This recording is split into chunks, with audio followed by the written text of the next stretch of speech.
nice. That guy's cool.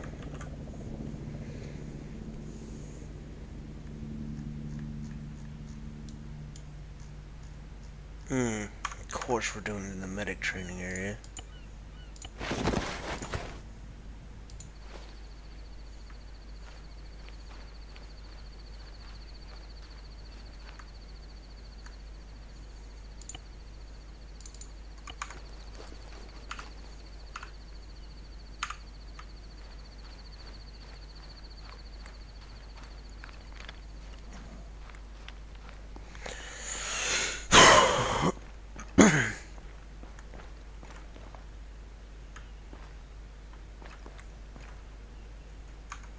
Am I not in TeamSpeak? No, I am.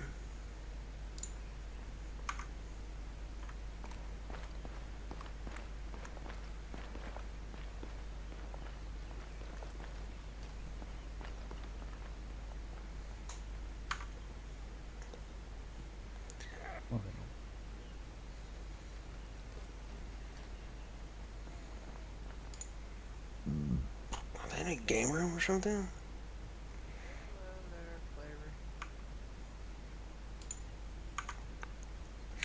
Yo, yo, yo, what's up, man? Not much. Messing with the kit.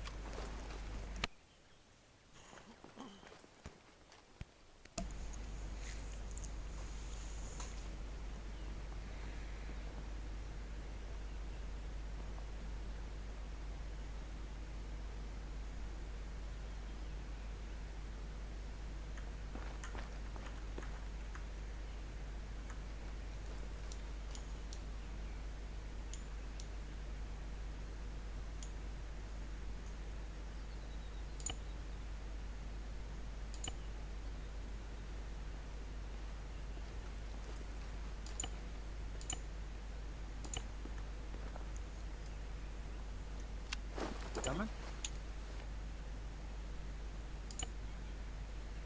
Watch him be on the other side of the map. Well, I don't see him on the server. Or, I mean, on the tab. I think he connected and then got booted. I saw bottom left. Oh, okay.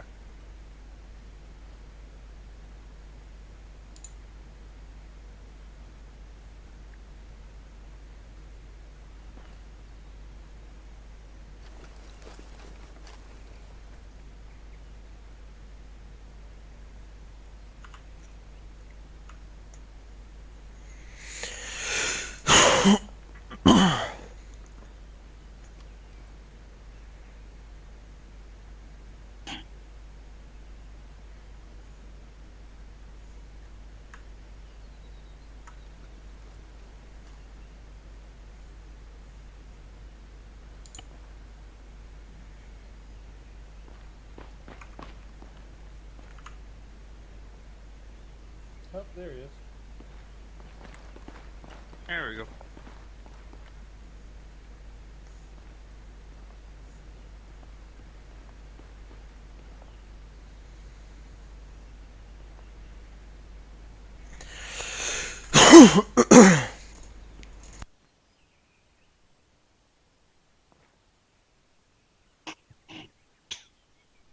What's the medical net? 39? Yep. Yeah. Correct. Should be 69.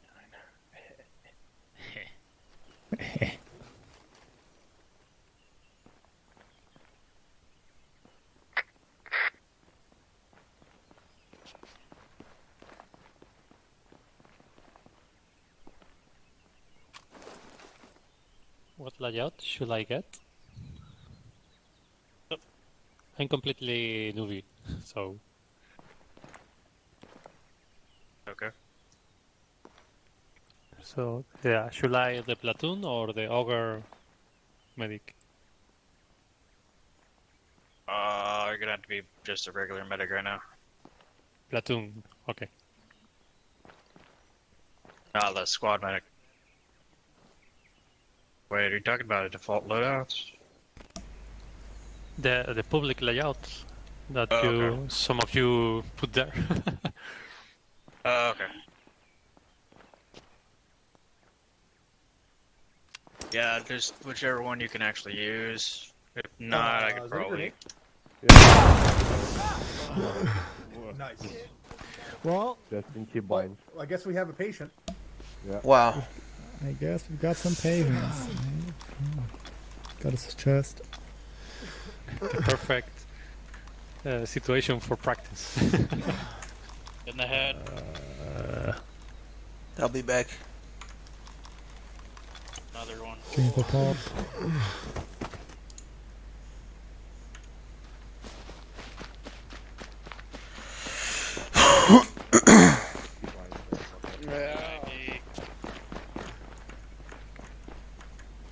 Giving Him? Okay, he's dead.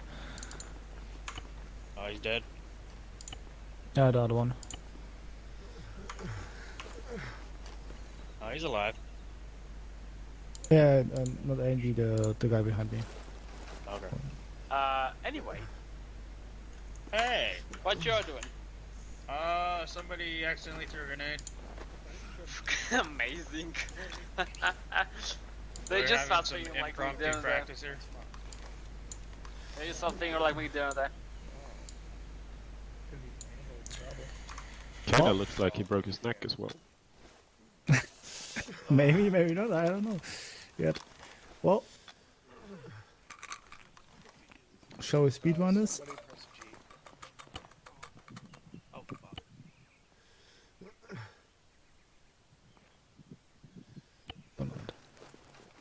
What's it? Got a pulse yet?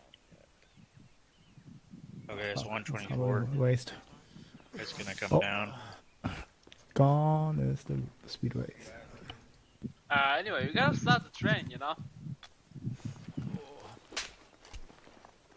It's way too Oh, high it's for not that. good enough. That's way too high. Pop an adeno, then give him, then slap him in the back. Oh, I got an addeno going in right now. See, that's the bit that I don't fucking understand, and that's the reason why I'm here. You Anyway, would never in I a feel like million we start years the give train. someone fucking adenosine for that. Yeah, I Because- can help out. I think Yeah, that's good.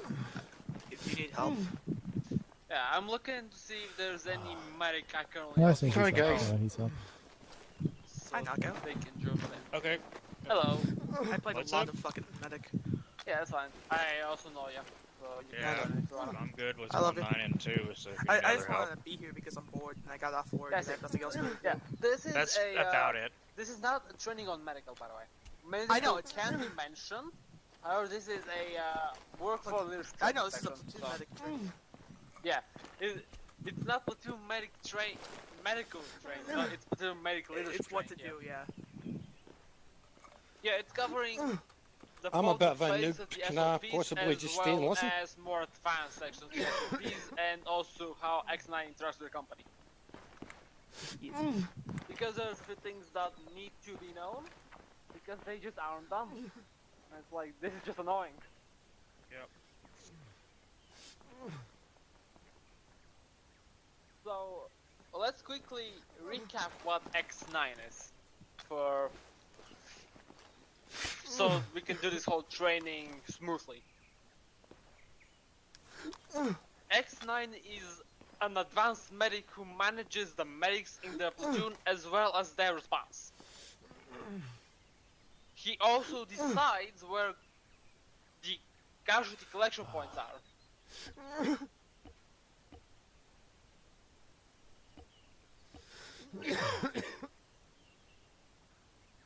And not forget, he also works with both the platoon leader and the platoon TASP, so X8, to get resupplies and air support, whether this be logistics, CAS, closer support, or Savage. This can also include Phantom and Banshee, which are under X6 supervision. So obviously the first piece of advice for medic will be to coordinate with Banshee. You don't own them, but you still need them. If they're on the field, you actually like a lot of things that you would normally have, and Banshee is your main partner for mass casualties. So while you may not own them, you need to kinda exercise your authority and make sure you tell them how to help you in mass casualty events. Got it? Copy that.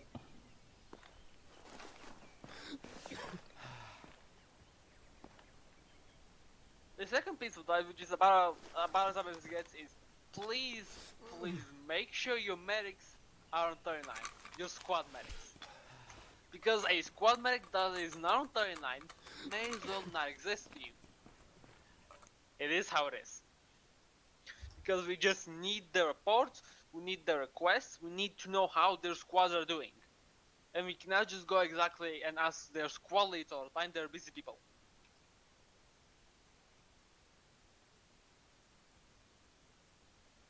So yes, if you have to, just berate the squad leaders endlessly until they get their medics on 39. It is absolutely okay to do it because that's a part of the SOPs for X9. You just need them.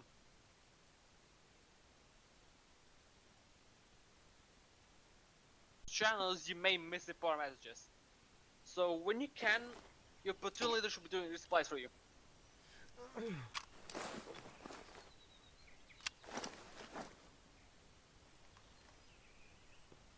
And here's an important piece of advice, okay? As the next 9, you're never ever first in command. Does not matter the situation.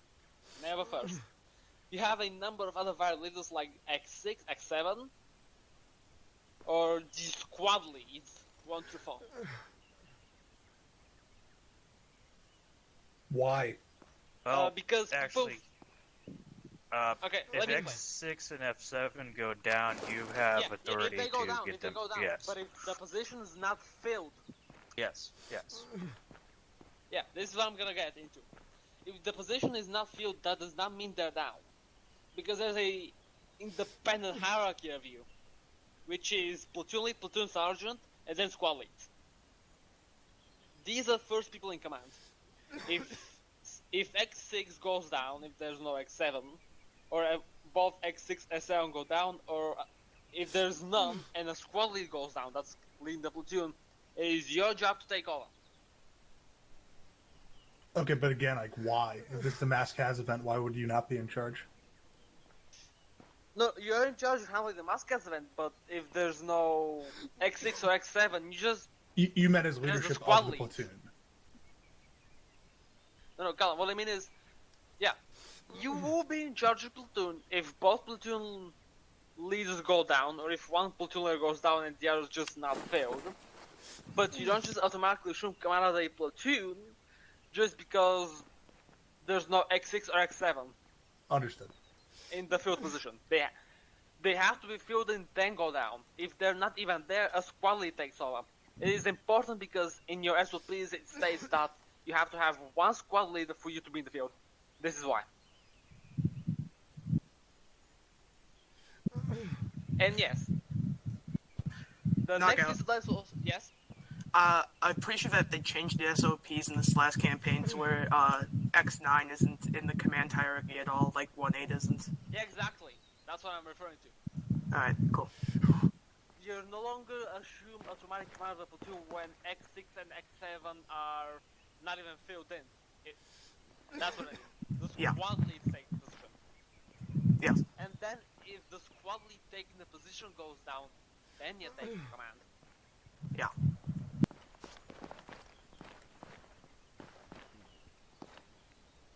And yes, when you take charge of the platoon, don't rush the platoon in. It's not directly against the SOPs, but you're not designed to do that. You're designed to more so stabilize the platoon while you deal with that platoon leader. Now, just because you're trying to stabilize it doesn't mean you aren't allowed to push. You can absolutely push to retrieve other casualties or get into a better position. But the whole idea is to get into a better, more defensive position where you take fewer casualties as a platoon.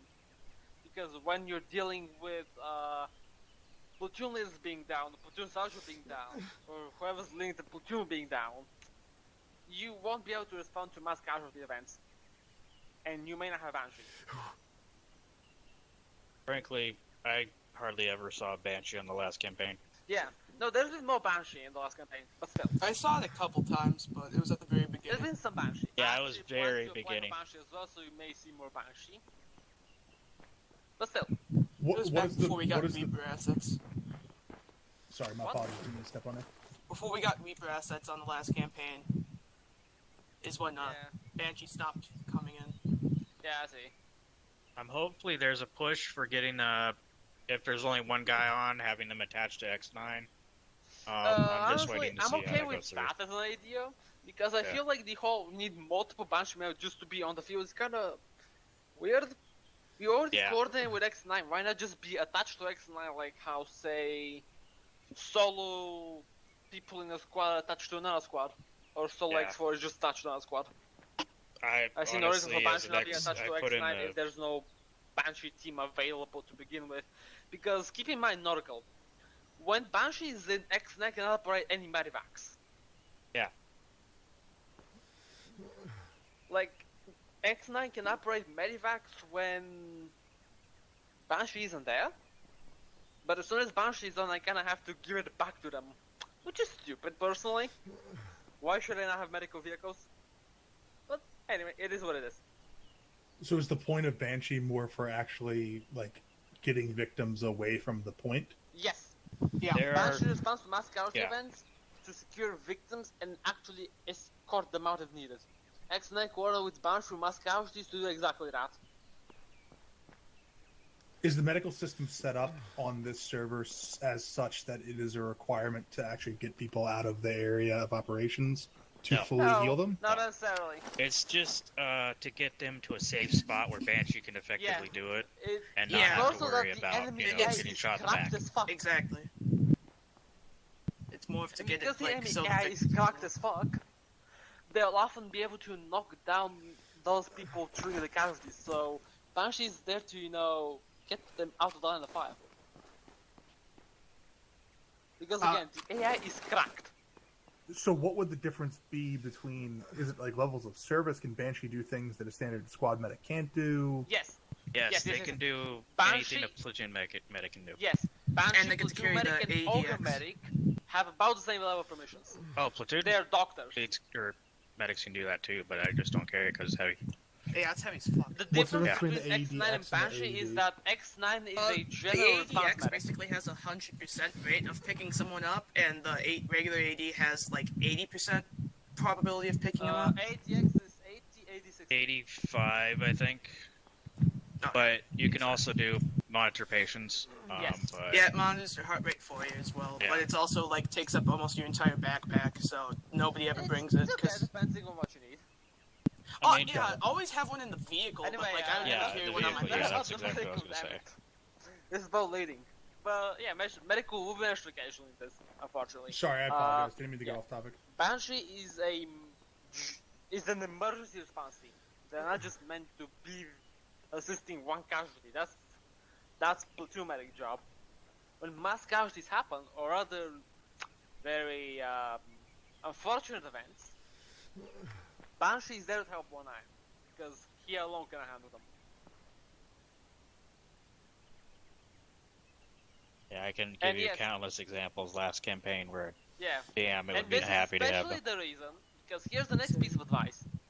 Generally, platoon leaders and the platoon sergeant, as well as people leading the platoon, are a higher priority than mass casualties. Because that's more of the Banshee area. Like, Banshee's supposed to deal with the mass cas, and you're supposed to help platoon leads. So, in terms of priorities, platoon lead, platoon sergeant are a bit higher on the list. Mass cas is generally priority over anything else though. So that's about all it for X9.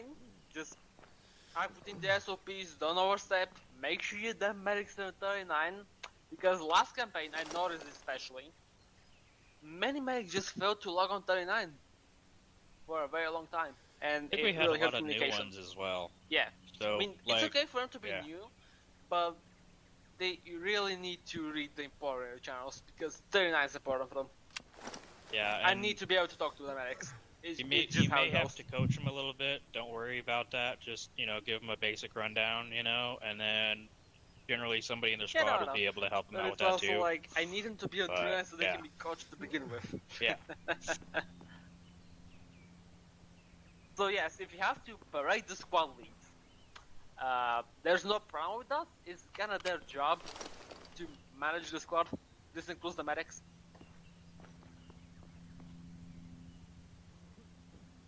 And now we get onto the second section of this training, which is actually interaction between the company and X9. So, what the other roles do. And I'll be reading them as they go from the Liberation SPs top to bottom. So, you know, starting with 6-6, ending with the squad leads and the squads. So first up is the company command. He doesn't interact with the platoon medic very much. He interacts with them through 1-6 or the X6, wherever the platoon lead is, or whoever is just leading the platoon in general.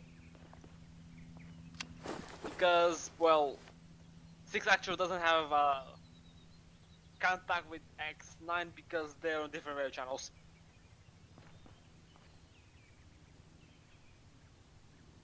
Now for platoon lead, this is very important. Make sure you give the 6-6 XR to the X9 when they need it, because they may explain something very important.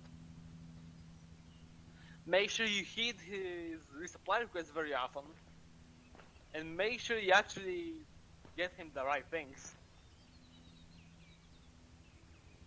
And additionally, the platoon lead is one of the best ways to get squad leads to cooperate in making sure the medics on 39 or some other order you need.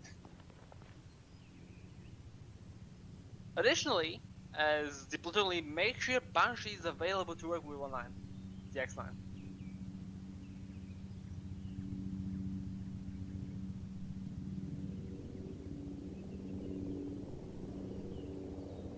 Oh, and lastly, please do not go down with the platoon lead. It's very bad. Not only does 19 have a very big task on their hands, but if both you and the sergeant die, the platoon medic has to take over. And that means that the platoon will be called. So don't die as X6 or X7.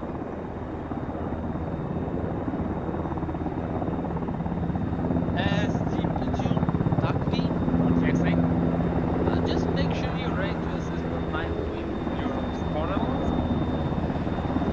It's important that when I have access to every support element that TACV has, because they may need stalker resupplies. We're all going to give stalker the right stalker takes it.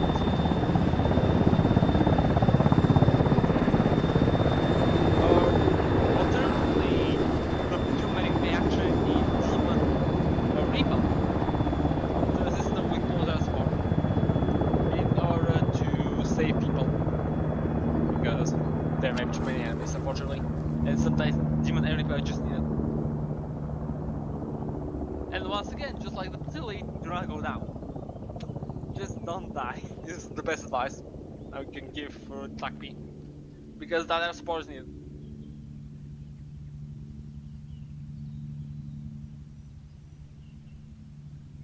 When you're dealing with other platoon medics, so this isn't something that happens too often, because as we all know, the first platoon is usually the only platoon filled up when we are not doing events. But when we are doing events, such as, you know, when the next map launches, this is going to be important. You're probably going to have another platoon medic in the second platoon, and it's important to work with the other platoon medic, because when there's two medics, things change a bit. For starters, 39 is shared, because there's no second platoon medic on it.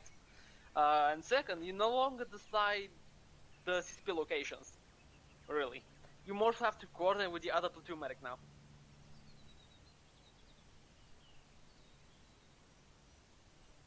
You may have a case where one platoon is pushing one way and another platoon, but Yes. the other platoon is pushing another, so you may be able to separate CCPs. Yeah, Or just keep that in mind. That's also possible, but you should still absolutely coordinate with them, because Yeah. you two need to be on the same page. Yeah. You have the exact same job whether you're in the first platoon or the second platoon, just that you now need to work together. This is also important because if one platoon is seriously fucked up and they're near enough the other platoon, that other platoon is gonna need the other medics. So it's also important that, as I said, you need to work together, so if something really very, very bad happens, the other platoon can transfer medics. Yes, it's a RAM. Yes, it can happen occasionally. It's unfortunate. Now, for the heavy weapon squad, I won't say much here because most of the heavy weapon squad things, they will go to the squad lead section, which is last. But just be ready to assist the X9 when needed. SBF is still important because who knows, maybe XA went down because he's stupid or something. Maybe he was just unfortunate. But he may still need some kind of assistance. So X4 is also important. Now for Your mic just cut off. correct. I think he died. Typical team speak. There you go. There you go. It's about as typical as it gets. I'm sorry. I cannot do anything about it. It is just team speak, team speak. Actually, it's probably not even team speak, it's ARM probably. But yeah, the Air Acid, the Chevy, Reaper, Demon and Stalker, they don't interact with X9 at all. They do it to TAC-P. So does Savage.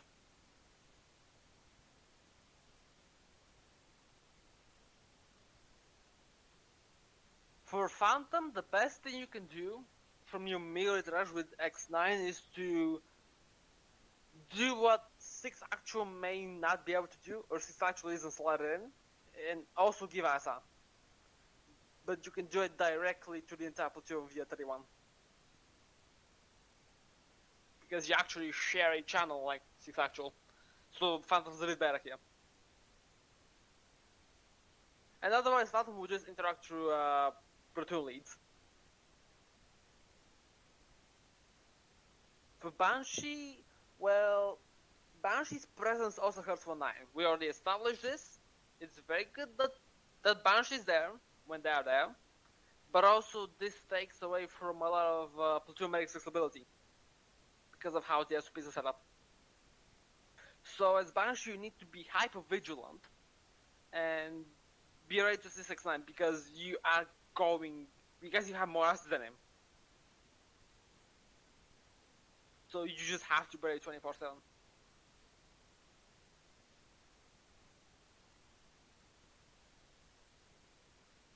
Doesn't matter really where or when, you just need to be ready. It's how it is.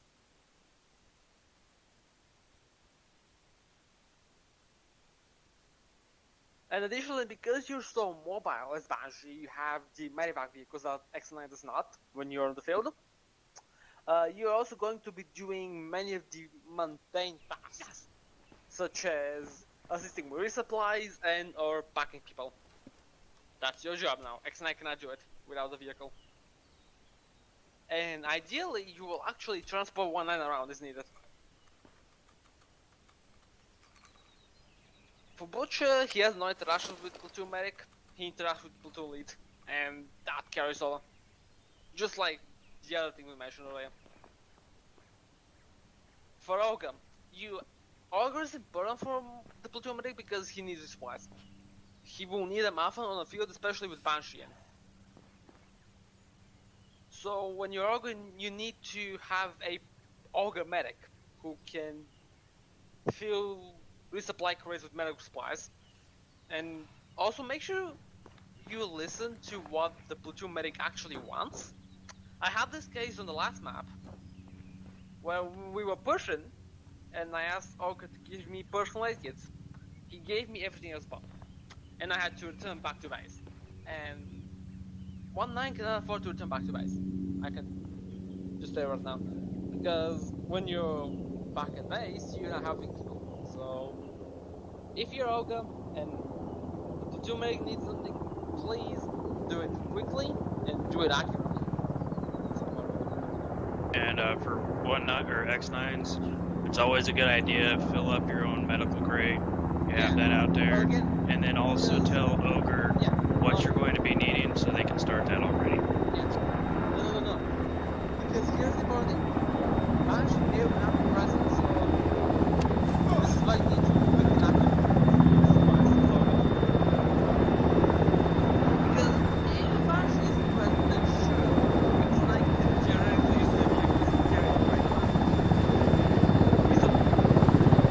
But when Banshee is present, well, they have the nerve base.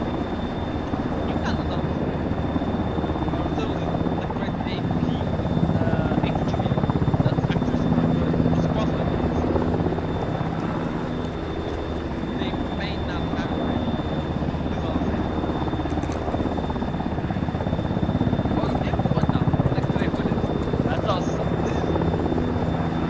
Yeah, whenever you stop, take the crate out. Just take tickets.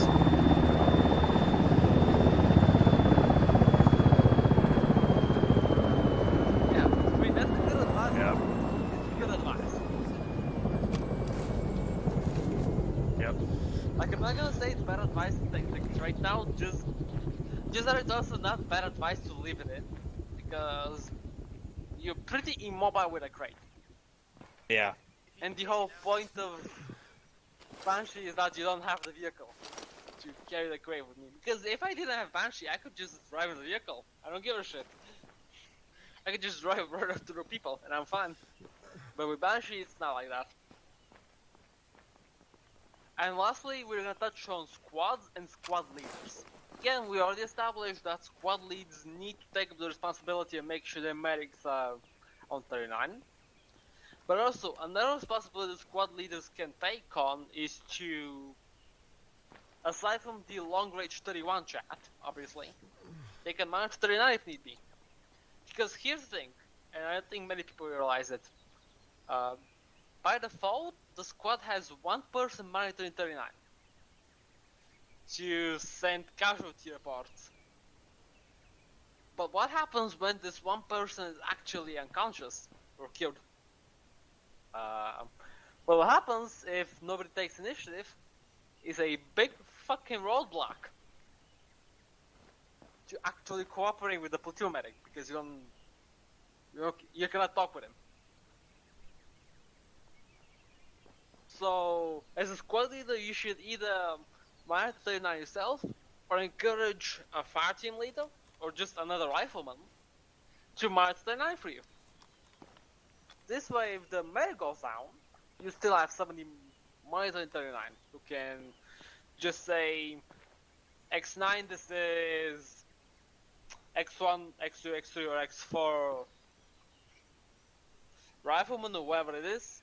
Our medic went down, can you help? Something like it. I can say it quickly. Time matters. It's also a good idea to say how many casualties you have.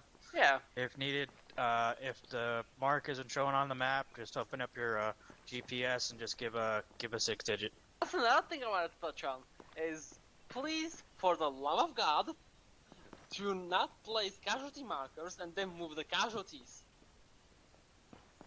Because the platoon medic is looking for dead people, you know, people that are down on the ground, they're unconscious. So when you end up moving the people, the platoon medic just wastes a bunch of time searching an area that you just marked and then didn't move the marker too. How do you place casualty markers? If you want to go over that. Yeah, place casualty markers, but if you move the casualty, move the marker. I always want to know how. Do you place them?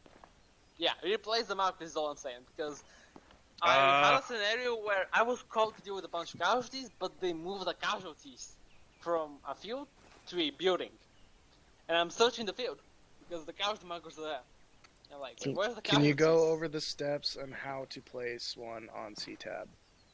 Yeah, you can, if you want me to do it, I can do it. Yeah, no, I can do it. Okay. So first, wait, you double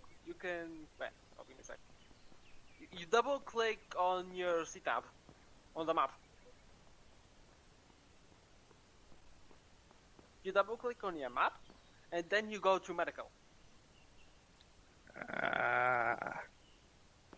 when you go to medical, you'll notice a few things, including casualty collection points, aid stations, mass casualties, or just casualties. Now, I'm fine with either the casualty marker or the mass casualty marker, but whatever you choose, please make sure the marker is accurate to the location of the bodies. It is infuriating to waste time like that, just searching where there's no bodies because nobody wants to move the marker. And it's easy to move a marker, you just delete the marker, place a new one. Easy and simple. Try to delete you. Yeah, that too. But also it's kinda cheesing, so...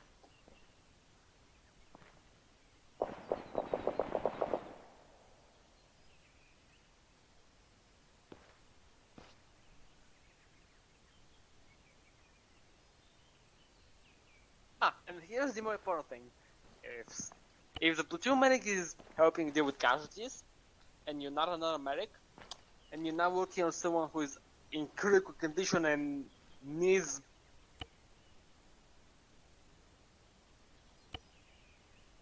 Your mic cut out. What? Oh. Your mic cut out. Yeah, I see. Is it okay now? Yeah. Okay, so yeah. If you're not working on a casualty, you're not a medic. But again, that casualty has to be critical condition. Like, if they cannot afford to be left without medical attention immediately, then you get your gun up. You get your gun up and you start firing back whoever just cause the casualties. Because here's the thing, and this may or may not come as a shock to many of you, 1-9 is one of the fastest medics in terms of how quickly you can get a person. Alongside obviously Banshee and all. And Banshee so it's gonna be And just to clarify, Ogre is meant to only be with Ogre assets. If directed by 6-6 or somebody, they can assist, but that is not their primary purpose. The Ogre medic can assist what medics if they basically have nothing else to do. Yeah. No, because he was referring to the whole Ogre medic is attached to Ogre and not on subsequent attachment. Well, this is true, but it doesn't mean you just stand there and do nothing. Yeah, you're attached with Yeah. Ogre and you go around with them doing fucking inserts and things, and then something happens to the Ogre transport while you're the medic. Let's just say if you happen to be in the area, you know, Yes, that's exactly what I mean. you know, If you wink, happen wink. to be in the area and you're doing nothing else, Ogre medic can help out. But again, Yeah. this is unreliable and Banshee is reserved, so the platoon medic is important. He will be often the fastest person to bring people back up, and this is important. This means that, yes, if you're not a medic, and you're not doing crucial medical, get the gun up, start shooting back. Because when the platoon medic goes down, shit hits the fan real fast. And platoon medic is not exactly going to get their own gun up. Because they're currently working on casualties. I think we all know this very well. I think an amount of 190 No, I've done, I've fired But what you might maybe know a is- magazine. What you might not know is also important. You know, you don't have to stand around basically being a bodyguard for the medic. You shoot from a safe position. Well, the platoon medic doesn't want to go down. He also doesn't want to deal with more casualties from just someone being get down with the president style, right? Right? Maybe 2 magazine.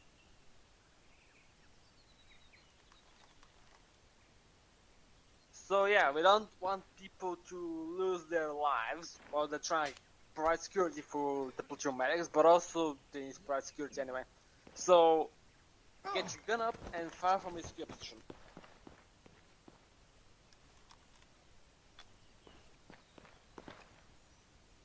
Alright, so that's kind of about it for more generic tips. Now here's the part of the training session where you can ask questions about anything actually. This can include medical.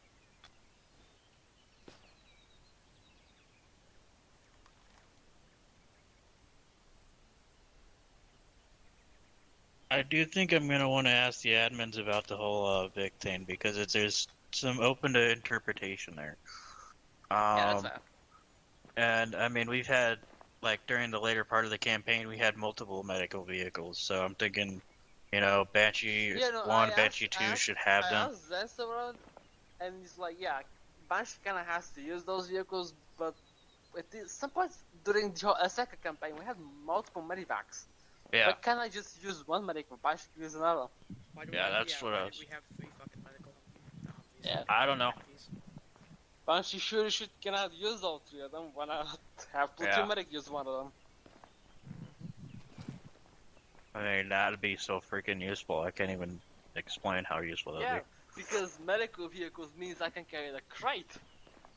And you can pack people. Yes, but mostly the crate is what I'm getting at, because you can run through medical supplies pretty quickly, okay? Pack is nice. Yeah. When you're dealing with a lot of casualties, you're just gonna blow through your medical. Yeah. It may not be everything in the medical, but just one thing is enough.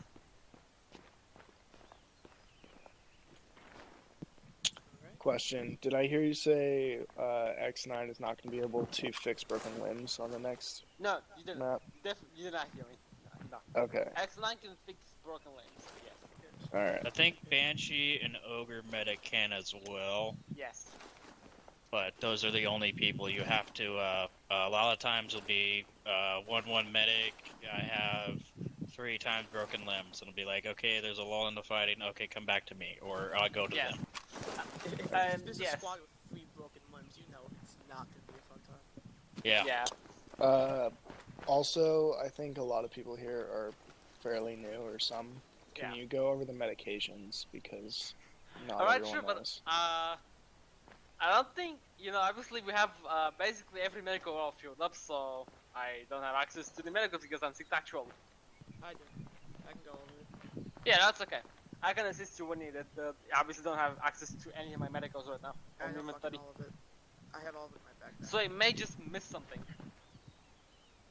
Do you want my backpack? No, I mean I cannot. He won't be able to carry it over. It's not in my Yes. backpack. Mm. Let's see where the fuck do I have my shit. So yeah, Everybody because knows how all the medical laws will take in like how Iceland on is fucking which is Whisper. okay. Could you speak up a But little? when covering Yeah, medical sorry, I was on fucking Whisper. medications- So, I'm gonna open my inventory to look at my fucking shit. Painkillers work 2 painkillers per level of pain. There's mild pain, in pain, and then severe pain. 2 levels of painkillers for each of them, so most you'll have to give is 6. There's ammonium carbonate. Fuck. Looks like that. Doesn't actually look like that says painkillers, but it's fucking actually ammonium carbonate. It's used when a patient's It's systolic. blue. Ammonium carbonate Yeah, is it's actually a the different blue color. fucking thing in the magazine thing. It's used for when a systolic blood pressure is in between 110 and 130. Sometimes you can reorientate someone, which is basically just giving them a slap. Their heart rate has to be under 100 and above 70 for their heart rate, but you can't slap someone awake if they're lost some blood. So if someone's lost a lot, but you still have fluids going, you can just give them ammonium carbonate to wake them up. Alright, and then let's see what the fucking else do I have in my back kit. There's naloxone. It's used to fucking treat an opioid overdose. Like, it's Narcan. So, it's the fucking generic name of Narcan. But it's used if you accidentally pop someone a morphine, which morphine in most fucking ACE uses is going to drop someone's heart rate and blood pressure to the point where they're not gonna fucking be alive. Yes. They'll go unconscious and lose. You have to give CPR again. So that's used in that case. Let's see what else is in my backpack. Coffee, can I mention something else, by the way? That's important. Yeah, go ahead. Painkillers do raise blood pressure slightly. Yeah, it's At a very it's slight not level, an but they effective do. use.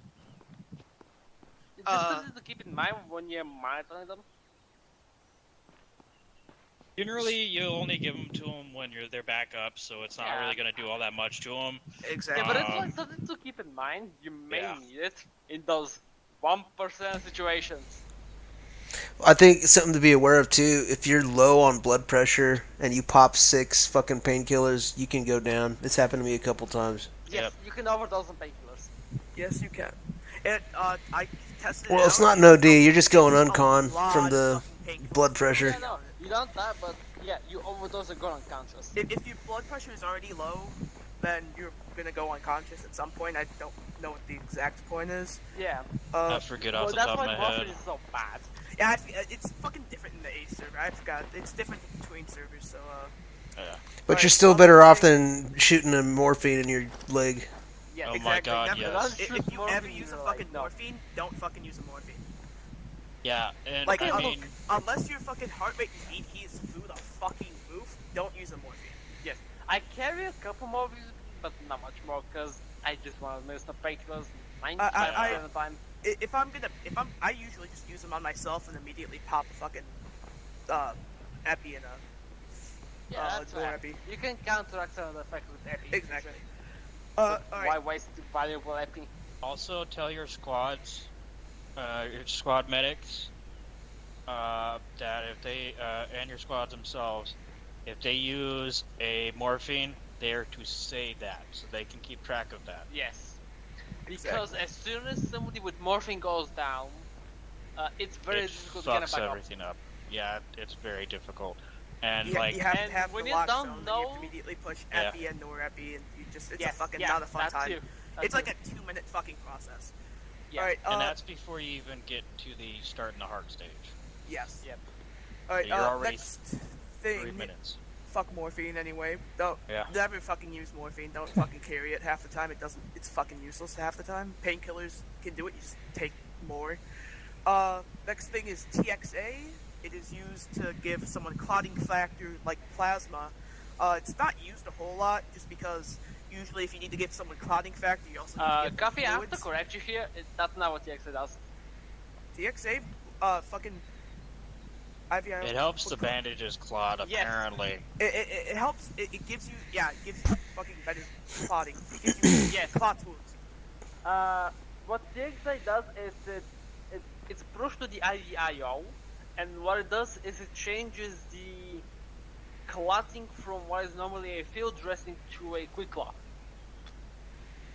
Yeah. So it just clots wounds faster. It's not used a whole lot. Yeah, it because makes them more durable as well, since quick It clots are does, durable. but it only lasts a bit. Yeah. The good thing about it is it can flow through tourniquets. Apparently, I'm reading that. Yes, it also flows tourniquets, which is important. Quick question from the peanut gallery here. Yep. Is there any intent to make this not ass? No. No, seriously, I'm just asking because I heard that there's a thing called Cat Medical, which is more hyper realistic and has the but ability to provide also, as far as I heard, You're a there's a Milsim problem light. with that. So, We're fucking like not like Wilson. We're just like yeah. we have standard rules and shit, but like for the most part, No, I it's just fun. my biggest question is a lot of the drugs that we're talking about do not work like that at all. Oh yeah, Yeah, no, I know. like, yeah, we know. I'm We not, know. I'm Yeah. not. I'm saying this now. I Do somehow not have to fucking know this reference because any I of this don't. fucking real life use. Do Yeah. not Okay. reference My any dad's of an this ER in real life nurse, use. and I mean, I laugh at just- this shit, yeah. but So it's worth just like roll with taking it. down individual notes for what Yes. this shit does in the game. Yeah. And kind of put Yeah. all. Okay. There's a good old in the forums. There's a fucking sheet I'm looking at right now on my second monitor. It's called the Karma Cut Liberation Server Medical Guide. Because Ace, you can have different server settings for different things on it. So it's pertinent to this server. It might not be the same on other servers if you guys play on other servers or not. Cool. Yeah, the reason we don't have Cat Medical is, even with the existing Ace Medical, some people are finding it difficult to already understand medical. So, yes, well, I'd be okay with learning Cat. Yeah, honestly, like, if it's over realistic, a lot of people wouldn't be playing I don't this think just some because are I gonna. see a lot of people doing fucking shit wrong. No, I mean that's pretty fair. The fuck just hurt themselves. Like, I would personally That be guy. okay with learning Cat. Max Smith. Yes, it's probably more difficult. I'm okay Well, with I'll it. say I don't you- understand. It's not the hardest thing in the world to make this just a little bit better. Like you need to remove I the use of know. adenosine, remove the use of I know, phenolphthalein that I way. know, but also, yeah. Yeah. And like Because it's the make most blood light products experience actually on a matter. public server, Yeah. it's kind of Yeah. difficult to get the perfect nursing experience. It's the Also, same thing for GOG though. also as a heads up on this server, saline and blood flow the same. You can carry either or, you don't need to carry both. Does it matter what is what? Do different? Do they, okay. So The fluid blood is and fluid. saline are literally treated as the again, exact same The thing. This is why I saline, don't like ice. I found it does a little bit faster. So The if you got saline- like a fatal amount, you can put in like 1,000 of saline. It's gonna go faster than the blood and the plasma. Saline flows, I think, 1 milliliter per second faster than blood, which is why I Yeah. carry that instead of blood. And it also doesn't clog up the IVs. So until that's changed, I highly recommend carrying saline, or else you're gonna have to start redoing. I actually carry all 3 times because here's the thing: when you have multiple fluids going in, well, they are flowing faster. Yeah, but I can know. count. Yeah, I fucking remember things though. So yeah.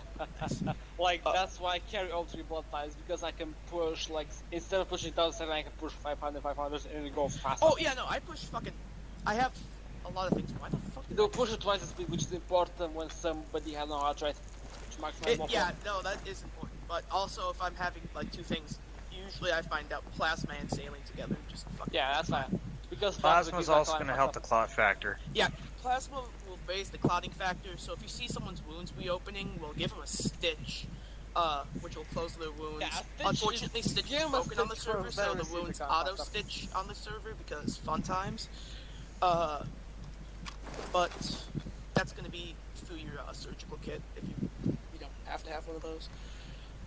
Then there is fucking. Alright, what's the other goddamn? Fucking tapped out. I wonder why I couldn't think. Adenosine lowers the heart rate by 20 points.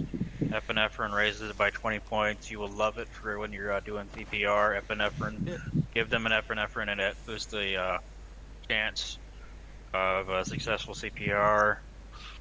It improves it by like 5%. It's either 5 or 10. It's not high, but it's high enough that it matters. Like that 5% Kill is two really patients like almost every time. Things are still accurate the way they are. It should be 5%. Yeah. I don't know. Questions. Do meds potencies vary with the amount of blood loss there is? Yes, No. it does. Or, it does? Since If, when? yes, it will. If they have lost a lot of blood, giving 1 epi will raise their heart rate more. And same with fucking any of the IV medications, i.e. Nitroglycerin, norepi, or Phenel. I'll go over what those do in a second, but Generally don't even use those. yeah, you rarely use them unless somebody's really fucked up and you can't get them awake for any reason, and they just don't want to have a stable blood pressure. I still carry them though because just in case I have it not needed. Copy may mention it later, but it's body that lost a lot of blood. They need to give them blood. Yeah. At lost a lot of blood, you'll only be able to wake them up with a carbonate. Anything past lost a lot of blood, they will not wake up unless you give them fluids. And each tier has different amounts. Each tier has a set number. It goes in between about 500 mils. So, like, sometimes it'll require a little bit more, a little bit less fluids each time, but that's just because it depends on how much they lost. But it'll still have the same indicator, but it will take longer. Alright. Yeah, I'm gonna go over the IV medications, which you have to push through an IV or a fast IO. There's nitroglycerin, which is used to lower blood pressure. Works for 6 minutes. Same thing with norepi, but norepi raises the blood pressure.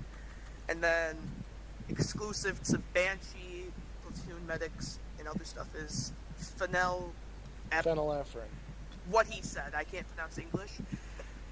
It's used to, it raises the blood pressure and lowers the heart rate. So it's good if that's basically what you want to use when someone has low blood, and if you want to wake them up fast, because when you have less blood, your heart rate is up and your BP is lower, so it does basically that.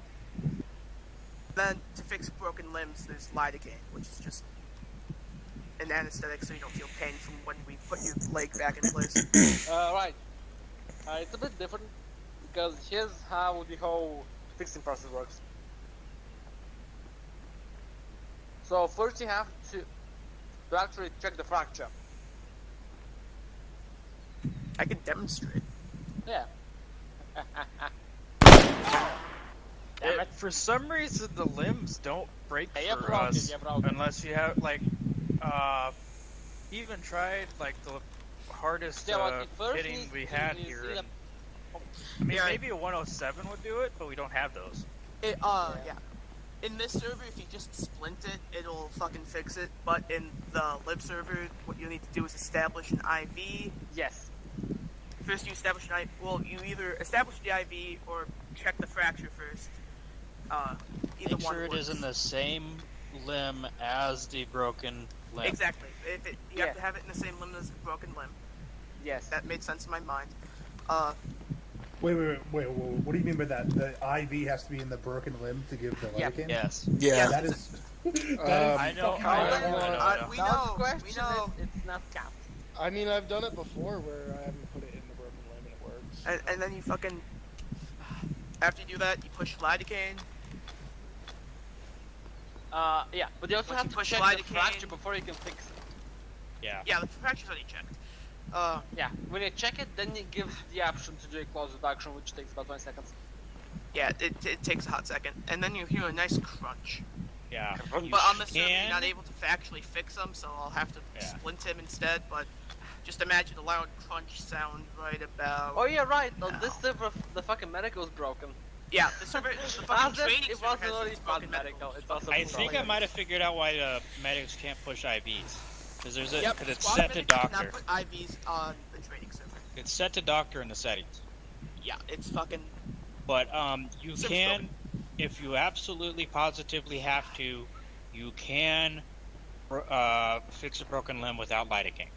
It is going to be horrible. They're going to be in severe pain, and you're going to have to give them something to do that. Basically any level of pain, if they're in pain, you will knock them unconscious. Or whoever's talking. Woo. There's another way to fix broken limbs. Person light kit. Yes. But But- that's rare. We had a certain Mr. Knockout was breaking limbs like crazy, and then so I ran through all the lidocaine because we were doing the big defense of that base.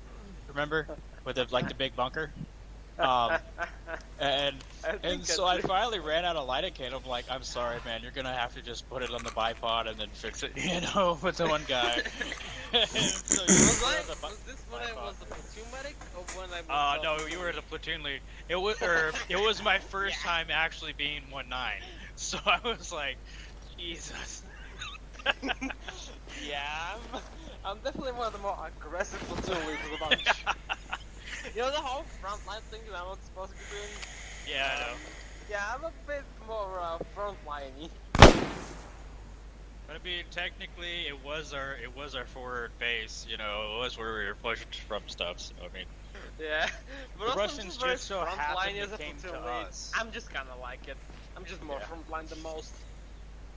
I Oh mean, my more God, Tilly frontline is successful so- than most, and that's yeah. God, Tilly is so upfront. I'm like, oh God, yeah. no. I'm more upfront than him. Yeah. Like I'm just in the action half the time, even as it's actual. Yeah. What Dude, I'm makes not me mad supposed to, though but I am. is that like all the just SLs and everybody are like, oh, I have to be at the front and shit, and I'm like, no, that's not how it works. You're supposed to stay alive. Yeah, I'm like. You're not yo, point man. Yeah, I like staying alive, but I also don't like fucking sitting to run back, But what I thought was hilarious, one guy called me a pussy for staying like what was it, the fourth man? I told him that if that point man goes down, now there's two guys who can start laying hate down, and then I can direct the platoon I for was the rest of the actually squad. for a nautical, Who's but the I pussy got now, bitch? savaged. But yeah, that's a pet Yeah, peeve of remember mine. that time I just got hit by a savage? Oh yeah. Oh, and the grenadier. Yeah. First the grenadier, then savage, just for good measure. Yeah. I was like, that's a bit short, buddy. Yeah. I was It's only actually, like I nearly made it alive as well. Yeah, it was only by like by a bit 20 that I died. Yeah, it was only like, I mean, just if you'd pushed it out maybe 50 meters, it would have been fine. But anyways, any questions? A lot to take in. But, Yeah, because it's like medical, unfortunately. Leadership is not the easiest thing for one ADA, because there's just many things you need to keep an eye out for. any questions about basic medical? How about a powerful? Like, every time I shoot a casualty and hit him with an epi, he dies. Like, 5 seconds later. Like, every time. And everybody says, no, put an epi in and put an epi Did you in. do I'm CPR like, nope. beforehand, though? Perhaps his heart rate was too high. A firm. Because usually, like, the whole... Yes. Most of the time, There's they no don't heart rate. die from, fucking epi. What they probably die from is just their cardiac arrest timer. Yeah, it's about a 5-minute timer, and so if you get to the patient late, it's kind of SOL. I have never actually seen what you're talking about. If you've got them in that good window, I don't know. I'd have to see it happen. But I don't know either, but it's like, yeah. okay, guy goes down. Yeah, 3 another goal. times The or whole like cardiac 5 time times is like CPR. literally why I'm driving right next to the front line as a fucking medic. Yeah. Because unfortunately, I cannot just afford to not know that somebody is down. Because if I get to them late, they're dead. Oh, another thing when you're doing X9, always keep in touch with your medics. Keep up to date with them. This keep is why asking I them what said their also supplies. to have another like squad rifleman. Are they or fucking squad lead, or alive? squad You know. FTL, Mark 39. Yeah. Because they may go down. They're medics. It happens. So speaking of that, you've been talking about this 39 shit the entire time. Can someone walk me through how to do the dual channel? Okay. Right. So you have 2 radios. Depending on your role. You currently have 1. I currently have 1. Because you're a Banshee. Okay. So Control P. Got it. Takes up the portable. Yep, and then go hit next channel. Hit next channel. On the right side. PRE. And then click on freak, hit 39. Go to set freak, which is second from the top on the right. And then you hit additional channel, which is going to be your left arrow. The left arrow key, yeah. Okay. And then you can do the stereo settings with the button just to the left of that. With the It'll zero go key. left, right, or all. And then what you need, don't forget to step, is go back to the previous channel, and that will be where your squad radio is, or your command radio, whatever you have. So set up your main radio as your squad frequency, and then if you wanna, and ideally you do, your monitor 39 is just an additional channel. You aren't gonna be talking about it then, you should talk to the squad, but in case shit hits the fan, you can talk. Normally the radio key is, I don't know what it is, Z or something? Caps lock. Caps lock for I haven't their set to regular radio, and then caps lock T for your long range. Your additional. So what's the deal? Let me ask you this then. Can I transmit on that secondary channel? Yes. Yes. That's going to be your Control T. Okay. So. Or it may just be T if it's on your short range. Sorry. Okay, I hear you. So no, that's my primary. That's interesting. Okay. I'm not getting anything for a secondary channel. I'm hitting T. I'm hitting Control T. You are on additional right now. So if you have set up a channel additional, you need to look at what the transmit additional is in the fucking auto configure. It will say A2. If that's the one you're on right now, then you need to go to previous channel, which is going to be on the bottom right. Yeah. Got it. I don't know what the default key is. For me, the key for short range is X, and then I have just Control X for additional. Yeah, that's my crouch. I don't know how you got there. No, my crouch is different. It's just over there. Oh wait, are you using the French keyboard or whatever, or no, another keyboard? I made a bit of a custom keybind for me because I. Okay. And I'm usually used to having stuff either on my voice chat either on Q, X, or B. So because Q is, you know, leaning, it's X to B. Okay. X is short, and B is long for me. Any other questions? Are you going to run any medic courses? I can do that.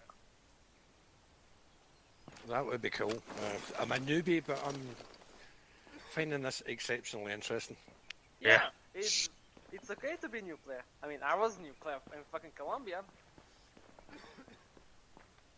Oh, just a month or a bit ago, I was a player.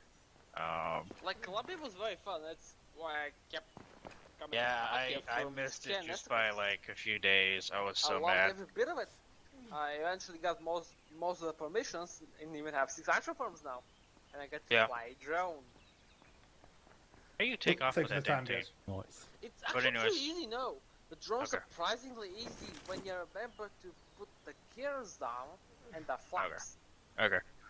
Because the fucking wheels are thin, and if you make one mistake, the thing's gonna blow up. Yeah. And crashes Okay, the so- server in all times. So Yeah. basic medical training.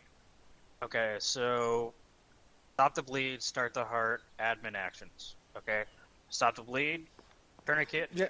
and bandage. Yeah, I've sort of like been practicing on one of the add-ons that basically allows you to create patients and treat them. So I mean, I've got kind of like the basics down, but obviously I'd like to make sure that I know what I'm doing.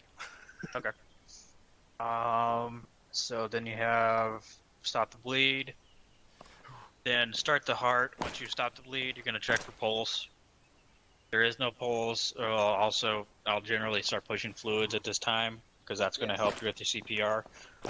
You do that by putting a IV in an untourniqueted limb. If you are a X9, Banshee, or Ogre Medic, you also have fast IO, which just goes straight into the chest. It will hurt like a motherfucker though when they get up. One question I have on that is, presumably if we have got multiple limb bleeding, yeah? Yeah. So You tourniquet basically them. all 4 limbs are bleeding, right? Yeah. So you Tourniquet tourniquet the them limbs. all.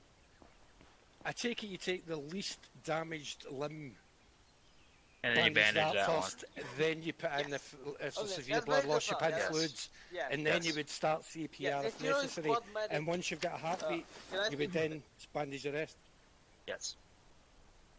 Cool. So yeah, if you're a squad medic, then yes, you're gonna need to bandage one of the limbs and tourniquet the rest, then push an IVIO.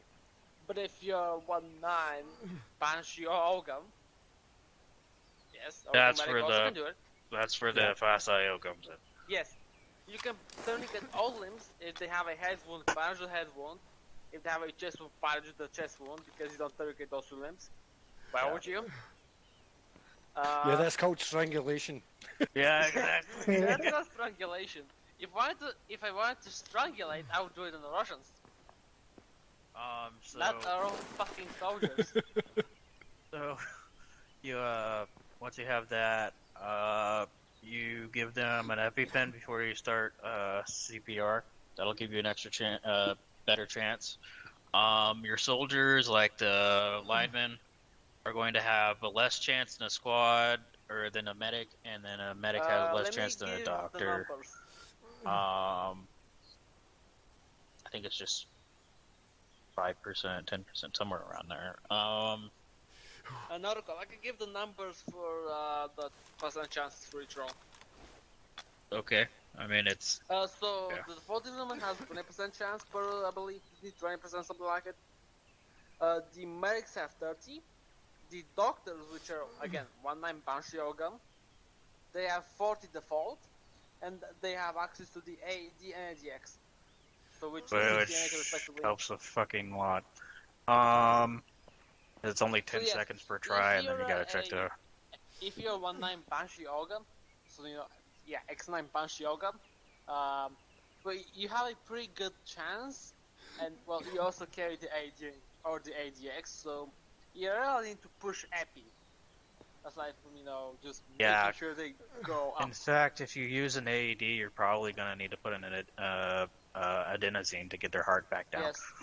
And I've heard that the amount of time without breathing, without oxygen, is very largely extended in the game to something like 10 minutes. It's 5 minutes. 5 minutes. Yeah, I mean that's much longer. Without oxygen, Much longer also than in without real a life. Yeah, I know. Yeah. Again, there's things that just make me shake my head, especially coming from a medical family.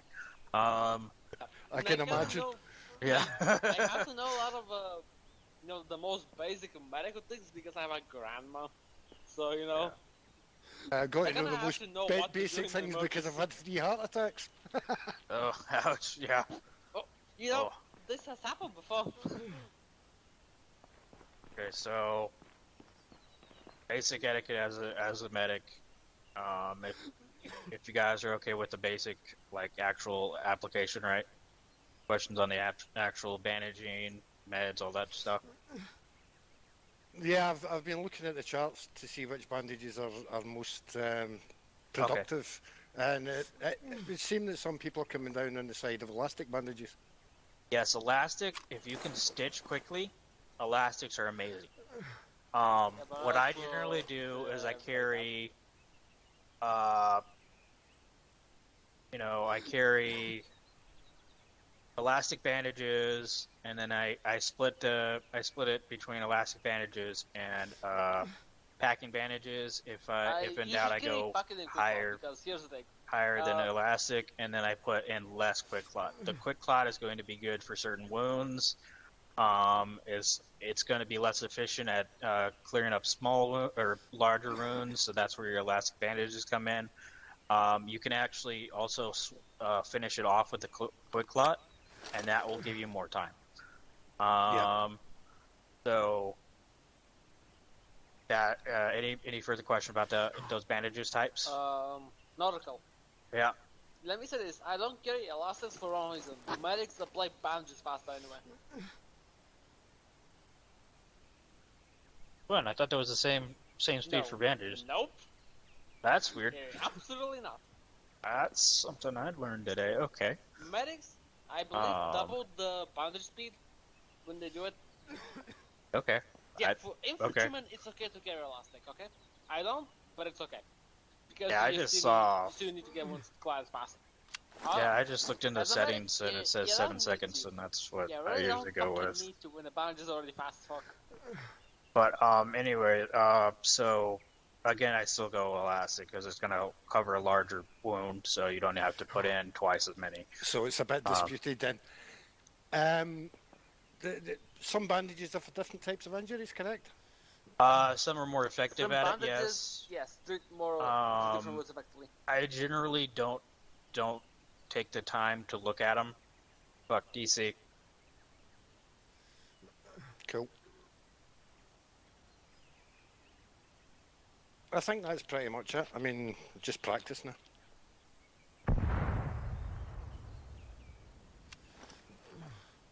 Another question: when the training server's up, is it okay to come here to practice?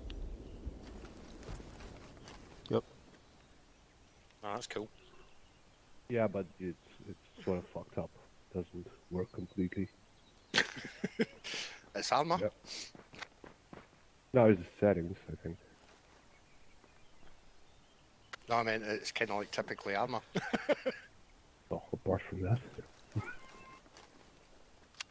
Like vehicle collisions.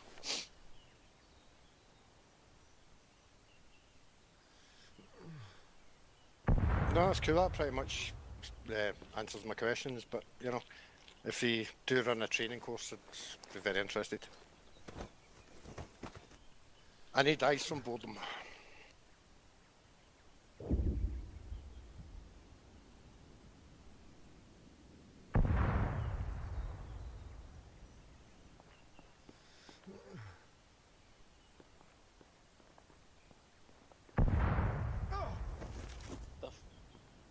Okay.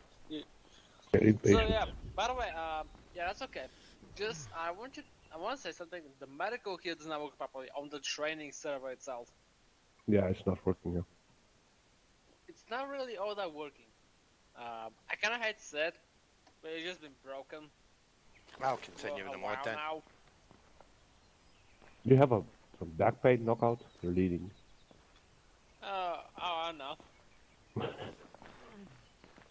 I remember we were trying to demonstrate how to fix a broken limb before realizing we can actually fix that broken limb. You need some Because painkillers. it's the fucking server. Looks like you need a collar for that neck. Anyway. A stitch in 2014. Yeah, that's kind of about it. Most of these things are going to come very often. Whether leadership or medical. And a few of them are more rarities that are nice to have in the know. Because you never know when they come up. Unfortunately, yeah, you just don't know when they come up. I personally didn't think that I would have to tell an ogre what a fucking fuck is. But hey, things happen. And so this is why I made a station and these tips. Because things happen and we need to know how to deal with them.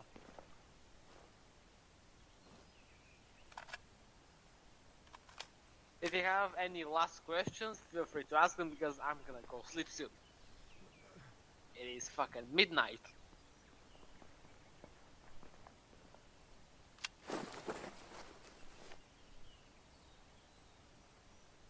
I guess that was it. Yeah, I mean, Thank you this for kind of hosting because the session. yeah, if there's no more questions, I'm gonna go sleep now. Yeah, thank you. Have a good one, boys. Midnight in Bulgaria. Yeah, thanks very Thanks, much. dude. Peace. Hopefully Cheer you up. y'all learn something about the medical system and about the medical leadership aspect, because yeah, it's not 16266, but it's still leadership. No. Because TACP doesn't do leadership. He's Oh, just see you on air the ops, patrol. boys. Have a good night. Have a good night. See you next map. No. Cool. Yeah. Thanks. Ciao.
I guess that was it.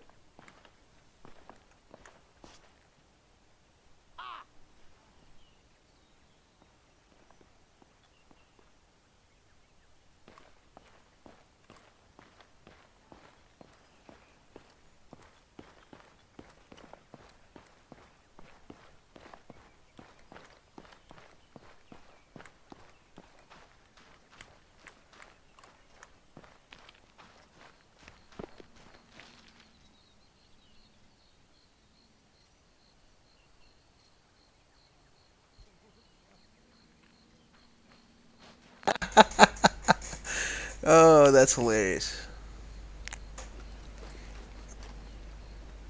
Yo, yo, yo.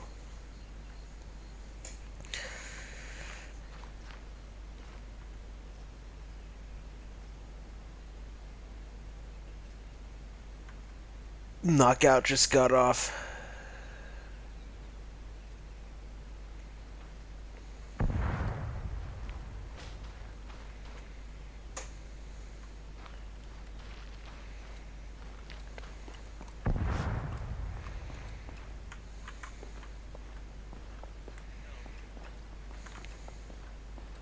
Howdy. That was unfortunate. Yeah, everybody decided to log as soon as you left. It was like 12 midnight where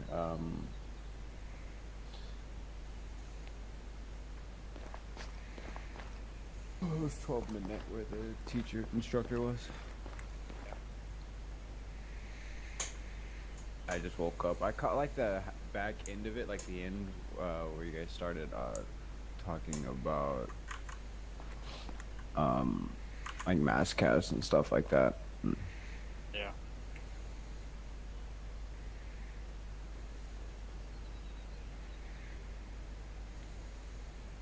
Hades, did you go through the medical training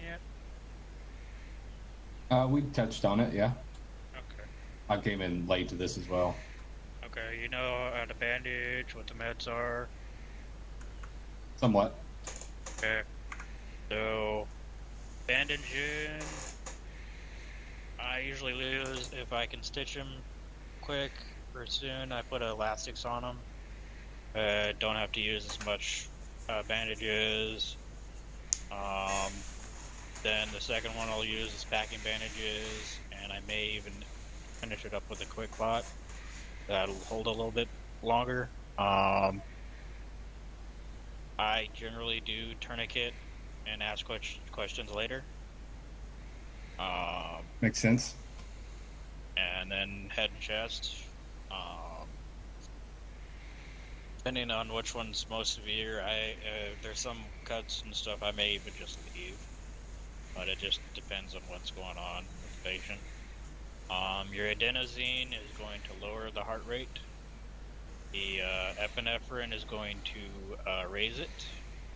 And when you do CPR, you will always want to give them an EpiPen, or an epinephrine, sorry, before you start the first round. And then you do 2 rounds, check pulse, 2 rounds, check pulse, 2 rounds, check pulse, and then sometimes I may give them another epi after that, and then do it again. Got it. The naloxone, which is basically Narcan, is used for every time they've used an opioid, like morphine. Always remind every single person in your squad that if they use that, they shouldn't use morphine in the first place, but if they do, by God, tell you as soon as they do it. Because that will fuck them up. Gotcha. And I can't actually remember off the top of my head if a medic or a squad medic get naloxone, but if so, God's sakes, have that with you. Because it's often futile work to try and get somebody back up once they've taken a morphine and gone down again. And even if you do, you'll be sitting there with them for 10-15 minutes waiting. Yep. Frankly, don't have time for that. I got other people. I'm almost certainly going to have other patients by that time, and then I'm going to have to sit, sick somebody over here and just watch him. That takes away from that takes 2 people out of the freaking fight. So, yeah. I think the only good use for morphine, honestly, and I don't know, correct me if I'm wrong, nautical, but I think if you're in one of those really shitty situations and it's like you're probably gonna die anyway, and you need to shoot, and you just want, like, you can't hold if you're so fucked up you can't even hold your gun straight, maybe take a morphine, Yeah, that's what if you're dead anyway, yeah. Make a last stand.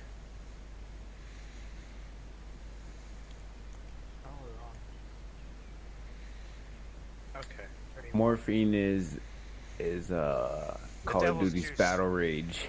It's battle rage. The devil's juice. Get it out of here. Get it out of here.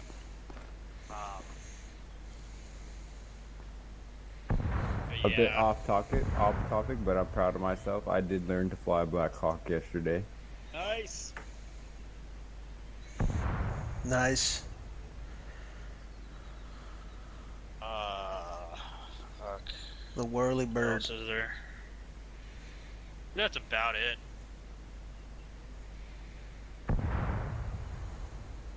What did they generally go over for the beginning half? Like, what exactly did we miss? I'd kind of like to know. I'm pretty sure, like, X9. you kind of went through a lot. in the beginning that we went through, but I figured Ops, maybe you can like fill the me in. actual SOPs for 1.9, just basically look at the for X9, just look at the sheet. About it. Nautical, you have 1.9, right? You have your 1.9. Oh yeah, I have it. Okay, cool. Nice, nice. That's the first one I got. Waiting, I don't know how many weeks for the rest. When you say 1.9, when is that exactly? That's the Platoon Medic. It's a platoon doc. So, you know how you have your platoon leader is X6, platoon sergeant X7, platoon TAC P is X8, and then you got platoon medic is X9. He's in charge of all the medics. Did you hear back yet about I'll give 1.8? that like a 3. What's up? Have you heard back about 1.8 yet? Not yet.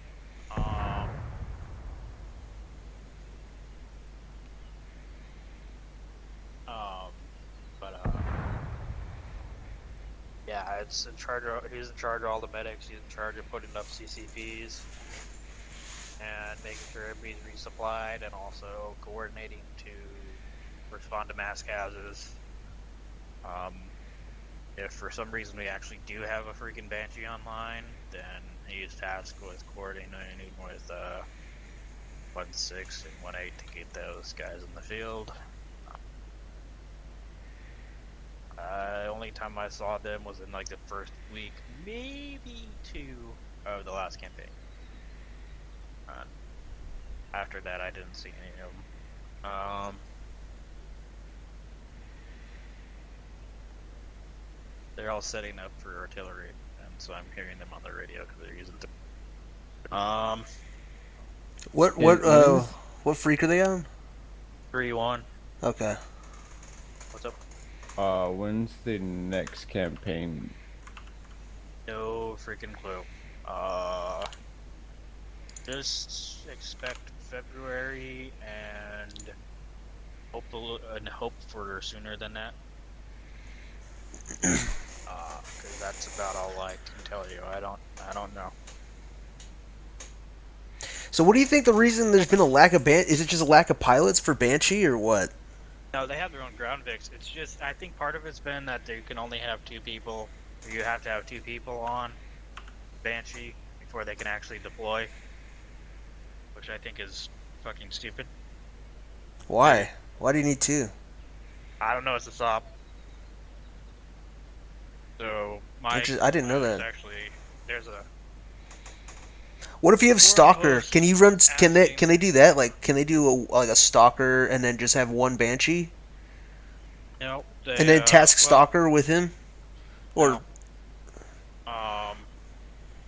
They're supposed to have their own pilot, and if there is no pilot there, if they have 2 members, they can ask for a ride from Stalker, and then they'll put them down someplace. But then Stalker will go back to whatever they were doing. Okay. There is a forum post that I've kept trying to push that's requesting that if there's only 1 Banshee online, he gets attached to X9 or to 1.9 or 2.9. Yeah, that would be really, that makes sense. Because I can't tell you the amount of times I've been like, oh my god, I wish I had a fucking other doctor right now. Yeah. Well, dude, I've been on. I remember we run out of medics, and they're like, "Hey, Nautical, you're the only one with 1.9, so you're the new platoon medic." Yep. Kind of goes both ways, so kind of it's shitty. Yeah.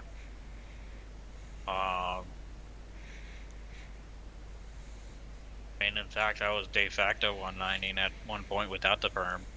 I didn't get the role. I didn't get the slot or anything. I was just a squad medic technically. Because that's what we needed at that time. We needed somebody to respond to both. So, yeah. Gotta love it. Yep. Love to see it. Trial by fire. Oh yeah. Oh yeah. Hell yeah. That was freaking battle group and a half, maybe 2 on my first day. Was that the one where you were telling me you guys were fighting for like 2 hours holding that FOB? Yeah. Well, it wasn't the FOB. It was like the forward position we had like a bunker on it and like an actual like concrete structure bunker. Okay. Okay. It was so fucking nice. But I just stuffed casualties in there and started working on them. Yeah. That was certainly a trial by fire there.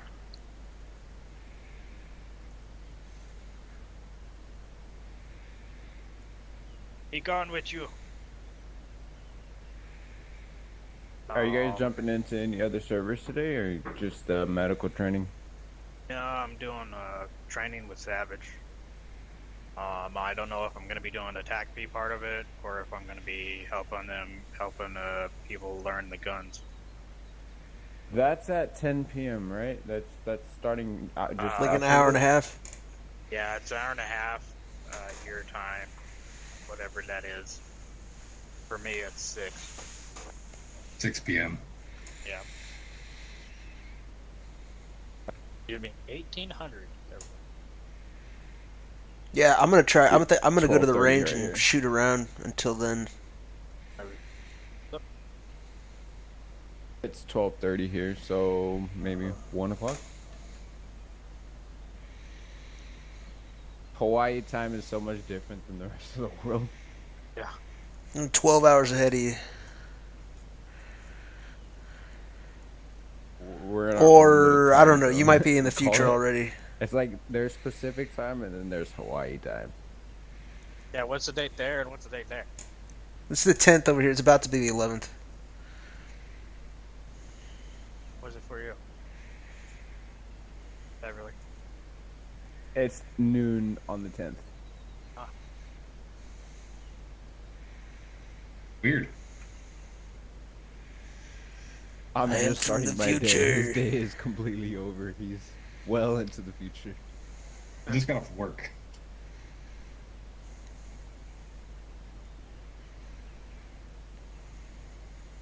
I time travel when I take flights on planes. It's kind of like time travel. Pretty cool. We were talking to some guy from New Zealand the other day, and he was like, "Yeah, you can't be any more in the future than I am, because I'm from New Zealand." And I was like, "Yeah, you're right."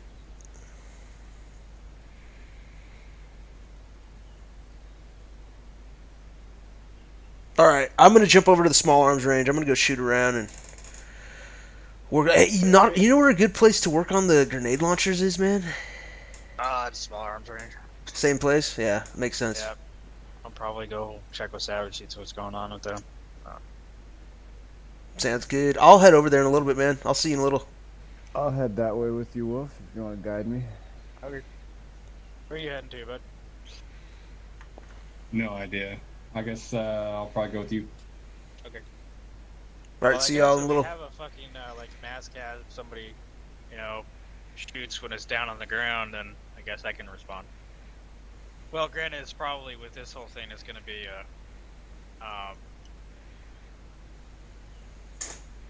it's going to be so quick that they're going to just respawn by then. By the time I get to it. All right.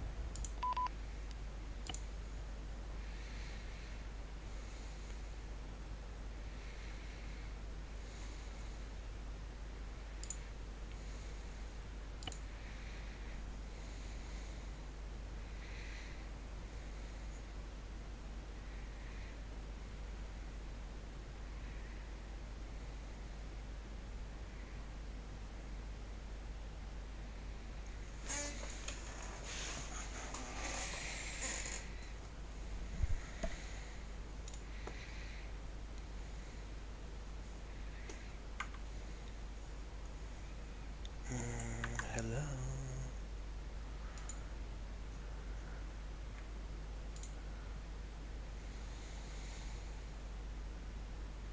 Nice.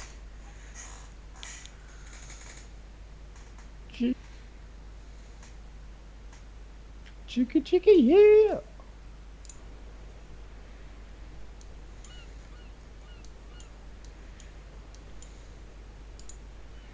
Hey, Liv comes back on the 19th, boys.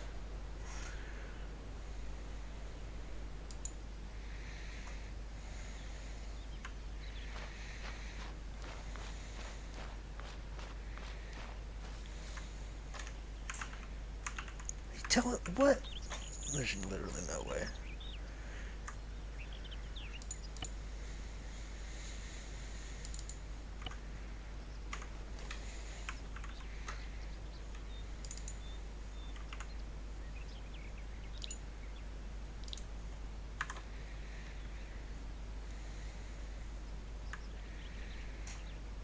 I'll head over there like 30 minutes till. Less than an hour. I've got plenty of time. So.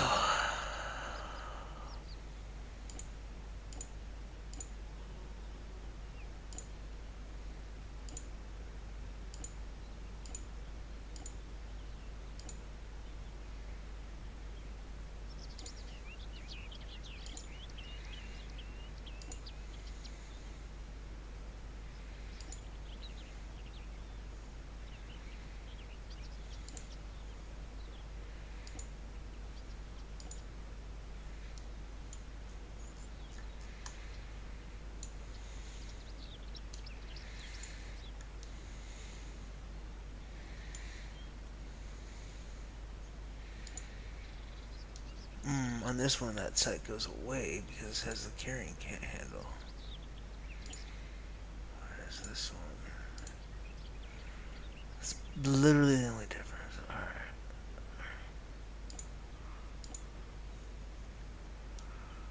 A couple more differences. Let's see.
Nice.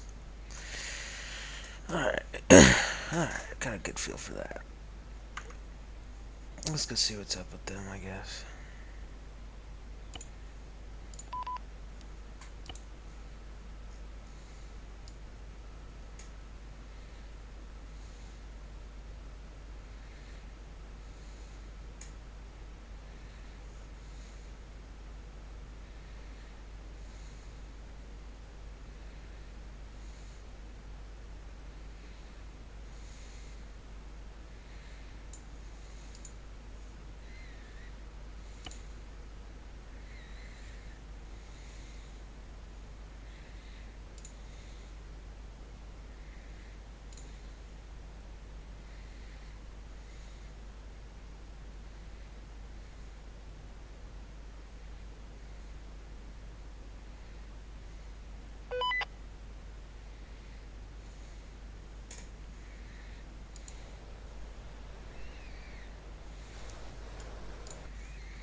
Everybody DC.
Wow, I don't have a backpack. That's fucking cool.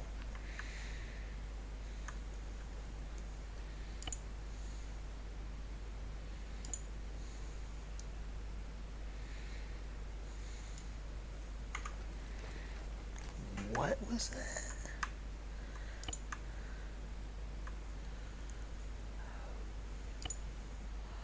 Fire detection tablet.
Oh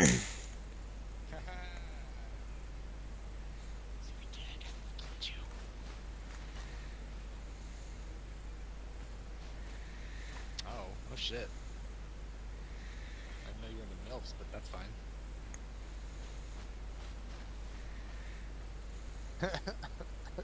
Does the half of that include MILFs? This guy's getting half of this conversation standing next to me. It is the fucking best thing in the world. I'm like, huh, what could they be talking about?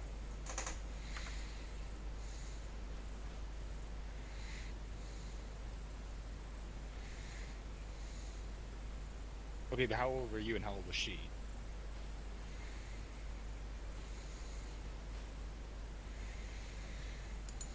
Okay, that totally counts. That's full GILF territory. Goddamn.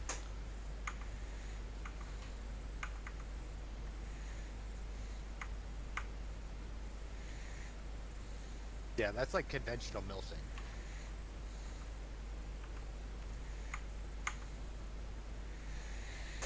Oh no, not the moonshine. Yeah, moonshine. That's distilled homebrew. Yeah, yeah. My grandpa was a moonshiner.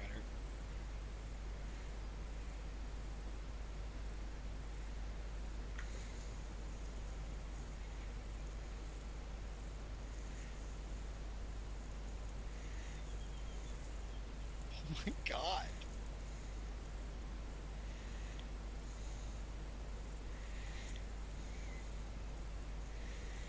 Oh.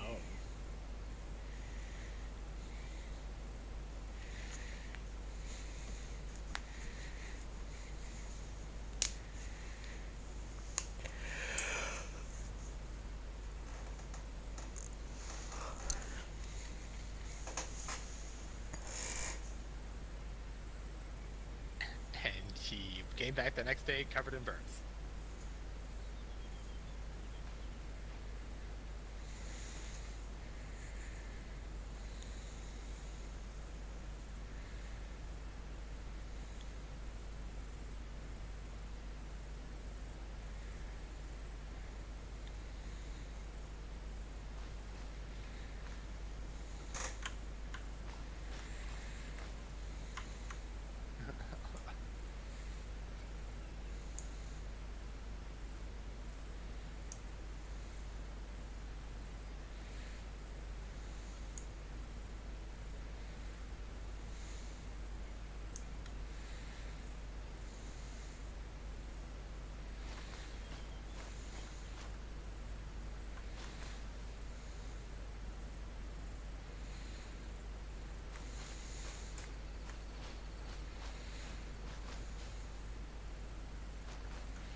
Dude, look at that.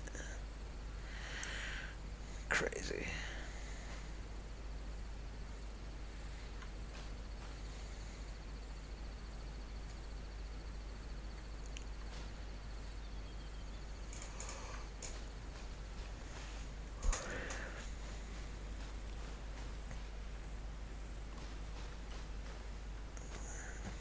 Hey, I'm just finishing something up. I'll be here with you when I get help. So wait one.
Well, got some time to kill.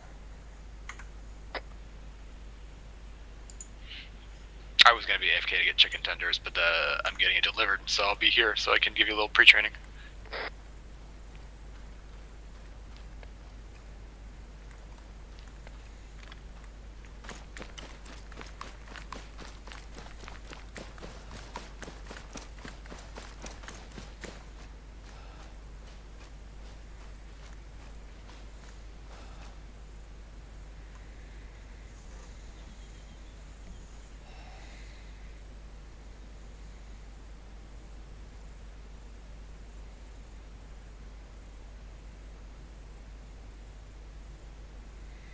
Chicken tendies for the win.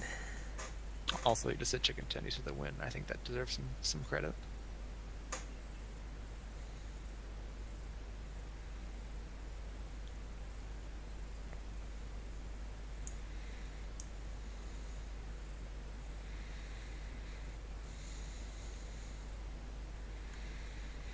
Should I pull up Jen's RD calculator? Are we going to be using that?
Okay, well, I'm bored at flavor 8, so we're gonna go give you some training. By go, I mean be here and give you some training. Alright, I just pulled up the RD calculator. Okay, you're gonna have it on anything that works for you. I don't care if it's Google Spreadsheets, I don't care if it's Excel, just anything. I recommend Spreadsheets because if it's on your browser, you can just swap to it easily. So, and you have to save your own copy, obviously. Yeah, I've got it in the browser right now. Yeah, that works. Okay, so you're basically looking at there's two big modes. Yo, what's up, of Nautical? savaging. Savaging is a artillery-based role. Obviously, we have all varieties. We got a little tube, we got a big boy, we got a real big boy, and most of the time you're gonna be using the big boy because the tubes are terrible in every way, and they activate counter battery by and large. So unless they turn that off, they will probably not get used next map. And that is basically that, but bigger with its own engine, so you can move it around by itself. That one requires that in order to move it. Artillery is effective range for these ones is literally point blank. If you use the mortar tubes and fire it directly upwards with 0 charge, you kill yourself and everyone around you. And the max effective range with that big boy at maximum charge is like 35 kilometers. So the whole fucking map. Max effective, accurate shot 26,000 meters. Yeah. You can go up to 35,000. Basically, the 777 has 15,000 accurate, and I think it goes all the way up to 25 maximum. It's like 18 actual accurate. Like even if you're trying to full send it with charge 3 at 45-degree angle, you're still only get like 18, 19K. Gotcha. So what you're gonna do is, so 15,000 accurate on this. Every basically 500 to 1,000 meters, you're gonna be losing about 20 meters to 50 meters of deviation in your shot. Same thing with this one, reach out of accuracy. So if you're calling in or firing, either if you're playing Savage, you need to let them know that there's deviation increases as you get farther. Nautical, you know Savage. Why are you here? He's gonna help. Wow. It's like, why are you here? But I guess you're here just super fucking early like us. Yep. If I'm on time, I'm late. Okay, interrogative. I have a question. Okay, you said the tubes bring counter battery like a motherfucker, which seems counterintuitive to me, honestly. It's still in the works. Where I'm talking with admin right now to try and get that sorted out. So it may change, but for now, yes, the tubes do trigger counter battery. Cool. So what about the 777 and the M109? Do they ever trigger counter battery? Yeah, they do. Yeah, Okay. they do, 100%. Oh yeah. Okay, just checking. Okay. They turned it off at the end of the last map for us, and we used to never have counter battery. I don't know what the plan is for that. I haven't heard any word. Just assume that counter battery is there unless told otherwise. Yeah, they'll put it when they're going to do a changelog for the changelog channel. When they do changelog for the new map, it will be in there. So. Okay. It'd be cool if they had radar assets that once we took them out, they couldn't use counter battery. Well, we would hope that they would implement some system like that. Yeah, that'd be cool. They don't have anyone to actively develop for this map anymore. They just do maintenance basically. Damn. The counter bat is a different mod. It's ITC. Part of, so it's not. It could be worked on. I think it could be a person on the mod that's working on it, but it just depends on. It depends on. I mean, it really depends on the admins what they feel like doing. Savage is a very, very, very, very powerful asset that can easily crush an entire fucking battle group if called in correctly. So they do like to limit us, because if we do not have counterbat, we can just sit and fob and we never run out of ammo. We can fire, I mean, you across can the fucking map. You can fire the whole exactly. map. Basically, yeah. For reference, this thing on charge 4, the minimum range is larger than this map we're on. Mm-hmm. Yeah. That's ridiculous. So they basically have to neuter us, otherwise we have unlimited godlike power. And even with Thor. No, Thor's kind of bitchy compared to us, actually, because Thor has to see the people. We can blow Thor up from 5 miles away, and he'll never know we were there. Yeah. What is Thor? I've never heard that. No, I was just joking that there's Odin, and then we'd be Thor because we'd be another god. Oh, okay.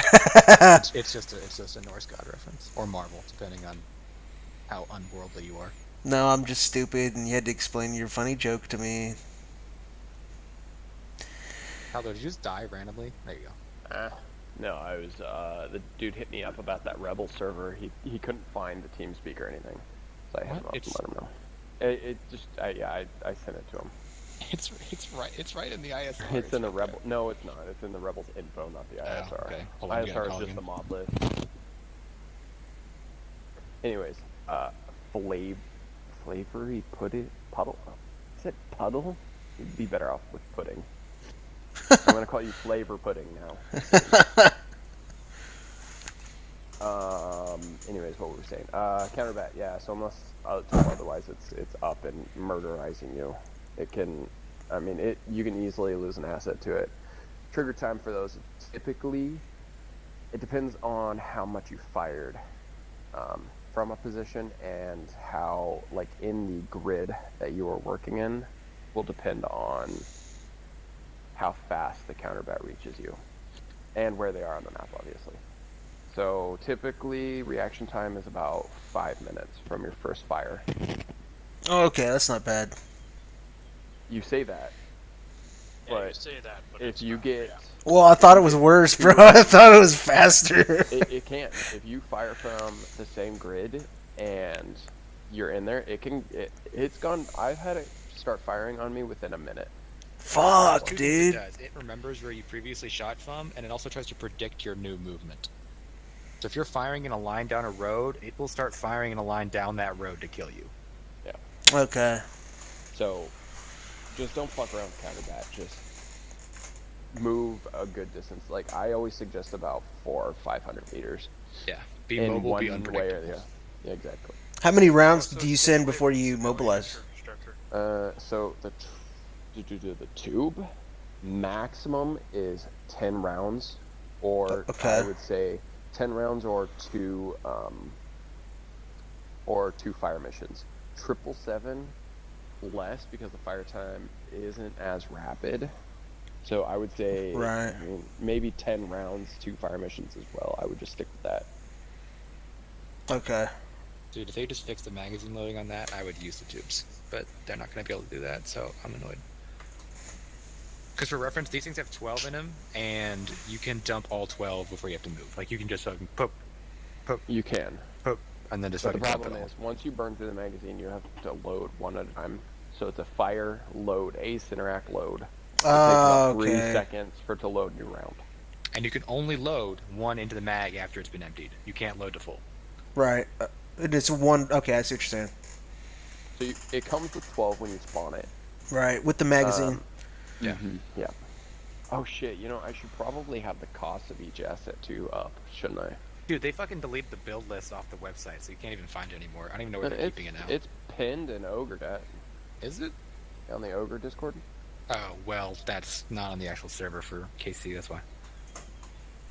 Yeah, I mean, there's literally a chat for build list. Yeah. But they deleted it. There's an actual dedicated part on SOPs about build list costs, and they've deleted it since then for KC. It's probably changing. They're probably going to change it up a bit. I hope it's not just fucking obsolete. What'd you say about civilian?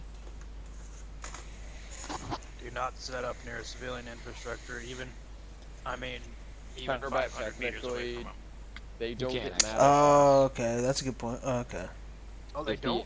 No, they don't get mad at us if Counterbat destroys their towns, but I still wouldn't do it. Yeah, unless you're in a situation where you're using a building as an actual shield, in which case you have to do it just to live, that's fine. But don't use it, don't like set up inside of a town proper. Right. Yeah. Okay. You will probably get yelled at if you do it too much. Is there anything wrong with it? I mean, morally, yes. Ethically, yes. Yeah. Ethically, yes. Practically, not really. They don't do it. No. The game won't punish you for it. That's an Yeah, sees you. but the Here's me if OGs. I put my real life ethics onto this server, damn it.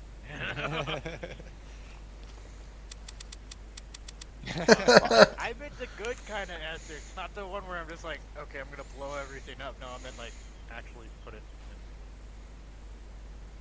Did you just? I don't care. Spare mags. I don't care. Spares. Oh, Yeah, you I did. do. Oh, I do. Oh, that's unfortunate. What the hell, man?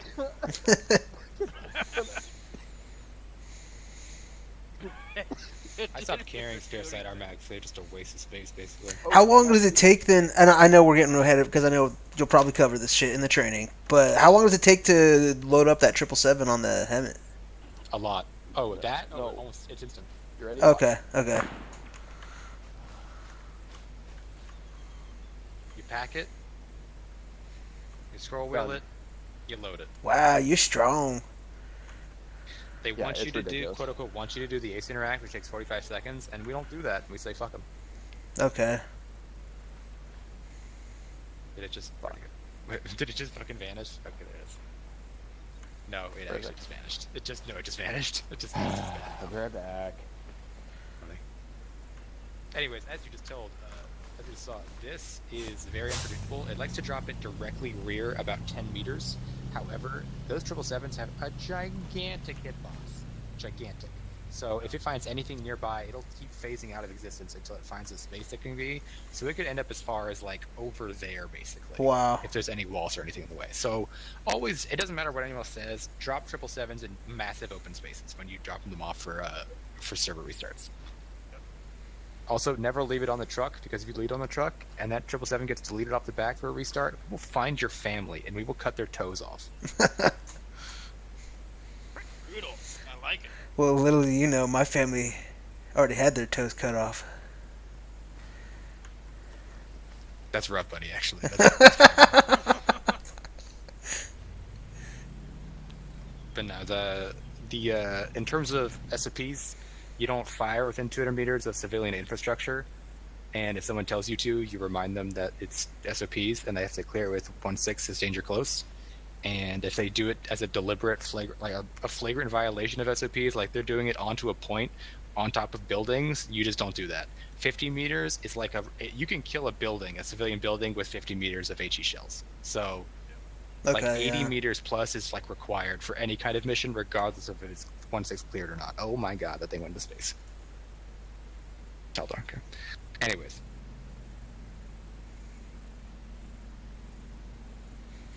And I'll tell you this now, and I'm going to tell this to everybody when we get into Savage training. The only hard parts of Savage are A, remembering to set your charge level correctly, and B, radio communications.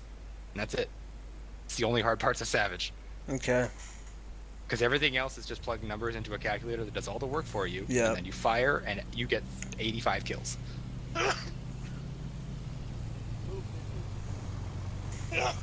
was here first. Skirt. Did you see him whip that thing, dude?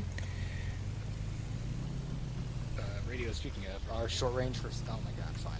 Move, I guess. No, short range for us is 40. That is Savages. Nobody else will be on 40 for short range because we're the only ones that use it. It's only for us to be out in the field when we're talking. Like, if you're on the back of the vehicle with the turret, you can't hear people talking. You throw on a shout if they're in the cab, so you just communicate on radio, so you can actually hear each other. Oh, okay, that's good to know. Like this. Short range 40, you said. Yeah, and it's always pre-assigned, so you never have to change it. The only reason you have to change it is if someone wants you to be like, Samside 6.6 will be talking directly to us, and he might have a channel that he wants you on or something. And then our long range is going to be 81, or if they want you to be 82. Because 81 is the primary fire asset for Savage, because 80 is mostly reserved for if we have a 1.8 doing Stalker, and then also Demon or Reaper, and then Savage is doing 81. And then if there's a lot of assets on, we can make it 2. It's just these. Okay. But it all gets put wherever it needs to be. Yeah, we haven't had second platoon except last map with the operation we had last map, and that's it. We actually haven't had a second platoon this whole map. That's kind of mind-blowing. Oh, even at the restart? I mean, even at the start? Yeah. Wow. Not for any of Essiker, not for any of MSD. We didn't have a second platoon the whole time. We had like 3 guys from the second platoon at one point. Never a full. At the end, there was one squad in or second platoon that was full. Yeah. Now for targets, get a couple of the guys here, take out some armor from the vehicle area. Just run it out. Turns out they actually put armor out there already. They did. It spawns randomly. Yeah. Automatically does. What's up, bastards? Every start. They have static. Once you hit it, it respawns. Yeah, so it turns... I literally only discovered that when I put a marker down. I was like, oh wait, there's already armor at the marker I put down. And Ken missed it anyways, but it's fine.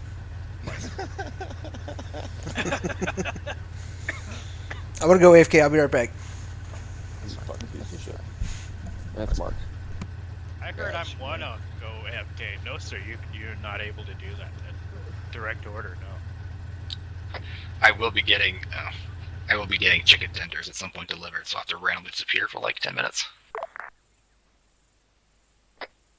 Yummy.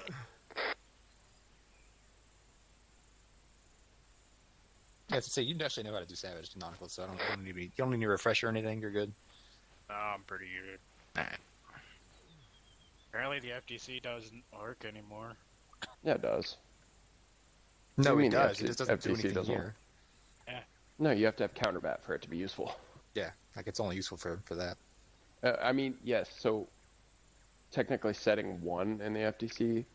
Yeah, or you want to be is a weird like fucking the use that as a microdagger calculator. GPS, Yeah. but no, don't do that. Yeah, it's also the calculator. The Google Sheet is how you're. Well, not technically how you're supposed to do it, but that's how you do it. it's also it's just better. It's more usable and it actually has the shit we use. So. Yep. It's also massively faster comparatively. Mm-hmm. Yeah. I wish they had I wish they did have them though, because that'd be more realistic. I What's do, that? but Oh, the the FTC. ITC mod has not been updated in 3 years, so. Yeah, I mean, And technically, miracle it still works.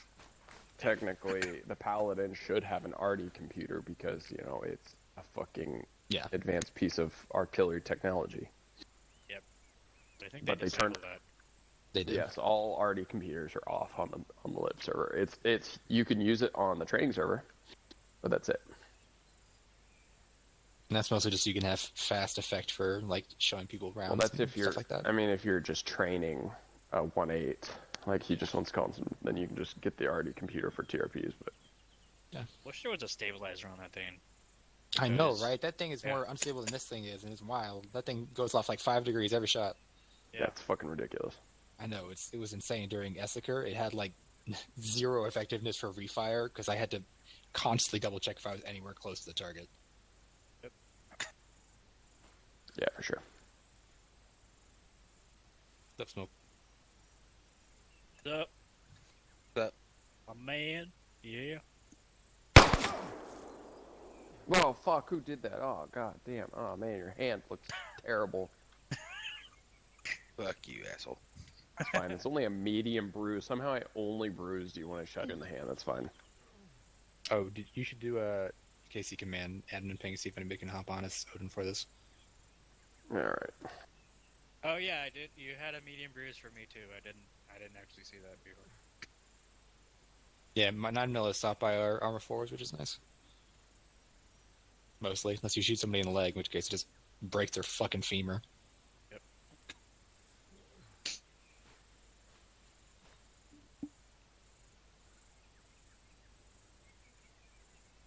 Oh. Which we gonna roll install on 8.1 or 8.0? 8.1. For at least the first part, I'll go over radios. It depends on how many forward observers we're gonna have. Yeah, what he said. Because technically, this is a forward observer training as well. So. Well, he said. Check 40. I'm going out there as 1.7 because I didn't want to go into 1.8 since I got the same shit. That? Yeah, the rolls here, that was Mark. Taldor, you want to get the drone up once we get to doing fire missions? Oh fuck yeah! I totally forgot that I could do I don't that. know why Yeah. I'm still in Discord. You should be able to here. use 1.6 though, too. No, yeah, I know. Yeah, I just have to go down there and fucking spawn it in. What's up, Mark? What's up, assholes? I think it's gonna be probably Mark. Mark, I need you to going put yourself Mark. closer to the doing microphone fine. How at the about other yours? end of the shipping container you're in. Well, it depends. Oh, sorry, we get yes. There you go. Stand by one. I think I'm gonna jump over to airfield and make sure we get all these guys spawning in the right area. Oh, he's got a bigger gun though. It's fine. Don't worry about it. No, You don't broke do his it. arm. You broke his whole fucking Asshole. arm. How did I fucking break your arm? I was on You're knife just shield. 9mm. This thing either gets stopped or breaks limbs. That's it. Fuck. Good news is you can instantly splint. 190. Oh fuck! I fucking. Yeah, we'll You have to do treated some me, missions, and then it, like my ace interact clicked over to morphine. I was like, hey, well, you know, fuck. sometimes you gotta pick up her. It's fine. Yeah, what's up, bud? I think where I'm You got a lagging, split the on reason you? I'm lagging is I'm on Okay, planet Uh, right now. I should, yeah. You're on a that's why I'm different having- planet? You should carry one No, splint and that's 4 why I'm tourniquets, so they having always have the on, ability to Star save Citizen. themselves or somebody else. Yeah, I always, the I planets usually are have all 3 fucking splints on hell my laggy, bro. just because. Yeah, that's why I'm Fuck having it. the frame rate. I don't carry that Your many because they don't do FPS shit in the is actual once you get, server. yeah, I mean, so. once you get on space or one of the barren planets, yeah, Yeah. you'll go up to 60 FPS. I only I carry read one some if other I'm people that doing run in the anything same other than exact setup 190. as me. They're getting like And then when 130 I'm frames per 190, I second. only carry like 3. Yeah, it's all about optimizing. Star Citizen's not optimized at all. I just put Being 4 still in because then alpha. I can get I mean, 2 like I legs said, I got it to for 2 35 people out. frames. I haven't even made it to my ship yet, though. Yeah, I mean, we can totally rock some fucking Star Citizen. Like I said, I have a Cuddy Black, which is like a, it can Yeah, be all yeah. the way up to 10 people, I think. Yeah, the only I requirement need for to forward get a- observer for this will be a vector, and that's about it. That's just any leadership, Vector even and squad leads. Dag Vector and Dag or something. They get 10 digit. Yeah. Everybody's got the micro, so. I want a drone. Give me a drone. I actually don't I run the can micro spawn a dagger in drone and anything I can other send than it out. than like a squad lead roll or like a command roll. I run it for everything I have because I steal the fucking vectors off my dead friends' bodies, and then I use it to call on fire missions as like a random HMG. Oh my god, he died. And Anyways. Rest in peace. No, it's just too useful for me. I like having the micro dagger in general. Yeah. I run it. You don't need to run it other than command and really. Anytime where I may need fire missions or cast or some shit. I mean, I bring it up because I can have it as a secondary mini-map that's like either a huge one or a tiny one, just for whatever purpose I might need. Let's hear it for the OG dagger users. Fuck you. Like... Nah, fuck the actual dagger. Fuck the actual dagger. The shit is the worst. Yeah, it's so bad. Hey, it was the only way we could get 10 digits on one map. Why? That would fucking suck. For a while. Before we figured out the zero line issues. I started playing on Spearhead's campaigns. And, dude, that they only do 8 digits. Lame. I mean, agents aren't the worst, but if you start doing something with 6 digits, you need to make sure they die and stop being in any position of leadership. Yeah, but I mean, I'm like, you guys want accurate fire. I mean, you guys want a 10 digit. I mean, that's right on top of the target. Yeah, it's a 1 meter box. Oh, hey, Flavor, you back? 8 digits. The only time I ever give a 6 digit is if they're slow into something. Yeah, I'm back. And it's out in the open. For reference, the reason we do 10 digits is because it is down to a 1 meter box of precision. Right. If it's an 8 digit, that's a 10 meter box, and a 6 digit is unusable because that's a 100 meter 100 box. meters, yeah. Smoke, do you know if So, we got, always, we require 10 digits and then require TRPs. It's up to you and your preference and your 1.8 preference on which one they want to do, but we need 10 digits, no exceptions. Do you need a TRP for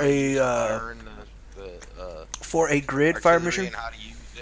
No, if you're going to get a TRP, you'll swap to Polar. There's two kinds of calculation. There's grid and polar. Right. Polar is basically the fast version where it's like, how far am I, how high is it, what's the angle, and then you can just instantly calculate. Right, so you don't need a TRP for a grid, right? No, correct. Okay. Laser guided do work on the Paladin. Yes, because it's on base armor, not on fucking ace. For reference, ace lasers. if you're here for the Savage, I'd have your short range to 40, because that's Savage, so. Savage call out right there.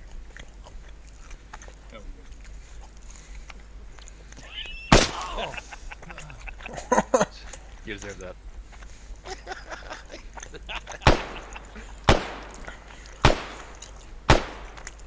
I'll fix you, but you still deserve it.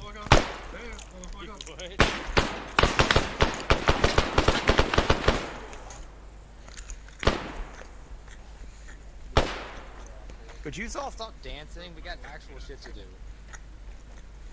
This is true. Fucking Nogor at least deserved it for the fucking awful wordplay.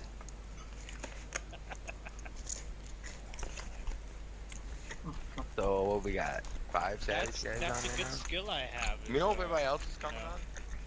Well, for reference, 58 people marked as interested, so we'll see how many of those actually show up. They also still That's a have little, half an hour until it starts. nerve-wracking, man. I'm gonna be honest. 58 I people. guarantee you there will not be that many. Yeah, I guarantee it. There's Well, I mean, about 20.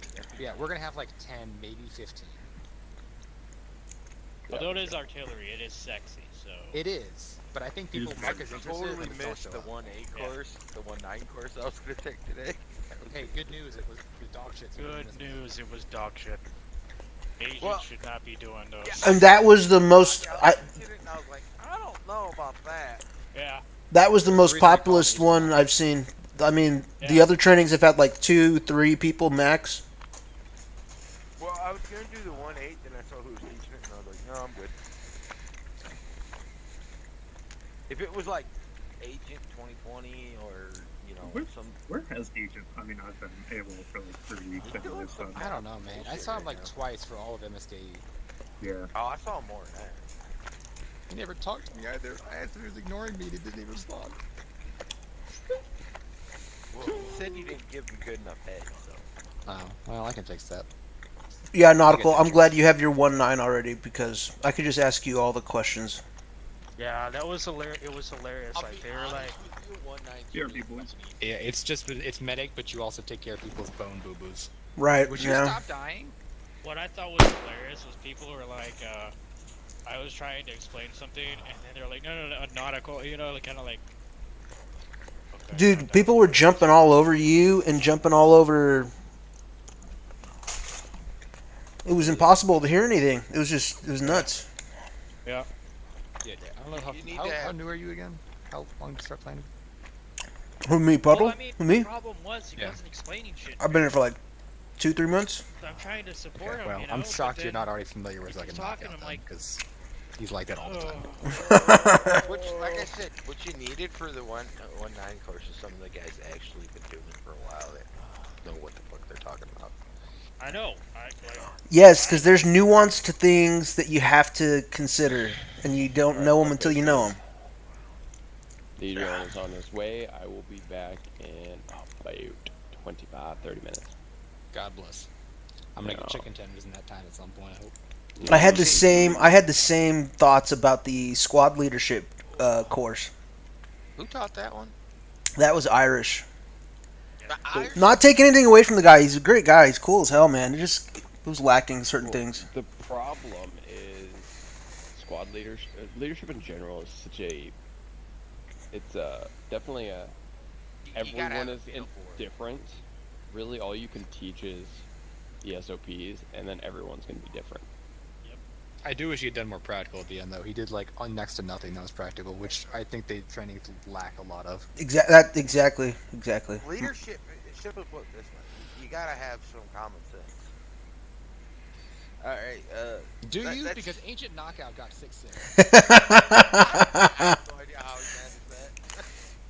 I mean, I'm like, if he got it, my 6.6 perm is golden, you know. But I'm like, I'm gonna give you a tip right now, and this is probably about everybody that plays Savage. You'll say this: if Agent Knockout is 1.8, don't even slot in as Savage.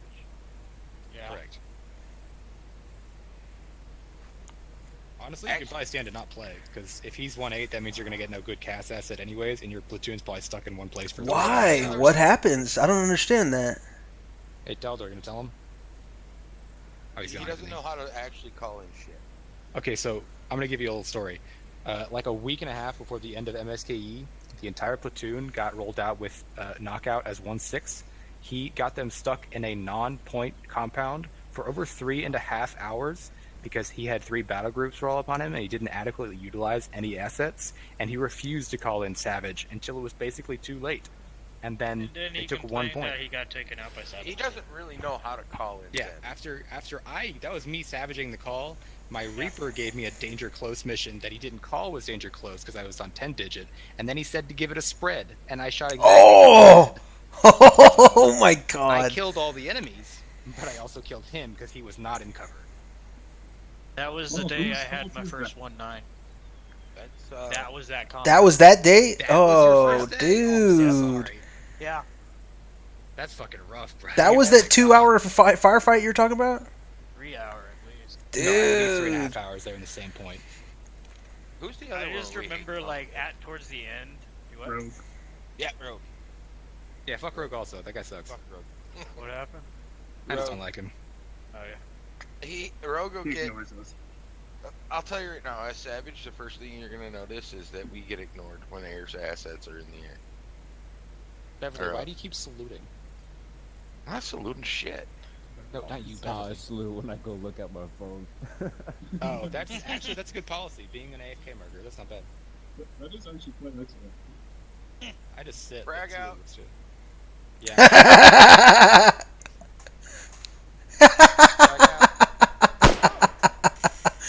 Oh, sorry, it's a very tiny frag in me. Haha, you was a stationary target.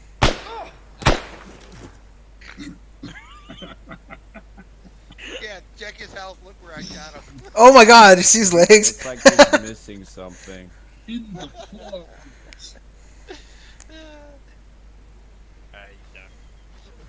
He's over there. Oh shit! I can see it now. He's gonna point the 777 this way.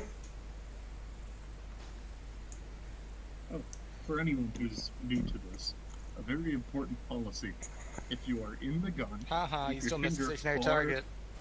far away from mouse 1 until you are ready to blow shit up. But I tell people also, pull up your micro dagger all the way. Not to buy a second screen Or your C-tab, either one. SSD. Any device. Yeah. Also, don't alt-tab in after you've clicked, or it'll instantly fire, and you'll fucking kill your whole team. Yep. I literally was thinking about 190 today, just to be a mass-cas help. But then I was like, with a 155, you're probably so dead. I can't help There's you. no such thing as a casualty from 155. You're just a dead man. I mean, that reminds me of the last training I was doing. Super fucking shooting. Chicken tenders, okay. Shooting everywhere.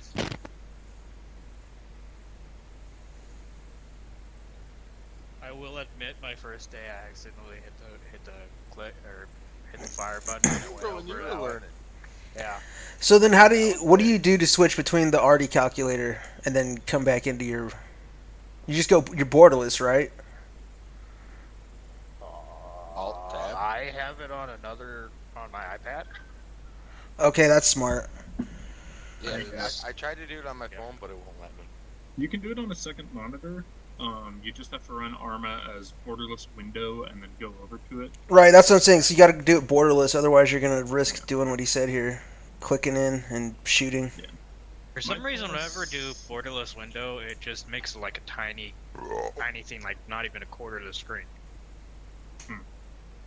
I run full And steam. I just don't go into the gun. Yeah, Settings just are- stay off the gun until you have your numbers and are ready to fire as a new policy. You can literally just stand right here. Right there. Stand right here. Get your cords, get all your stuff, tab out, put it all in, come back in, get out, jump on the gun, you're good to go. Although it is a good idea to go like point it towards where the enemy is gonna be, and then get your digit that way while you're on the gun, and then get immediately off. Oh, I need to figure that out so I can tell everybody good key binding right here. You go ahead. Key binding to make life easier. Yeah. I just don't remember which one that was. Everybody on shout. No. Yeah, I'm on shout. I'm on shout. That was another thing. It was hard to hear when Agent was talking because it was tough. And it would help too if we could actually practice some of this stuff. Yeah. I'm trying to remember where this key binding was, and I can't remember. I'm gonna go grab it back there. Yeah.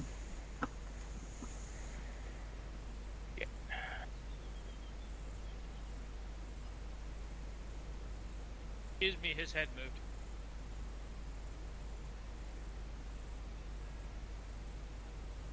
That's not correct, Sloot.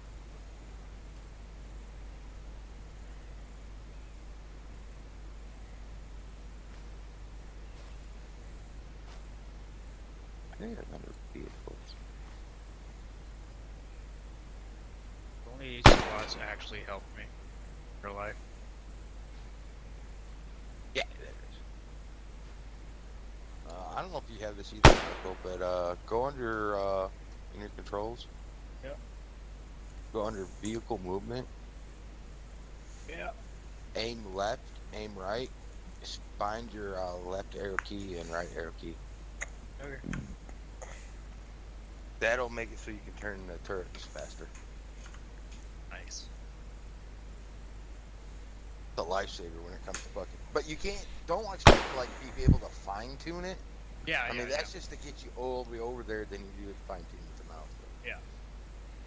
it saves a lot of time. Did you have to change that, or is that default? Yeah, change it.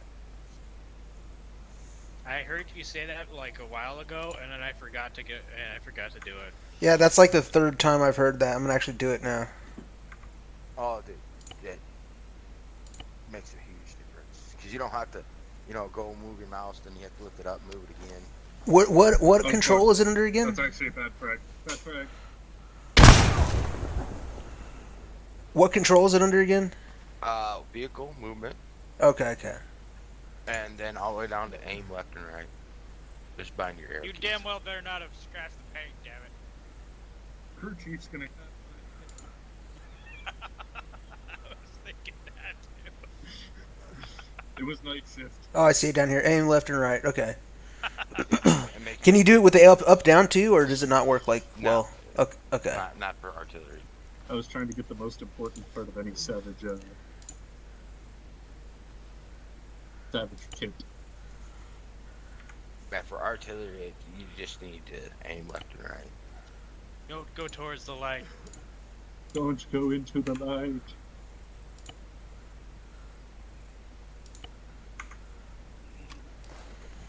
Mark. Oh yeah, Yes. Beverly, You you're got, gonna Star want to have Citizen? earplugs. I do not. What's up? I was asking Mark at Star Citizen. I would like I thought to about play getting it, but I think with my 97 or GTX 970, it's not going to be good. I have it. I just haven't on played a it in a long GTX time. 970. I'm thinking about getting a 3060. That's what I have. 3060 is pretty fucking sweet. Well, this actually, I'm on I think 27. you can get away with the 9. Or no, 27 Super. I haven't played Star Citizen in so long.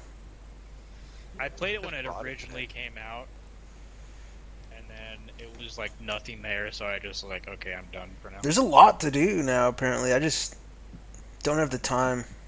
I'm more like, I want to be more like the explorer, you know, and not have to worry about going into combat every fucking time I go anywhere. Yeah, that's the fun part, exploring and shit. I mean, I could even do logistics and shit. I just don't like fighting because One of the new updates they just put in has like these really crazy cave systems that are pretty cool. It says 101 FPS on low, 79 FPS on medium, and 53 FPS on at high. that's the 3060. 970. GTX Oh, a 970. 970? Yeah, that's 1440p. Yeah. Star Citizen? Yeah.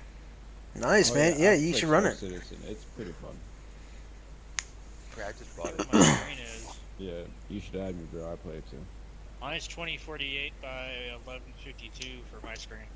Mine screen's like 32 something by 12 or 20. Oh, what the fuck was it? Yeah, it's actually an editing one, so 'cause it's supposed to work with the Mac better, and so I just have my desktop split into it, and then I Right come now back. I'm running 2954 by 1662. Okay. On this one, but I might jump that down to 1920 by 1080p. See if my frames jump up any higher. Yeah. Do you know Aegon Smoke? Maybe. He plays in here. He plays a lot of Star Citizen. He's in our server sometimes. I'm gonna play with Taldor's talked about it. We're gonna run some and all that. Yeah, I'd probably play with y'all too. Yeah, man. I've met some pretty good people on Star Citizen. You meet the right person. Yeah. You can have I a good mean, I time on did there. a lot of research on the ships and all that. Have you guys gone to prison yet? Oh yeah, I've broken out a couple times. Nice. Went in there and broke some buddies out. There's a way to there's so much to be done on that game. Yeah, I have not gone to prison yet, but you're like, I mean, it's part of the thing. You're supposed to eventually.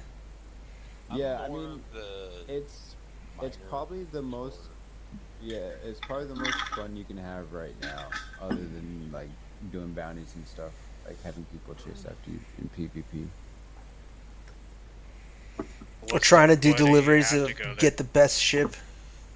Oh. If you get into mining, you can make some serious cash and become a big dog in the server. Or just spend like $500 in IRL. Oh yeah, definitely. It's crazy how many dude. It's ridiculous how much people spend in Star Citizen.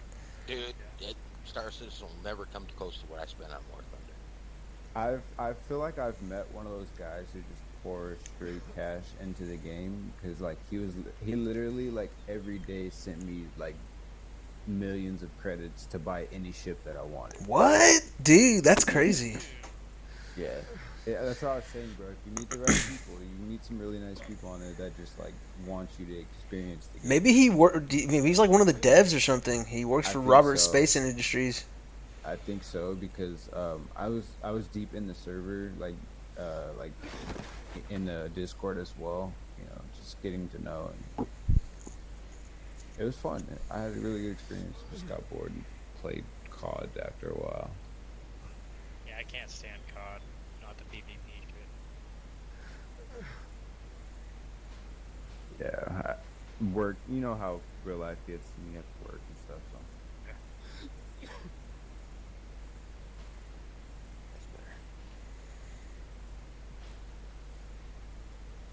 As soon as I logged in, it had me on all the ultra high settings, and I was like getting 2 frames per second. And I was like, how am I supposed to do shit with that? Yeah, I saw you logged in, and I didn't see it for a while. I was like, what's going on? I was talking about Star Citizen. Oh, okay. There's a really cool mining Discord if you want to get into mining on Star Citizen. I can link it. I just kind of wanted to do so. Figure it all out. Send it, bro.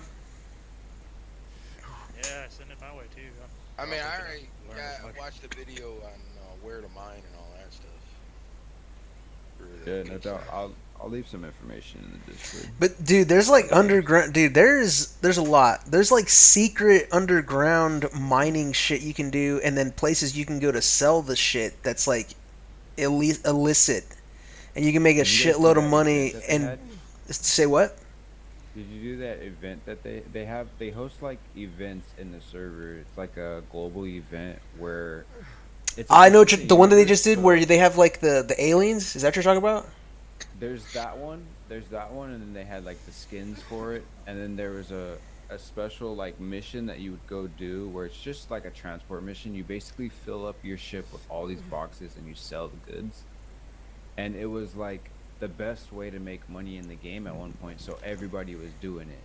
And it's a persistent universe, and there's only one location where you can get these boxes, so everybody's fighting for that one position.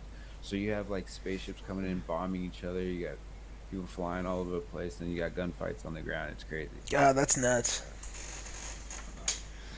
See, I've always been I'm kind of passive in Star Citizen, I'm not gonna lie, because I'm not that great at it, and like I don't have a lot of time on it, and I'm passive because like I'm so worried about losing my shit, dude, you know? Yeah, once you get over the like fear, I call it like gear fear, it starts getting more and more fun. Well, I mean, like if I have enough money, I don't have to worry about it, you know what I mean? To put into the game that it like, of course you don't want to put all these hours into it, and then in the last 5 minutes you lose it all. Well, I mean, the issue is like the money. Like, I wouldn't give a fuck if I had enough money. Like, oh, I could buy 2 more ships. I don't need to worry about this one. Hello, gentlemen. What are we talking about? Star Citizen. Oh, I love that game. Classic. Citizen of the Stars.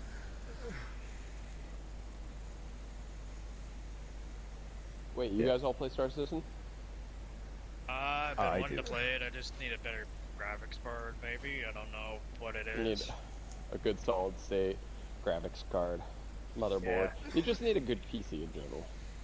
Well, my motherboard is an X370 Pro. It's like 5 years old. Shit, so.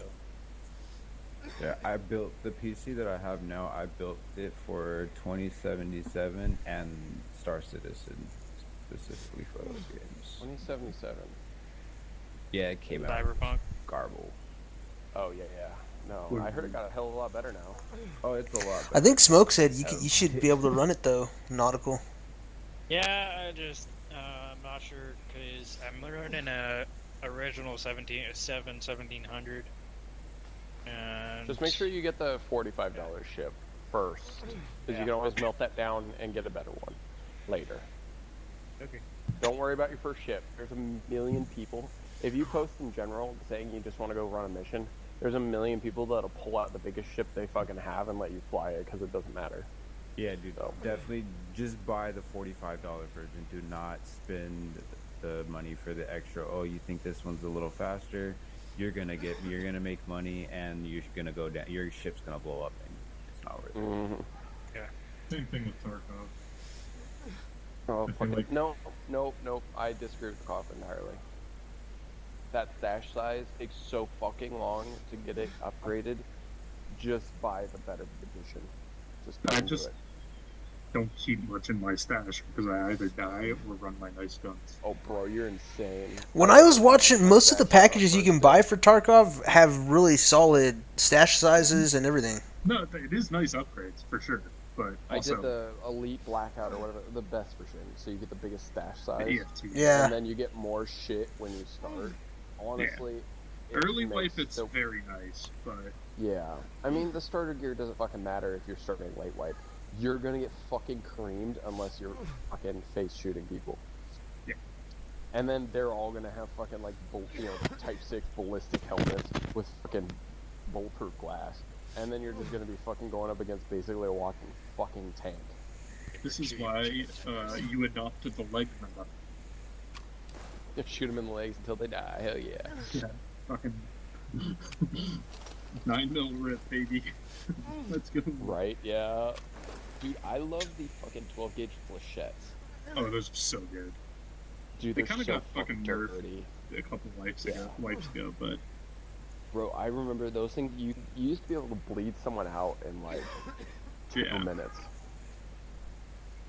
if you two-tapped a guy with flechettes, he would 100% bleed out before they added the hemostat and everything. Yeah, before they kill us. Well, at this rate, we only have 2 new guys that need training. Who's wonder if they're all at the airfield.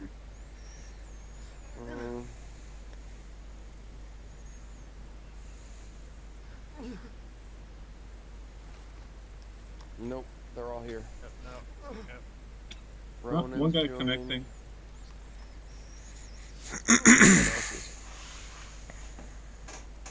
Flavorful pudding. Yo. Do you want to join the Anastasi Rebel server? What is this? It's a Rebel server, so you start out with like a Car 98. You have to steal, kill, blow up, ID, missions. It's against NPCs. In Arma? Or... Yeah. Oh, yeah, okay. it's just another server. It's hosted by a couple guys who are part of the Armacut server. Did you have teams? Like, can you join up with people, or is it just a Yeah, single guy? Well, we're against the NPCs. So yeah, it's all of us. So you can, it's like a 24-person server size. Nice, I'd like that. I said, you steal shit. You, like, if you find a jet on an airfield, you can steal it and, like, stash it. Damn. Yeah, man, send it. It's a fun fucking server, yeah. Do you have the... Is there an optic on the Car 98, or is it iron sight? Oh, no, so you steal weapons from, like... So right now we're fighting the U.S. and Russia. So you steal all their weapons, their optics, their ammo. You don't start with anything guaranteed. You start with the M1 Grand, Car 98, and then, like... I forget what the other thing is. And then everything else you have to steal. Once you get up to 200 of that item, you get unlimited, so you can have as many as you want. But it's pretty fucking cool, man. Server's fun. And it's what? It's U.S. Russia. What is it simulating? It's Russia, U.S., and then we are the rebels trying to push them out of our like area. Okay. So the Russia and U.S. will fight each other. Russia, U.S. will fight each other. The police will fight Russia and the U.S. and us. So we're against everyone. It's everyone against everyone. It's a fucking giant free-for-all. So it's all guerrilla warfare, engagement. steal their shit? Yeah, you set up IEDs, like, you can accept, there's a commander for the rebels. You can take missions, like, hijacking a munitions convoy. You set up IEDs on the road, and the convoy goes through, blows up. You take their Vics, and then you get the munitions and whatever is in the fucking trucks. Steal all their loot, fucking deposit it, and then you have a bunch of loot. Sounds like Warlords. The Warlords official server. Yeah. It's Anastasi 2.0, so they upgraded it. It's so much fucking fun, man. Yeah, And I'm not just saying that because I'm a fucking admin in that server. What is the setting? Like, what time period is this? So it is current times. Okay. It's current. So T80s, T72s, M1 Abrams, Bradleys, NVGs and M4s, lasers. M16s. Yep, NVGs, lasers. Class 5 body armor is the max, I believe. Okay. Yeah, that sounds cool, man. After the squad training, Irish Empire spawned some Russians with class 5. I fucking empty a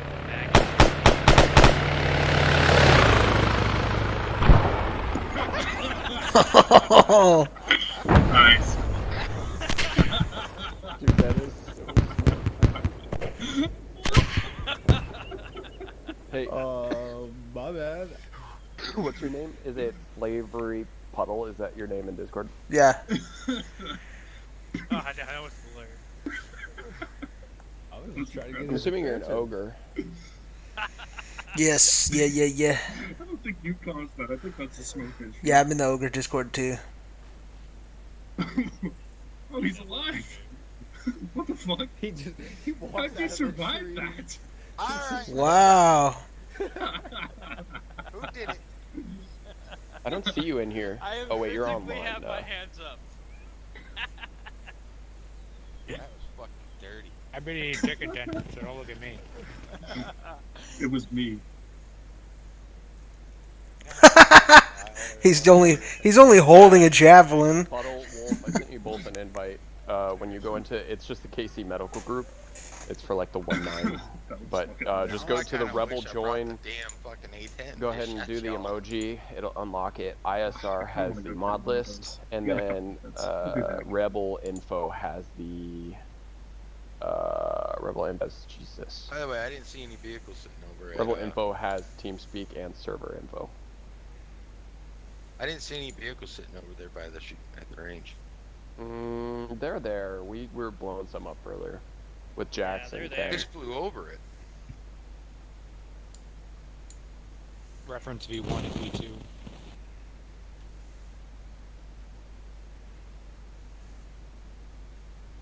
If you respawn and spawn at the actual observation bunker, just look at those points, you'll see them. I'll open the UAV terminal. Hold on.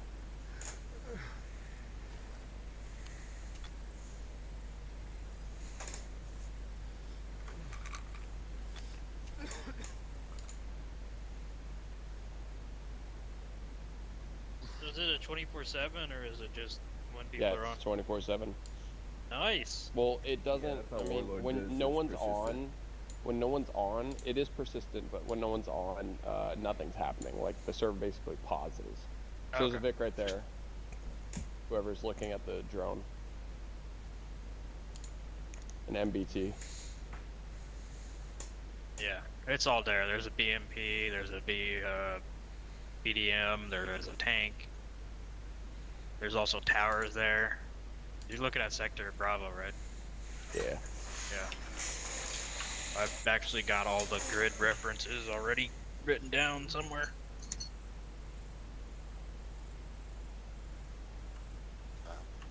Don't look like we'll have too many. I shouldn't need too big of a notepad, should I? No. You don't need a notepad. It's all memorizable. Yeah, I had 6 targets there. It I'd say on the how... only time you need notepad is if you're putting down copying a 10-digit or some shit like that. You don't have a second Yeah, I screen. mean, if you're not quick, if you have a second screen but you're not quick and can memorize like 3 numbers and like continue with it, then I would say have a notepad. You can just write it down, repeat it back, and then go over to your second screen or your fucking calc sheet and do it. So, I write it down, like the grid, type ordnance, target, that shit, so that I don't know it in my head in case I have to, or know it there in case I, like... I just remember it. Wait a second, that's not the right round. Half the time, half the time when they do give us an round type, it is the wrong round type for the target. Exactly. I mean, yeah, but that's their problem, not ours. And I If sure we as send hell it, don't you'll never be able to send change wrong. that. If we send it back and they're like, oh shit, that's the wrong round, like, yeah, well, Those you told me the wrong actually, one. That was my intention with this training as well for forward observers, so they could learn the rounds and the different types and what to call. Because like the AP heats don't work; they disappear unless you're doing point-blank shots, like direct impacts. That's the point of them. It's a direct fire. Yes, but even low Also, angle Bevel, shots, you gotta they change your disappear. TeamSpeak key from your radio key. Make your TeamSpeak something else. What's up? Because if you keep talking on radio every time, that's gonna annoy the shit out of everybody you meet. Who? Yeah, I'm trying to change my open talk. I just changed it to voice activate. Yeah, just do hybrid and have a Threshold and high everything. threshold gate. You're fine. All I see is a voice activated. Where's the hybrid? Hybrid's right below it.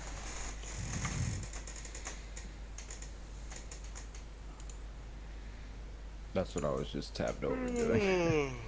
Yeah, all I see is I push to was talk, tired of hitting tab. continuous, and voice activating. Oh wait. Okay, so it is on hybrid. There's a mode that says hybrid. Okay. Yeah, it's literally a mode called hybrid. Yeah. Okay. Yeah, I'm like. And you said have a high threshold? Yeah, you basically need to make it so it's only when you're talking in a full speaking voice, because otherwise it's going to pick up all the shit around you, and turn on echo cancel, and turn up the noise reduction. La la la la la la. So there's only 2 people in here that. Perfecto. Did I mess mine up? No, I didn't. No, you're good. You're good. And you can just put a toggle mute button on instead of push to talk. That way you can just turn it off if you need to. What's funny is it whenever I turn it off, when I hit mute, and then like there's a noise, it goes, you have enabled mute. You know, click to continue, and it goes, or I click have to this keep it one on. thing. Oh, on that's my the other thing. headset. Turn off the fucking voice pack, or you'll die of boredom. I don't know how people still have that on. What? How do you joining? turn off the The voice Sound. pack, so it doesn't be like, No, user has entered your voice channel. pack, and then deactivate. Oh god, I cringe when I hear it on somebody else's thing. Yeah, I'm begging you to turn it off, please. What's that under? Is it under application? It's self, no, so self. Self, sound pack, deactivate. Yeah. Damn. Options, notifications, sounds deactivated under sound pack. Sounds deactivated. Oh, sound pack. The only issue is that you have to remember when you're muted, but that's about it. I have this thing that's built into my headset that's called a mute button. Oh, getting all fancy over there. Yeah. Oh, way to live in the fucking 21st century, dickhead. Well, Yeah, I've like had the it entry since, level I don't course know, there. You know what? 08. If no one else shows up to this and it's just 2 dudes, and then some fucking jackass on first day of lib, hey, can you guys train me on Savage? I'm fucked. What are you talking about? This if shit. You should say It's when. not an if. It's a normal. You know, I these will people, tell him to go stick it where the sun Yeah, I don't just shine. didn't want to be that guy. Why I'm here. There's people that come up though. Can you teach me Savage? And it's simply put, it's like, yeah, but you know, we do your training. Yeah, and then there's I mean, people like, that are like, it's "Where's the new map? New map? Oh, I just joined. How come y'all aren't playing anything?" Because the map God, ain't ready how yet. many fucking times? Like, That's we should why have like I- a automatic thing where it like says, It just triggers on keywords, yeah. yeah, you know, like fucking hell. And then bro kept on doing that. Oh my god, shut up. He's doing it facetiously, I believe, Rogue. Yes, yeah. Yeah, I know. it was funny Yeah. the first 3 times, and then Yeah, he did it was it fun, 27 more right. times. Yeah. I mean, there is an official date. Yeah, Did you guys see my test server 19th, post? dude. I I just saw it an hour I ago. know, that was hilarious. I gotta do my recording for the 6th. Let's fucking go, bro. The 19th. I'm so fucking pumped, dude. I gotta do my Yeah, no, demon me too. recording. I might try and do that tonight. Yeah, It I'm gonna depends get on how try and get my busy soccer tonight. Anastasia is. My demon recording. Oh, okay. Oh, so it's like, it's permed like there too? Demon? Yes, Demon Stalker, Reaper are all permed, and you have to record yourself flying. Demon is Are arguably you easier talking than about Stalker. Anastasi? No, here. no, Oh, nothing's okay. permed in My Anastasia. OBS Okay, turned yeah, black on no, me I for know Arma. the perms here. I was like, fucking A, is Oh, there OBS perm did for shit you? in there too? Yeah. Now, the permissions for I- Anti-Stasia are, do you have the I vehicle? use Okay, don't die. the Yeah. Recording feature on the app through Twitch. That's did what I you use. do did you do like the landing, That's like my the J-hook, NVIDIA all that Ryzen. shit? If you got a GeForce, you can No, record that way. soccer you don't have to hook or Yeah, the anything like that. NVIDIA. Soccer you have to do Yeah. the startup sequence for the 60s, take I'm off, gonna try that one. So that might land be at better. an LZ, OBS. take off, come back, low hover on the base, land.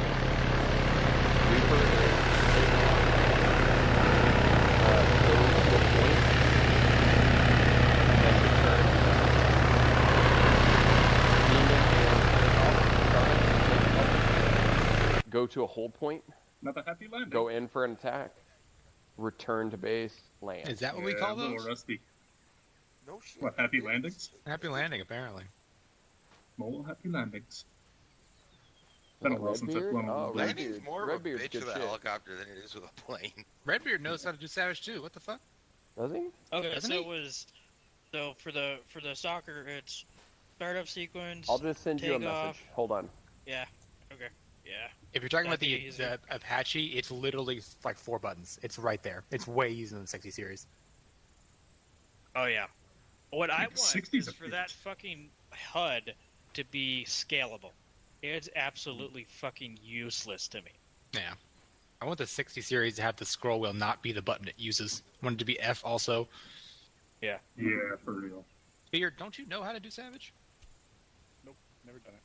Oh, okay. Well, I mean, good time to learn. I know about the calculator. I even put a GitHub feature request into them, like, hey guys, I'm visually impaired, and even some of the people, because I've heard people complain about that HUD. No, yeah, it's like, it's not good.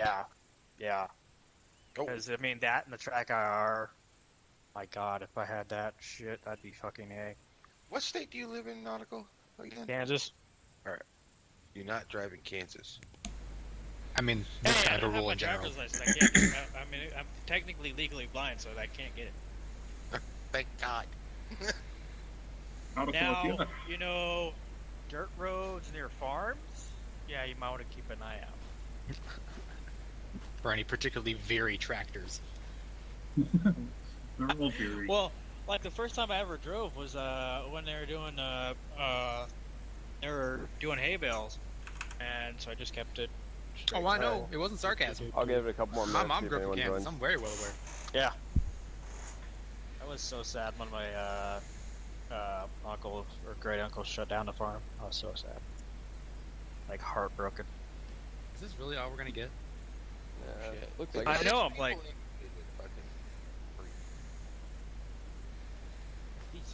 After 58 marked as interested.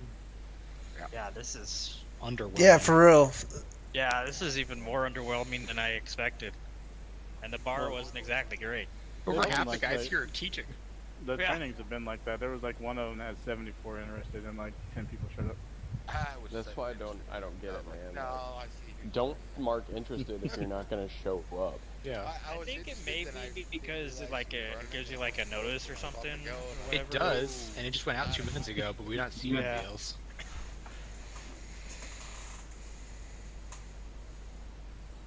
Someone said I need to go to the squad stuff. I'm like, dude, I'm like, I don't need to go to the squad leadership bullshit. Yeah. I have 1.6 and 1.7. I already done that shit. Table for two. I sure as hell ain't gonna do 6.6. Fuck that. You have 6.6. It's not that bad. I still It don't was want to actually do it. the fucking test was hella easy. Honestly, you're just a babysitter for What's the Reaper for the most I part. was like, Yeah, am I that's being all you got. too much brevity or whatever? Because I was like, Yes. this is all fucking common sense. Why is this? What the hell? So I was only like a couple sentences per thing because I'm like, well, of course I'm gonna do X, Y, whatever. And I'm like, maybe They're I pretty didn't put lenient enough on the into it, test. but Oh, they You failed say you? that, and yeah. no, I haven't gotten it yet. I Well, don't yeah, know like I about said, they're this. not doing tests, man. Remember? Yeah. But I'm just So- gonna be like. I mean, my if they do 1.9 is that- still sitting there. I'm still waiting for my 190 to get back to me. Yeah, I mean, like, if they say that's not enough, I'm gonna be like, okay, let me painstakingly go through everything I would do, blah, blah, blah, blah, blah, you know? I'm like, it's fucking common sense. No, a couple sentences is fine. That's what Yeah. I did. It's just like, it's common. Is this wait? There's like a written portion or what? Yeah, it's just a written test. I was Okay. going with my butcher, my 1.9, and my 1.8. On the We'll 16th. probably open them before the next map launches. They are. You can do. You can do the 24-hour tests. No, 6 days. They are opening on the 6 16th days. for all permissions-based exams. Those are the lock Start up on on the my 19th. Yeah, Man, it I starts gotta the go. 19th. The exams start the 16th. Yeah. And you can do leadership all the time. So. Because if I don't get Butcher this time, Loki's gonna tear me a new asshole. I mean, that's what I'm trying to do is the Butcher and then Phantom and Banshee. Nah, that's what I want, is Phantom. Yeah. Butcher and Banshee especially, but I'll take the Phantom if I can get the freaking 1.6 perm done in time. I'm trying to get the 1.6 Phantom. and 1.8. I just need Phantom and Banshee. I need TAC P and Platoon. You know, I can live without getting Phantom right now. I'd rather be getting a 1.9. Alright, boys. Let's get this shit started so I can get, I gotta get going sooner rather than later, so. Let's do it. Whoever wants to be forward observers, if y'all can just go fucking play their dicks at Bob, yeah, wherever, fuck Bravo. Target But sector no, Bravo. respawn at Central Observation Post. I thought you were gonna have them go through a different route. Oh no, wait, you're talking about us. I'm talking to the trainers, not the, Yeah. Yep. Smoker, Shut up, you're I'm tired. going as well, right? Unless you want me to hang here. Go ahead. If I can Yeah. get one, is there one more person that can go? Well, if you can go, Taldor's yeah, go. over there. I mean, Taldor, Mark's Yeah, over but there. I have 3 people to shoot, so if I can get all 3 people shooting, we'll just go on channels 80, 81, 83. So then all 3 people can be firing and practicing, so it's quick and easy. Alright.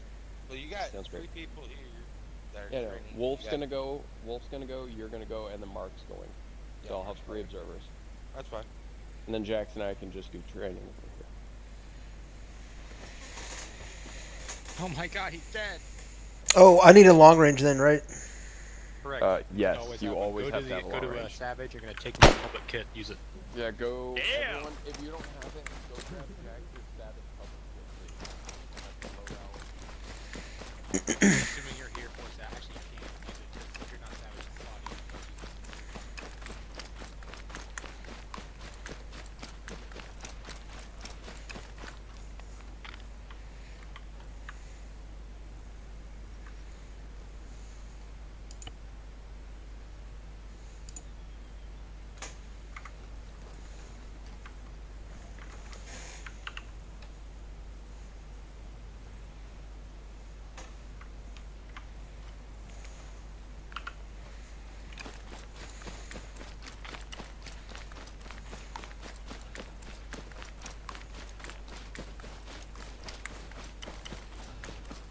The 3 guys that showed up get a much better experience.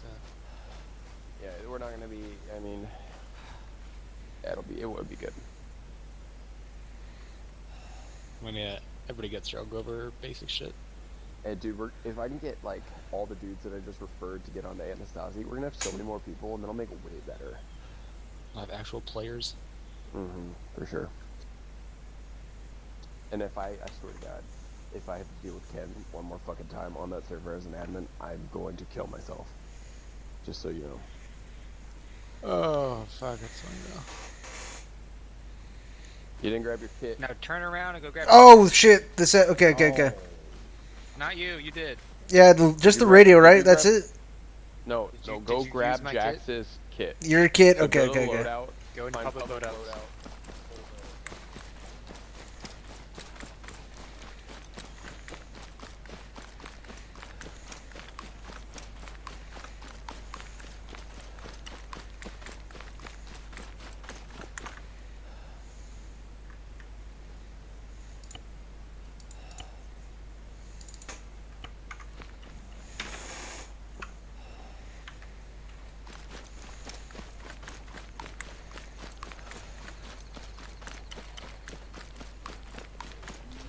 Hold on, everybody come with me. Hold on, everybody come with me.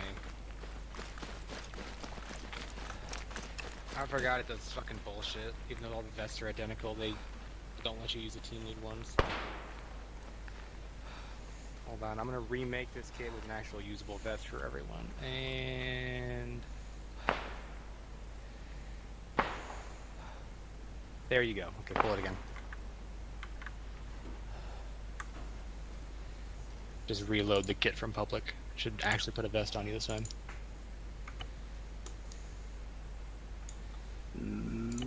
Nope.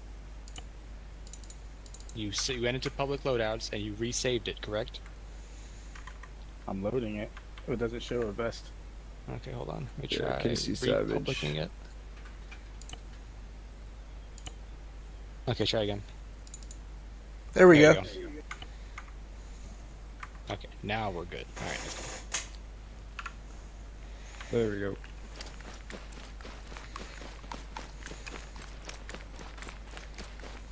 The nice thing is, you don't ever have to care about what your terminal slot is for Savage, because if you're a team lead, it gives you a terminal, the rugged tablet, and if you're not, it gives you the Android. Alright, Slavery Puddle. You're gonna be on long range 8-0. 8-0. Okay, 8-0. It's on Redbeard. Weber, blah, blah, blah, blah, you're gonna be 8-1. Redbeard, you're on 8-2, please. Right. Radio I'm good, Redbeard. I'm teaching you. We're gonna go over, and actually I'm gonna grab another 777 because those are gonna get fucked up if I use it over there. I'll read you on 8-0. For reference, everyone over here should hear this. This is 40. This is the Savage Radio Net. It defaults to. It'll always default.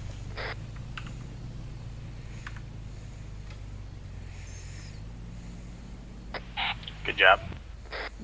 Did that man just run under my truck? My radio. Okay. You read me on 8-0? Hey, firm. For future reference, it is recommended to not run other people's trucks. Which channel are you on? It says C61831. No, so, the ASRock itself. Okay. Radios, you're going to go to your UHF antenna and then go on it. You're going to pull it up. Now you're going to go delete everything and then input. And for everyone's notice, there is a gigantic overpressure wave in front of all Savage fires apart from the mortar tube, so never stand in front of them when they're firing either. And how do I change the frequency? I see the radio. So it's the green, right? It's the green radio. Yep. Radio check so 8-2. The screen where it says 30, highlight it, and then you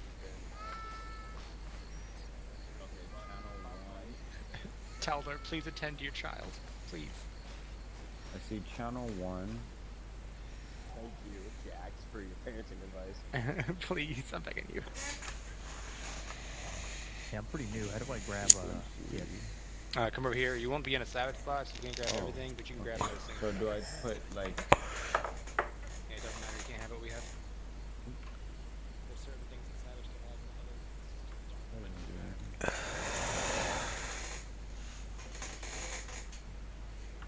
What's it supposed to say?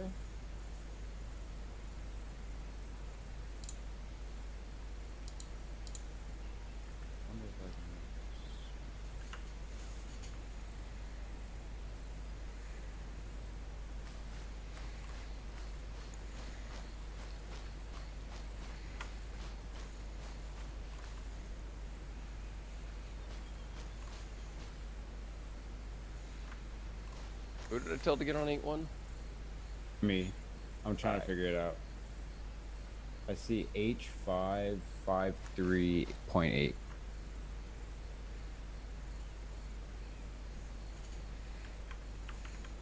I've just been over here pushing buttons. You're on your long range right now? Do you have it open? Alright, hold on, I will stream. Ah, fuck, not all in Discord together. Actually, yeah. Y'all join the Karma Discord. Chat, mute yourselves in it. I will stream my screen so you can fuck what's going on.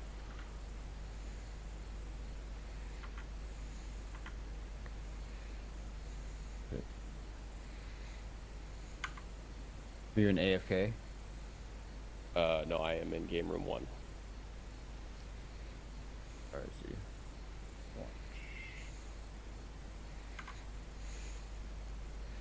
Puddle, if you could join the Discord as well. Just so if you have questions, I can show you on the screen. I'm good. Okay. I got my long range up though. What do you need? Oh no, this is just for later with the micro dagger and Oh, stuff. I So got there's you. a lot of shit that I have to go through. I got that you. is easier if I show you on the screen. Yeah. Let me jump over. Just make sure to mute and deafen the fucking Discord chat. But it's just so you can see the screen.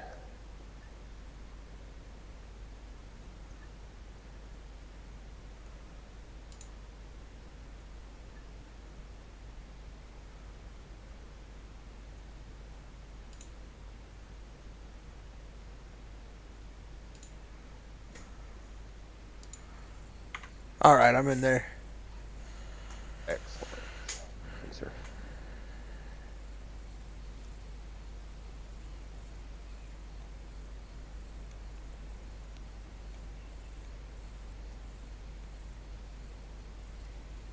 Where's the other guy? Wasn't there one more? I think we have. That's what I was, with 3, right? 3 guys. Redbeard, can you join Discord real quick for me? Yeah. Just game room 1. Just for when I'm showing micro dagger and stuff like that. It'll help out.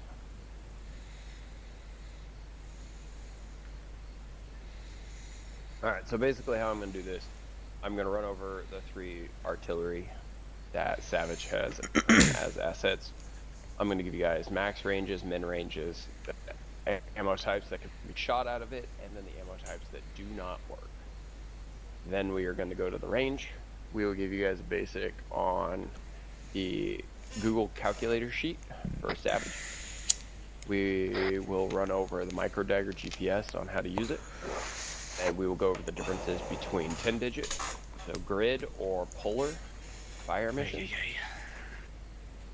And then we will go over just how communications typically work between Savage and a forward observer. Just for your guys' information, forward observers can be squad leads, 1/6, 1/8, Phantom, but if Reaper, there is a 1/8 on and Reaper, but if there's 1/8 on, they take priority on all fire. And they have to clear all other forward They have observers. to be cleared. Yeah, they have to. So any forward observer, like if 1/4 squad lead wants to call in a fire mission, he has to contact 1/8 with the fire mission, then 1/8 has to call it into us. If there's no 1/8 present, just use your best fucking judgment on who you're gonna accept fire missions from.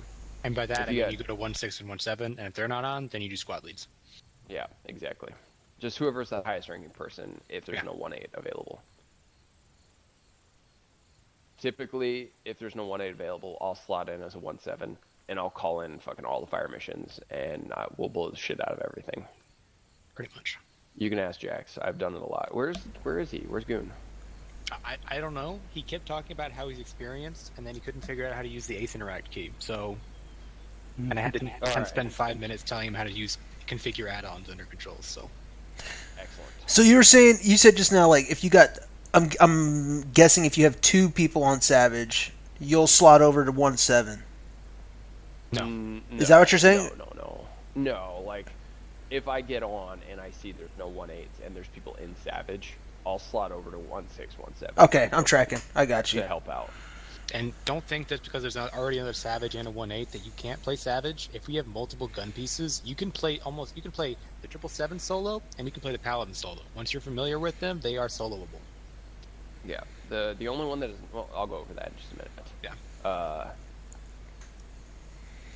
Yeah, so I mean, like at the end of the last server, the MSKE, we had 3 777s, and we were fucking firing off rounds like crazy. So, and for reference, the only one that cannot be doing it is the mortar tubes. That's only due to SOPs, and we hate them anyways, so it doesn't matter. Hey Jax, I figured it out, man. What was the issue? Yeah, so my water pipes bursted and flooded my my setup, and I don't think my Windows key works, so I've set it to something else temporarily. That'll do it. But hey, everything else works, just my Windows key. That's why I was having an issue alt-tabbing earlier. Fuck me, man. Fuck this. all right, gentlemen. Goon, how Yes, sir. familiar are you with Savage? Not familiar at all. You have to walk me through it. I barely understand infantry stuff, so. I guess I'm the perfect man for this job. All right. I'm stealing beard if you're done with them.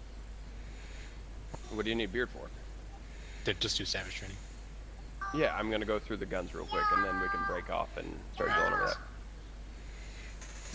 Yeah. Hope I didn't impede anything. No, you're good, man. All right, so we're gonna start here.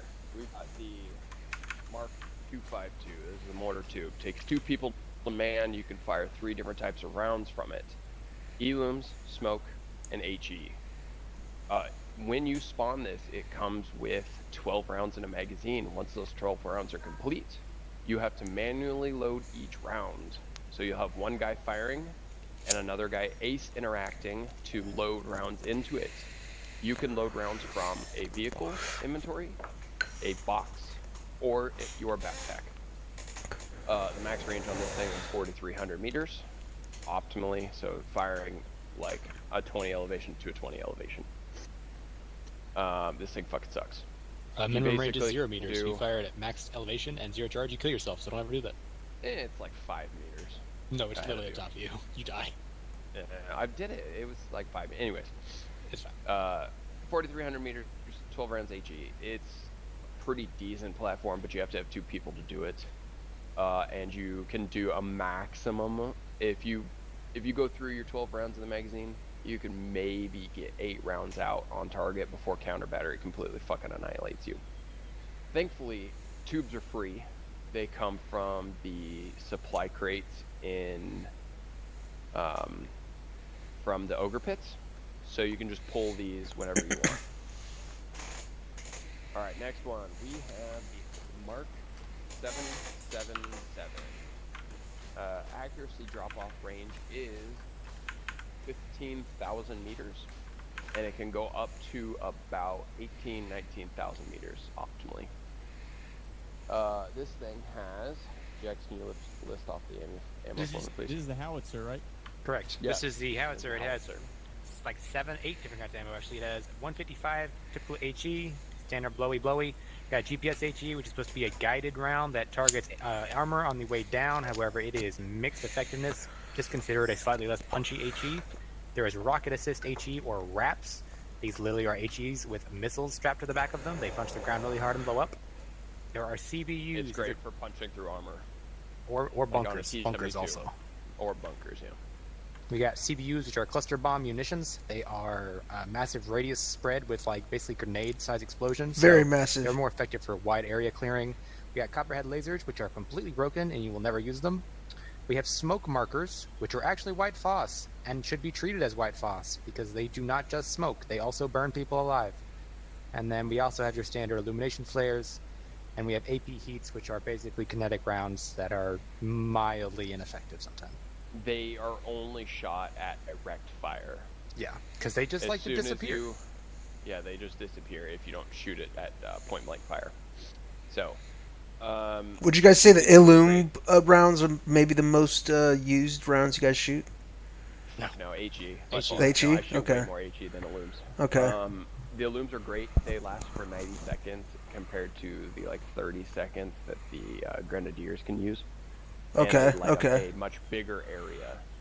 The Illums are really, really nice, and also the Illums do not cause counter battery. Yeah.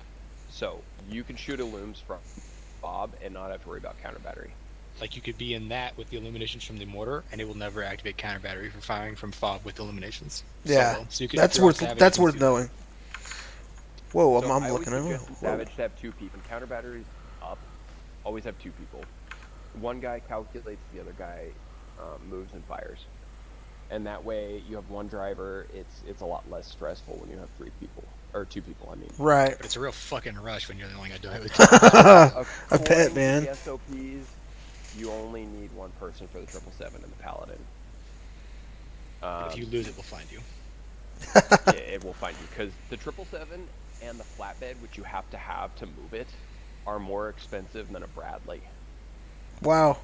Actually, Okay. they're almost as expensive as the Abrams. Yeah, they're I think it's basically like nearly 200 Abrams. supplies short. Yeah. All right, and next we have the. And it lasts way longer if you fuck it up. M1019 Paladin. For reference, it is basically the vanilla Scorcher. It just has the artillery computer disabled.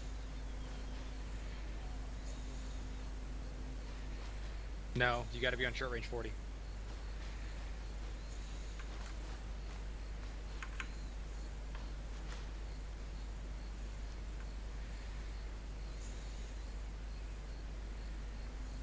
Did you copy? You guys hear me? Yeah, again. Alright, so following rounds in this are smokes. They don't work. Don't use them. Elums. Laser guided, which do work. They have to be laser guided by a 1-8 with a laser designator. Radio check. Close. They have to be laser designated by either a Reaper or a 6-6 or a Phantom with the Darter drone. Ground-based lasers right. Heavy lasers. Not track. Yes, they're heavy lasers, so it has to be right? Reaper, Demon, or the drone. We have mine clusters, which is AP. 4-0. Mines. Yeah, but how do I like? We've got precedent. Set frequency. Oh yeah, it's the button on the right. Everyone can hear me now? Yeah.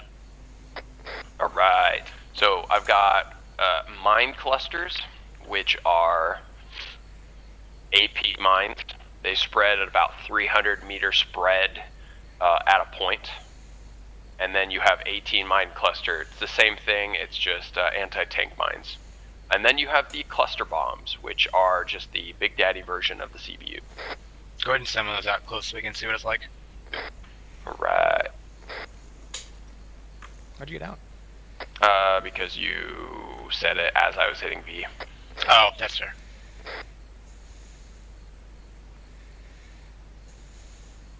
So for reference, AP and AT mines, they do effectively spread and activate. However, they have a limited duration because of how servers will track their spawns. That's a cluster. It's way more effective than the little dinky CBUs in this thing.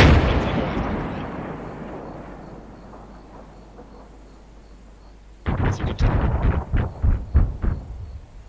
Those are like 60 millimeters each, so they're not grenade sized. Right. So, for everyone to be aware, do not use CBUs or clusters on low angle shots. If your 1-8 calls it, tell them no. You will wipe out the platoon if it is in a bad firing position. If you are firing above their heads and you are using low angle, the CBUs and the clusters trigger off of elevation. So if your low angle hits that elevation check early due to hitting a mountain, you will kill everyone. CBUs are nasty when you do low angles. Same with clusters. And it will be your fault because you will know better than as Savage than to do that. There are some things that won't be. Like if you are targeting something that's danger close and you don't get informed properly in a way that you can't know, then that's 1-8. But everything else, you need to be aware of the fact that you'll be liable for what you do. Who calls in artillery or 1-8. mortars or any of that? 1-8 is primary. Who's 1-8? You have. You are that 1-8. is you. You're 1-8. Okay. That's TAC P. So there's 2 TAC Ps. You got Alpha Bravo. Typically, how they do it is Alpha. Can you take over percent checks? Yeah. So basically 1-8 Alpha and Bravo. 1-8 is TAC P. They control all kinds of assetted support apart from Butcher. That means they control Savage, they control Reaper, they control Demon. Reaper and Demon both cannot operate without a 1-8 present. Savage is the unique one we can. We can operate with anyone who is a leadership element, even if they're a squad lead. So basically 1-8 will just send you fire missions on your chosen channel, which is generally 81, sometimes it's 82 if they're busy with other shit like Reaper or Demon. And they tell you to blow shit up. Cool. And if you get unlucky, you'll get a fucking 1-8 who does bad calls or doesn't do enough calls. And those are both bad. Like certain people that I won't name yet, and you'll find out.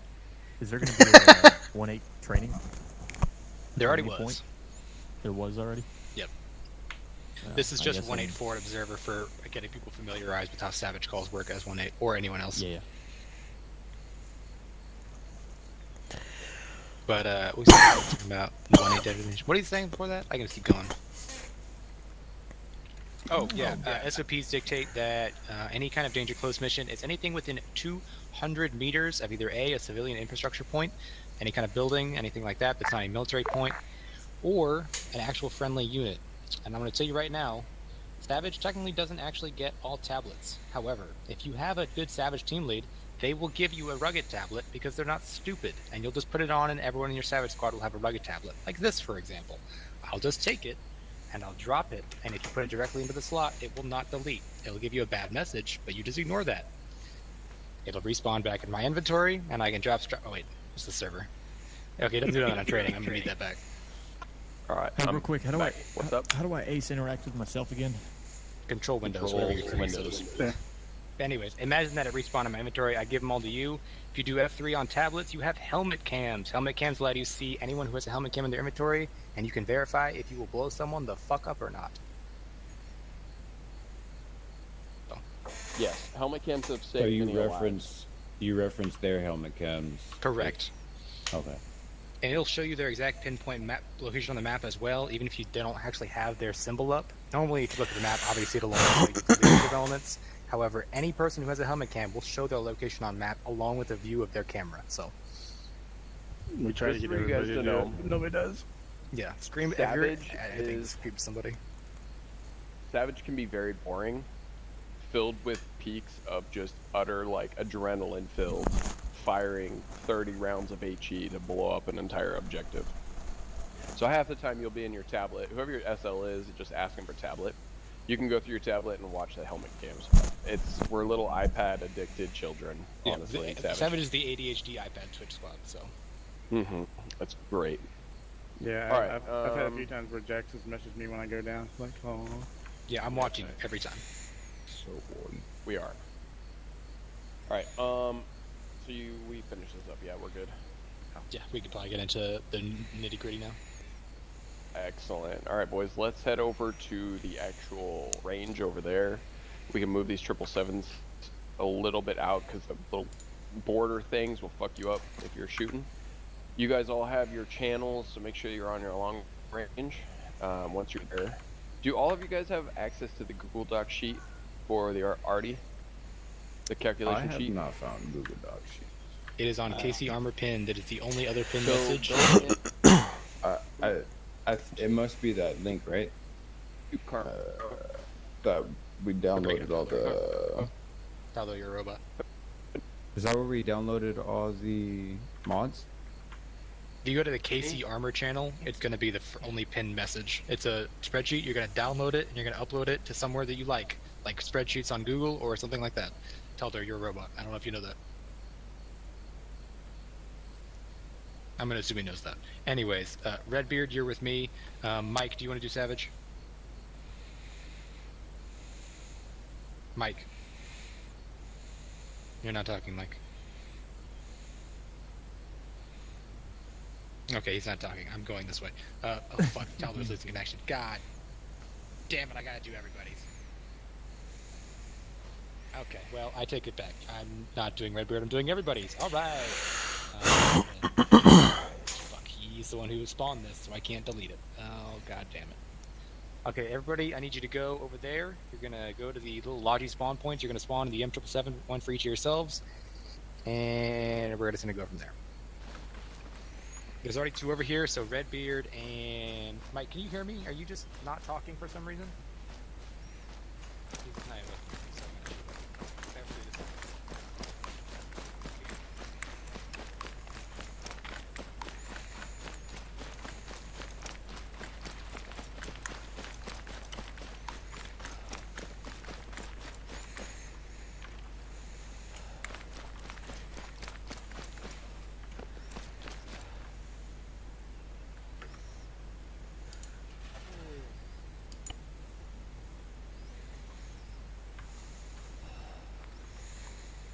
go ahead and scroll wheel down. You're gonna go to scroll wheel spot 4, spawn a 777, and I'm gonna fucking show you how to load.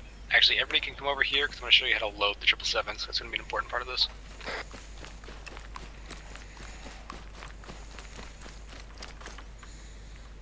Yeah, Floplet, they just recently added it. Alright, that's what I guess.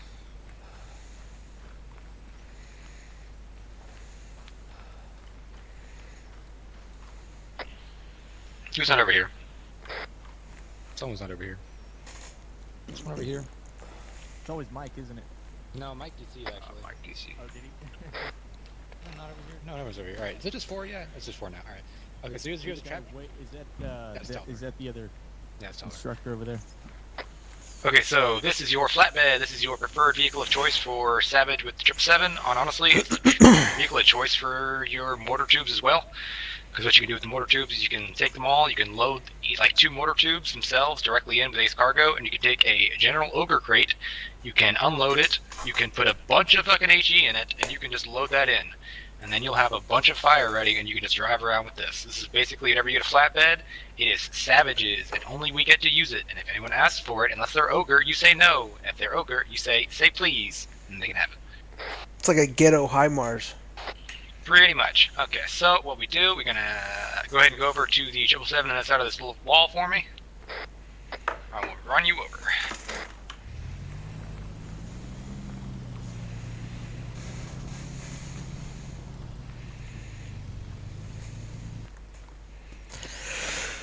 Okay, who just spawned the 777 right here? Me. Why? I didn't know you was putting. Why? I didn't know you was driving there. Why did you do this? I was trying to make it easy. Did not make it easy. No, I didn't.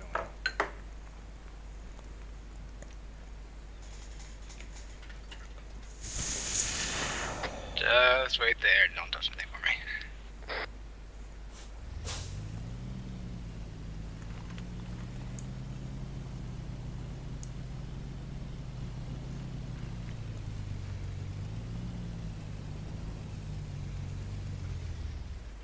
So, range on flatbed loading is roughly 15 meters, like here would be fine. In order to do loading on the 777, if it's flat like this, you gotta hop in the gunner seat, you're gonna scroll all the way down and have an option called pack.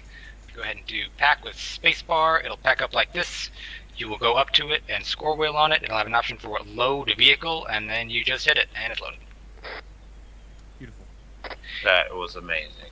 So in order to not do that, you have to do it the quote-unquote correct way. So you can go ahead and, whenever you're unloading, you're in the driver's seat generally. You can either do scroll wheel, unload all vehicles, or you can hop out, ace interact with the middle of the truck, and then do unload vehicle cargo, and that also works. So in order to do the quote-unquote correct way, somebody come over here for me, you're going to stand right next to the fuel tank. You're going to ace interact right on the fuel tank, you're going to do load cargo with the ace.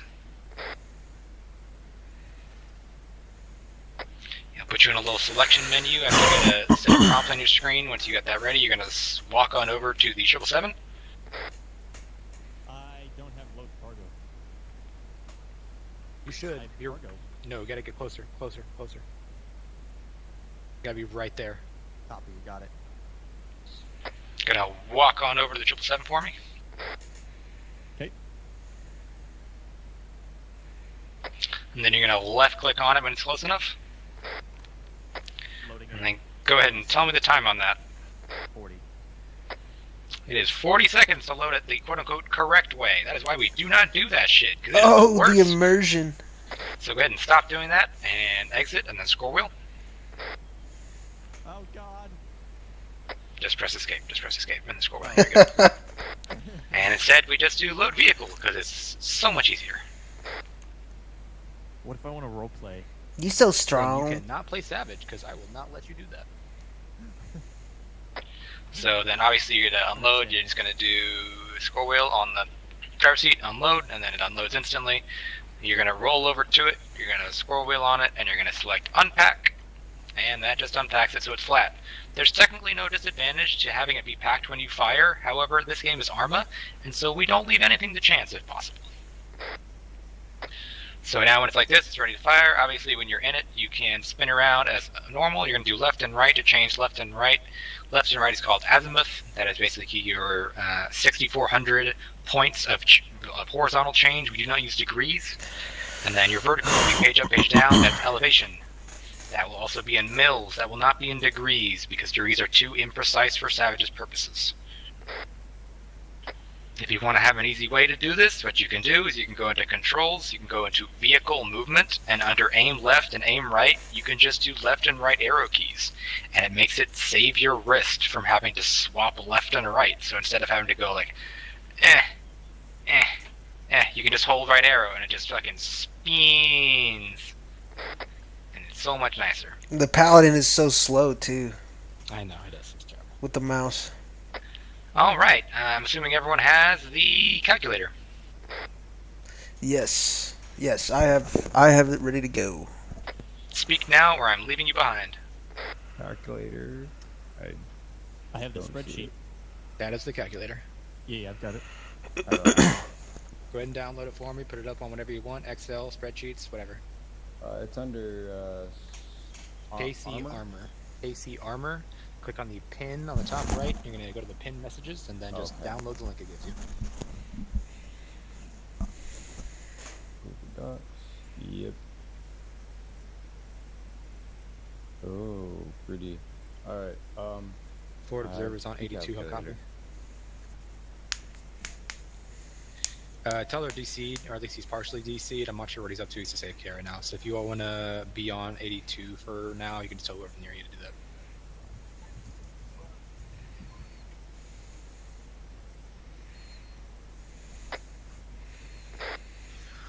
Should we jump on 82 as well? Yeah, everybody be here on 82 for now, until otherwise.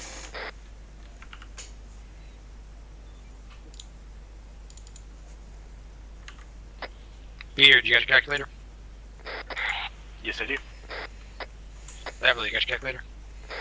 I have my calculator. Alright.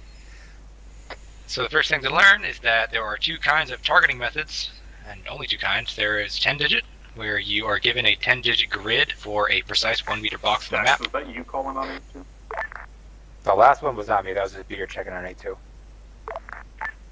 Got it. Are you guys carrying on the training down there, or are you waiting for Tal? No, I'm carrying it on, but it's just me right now, so. Roger, if you need help, let us know, and one of us can pull over there if you need it. No, I mean, you can't talk. I mean, if we talk twice as fast, it's going to be the same thing, so I'm not worried about it. When it gets time to break off, I'll tell them to go to different channels, but for now, I'm just having 182. Copy that. So, there's two digits. There's two kinds, rather. There's 10-digit, where it is a precise 1 meter box that is given to you typically by a vector and microdagger combination by your 1/8 for precise fire, and there's also a TRP, where you do polar measurement.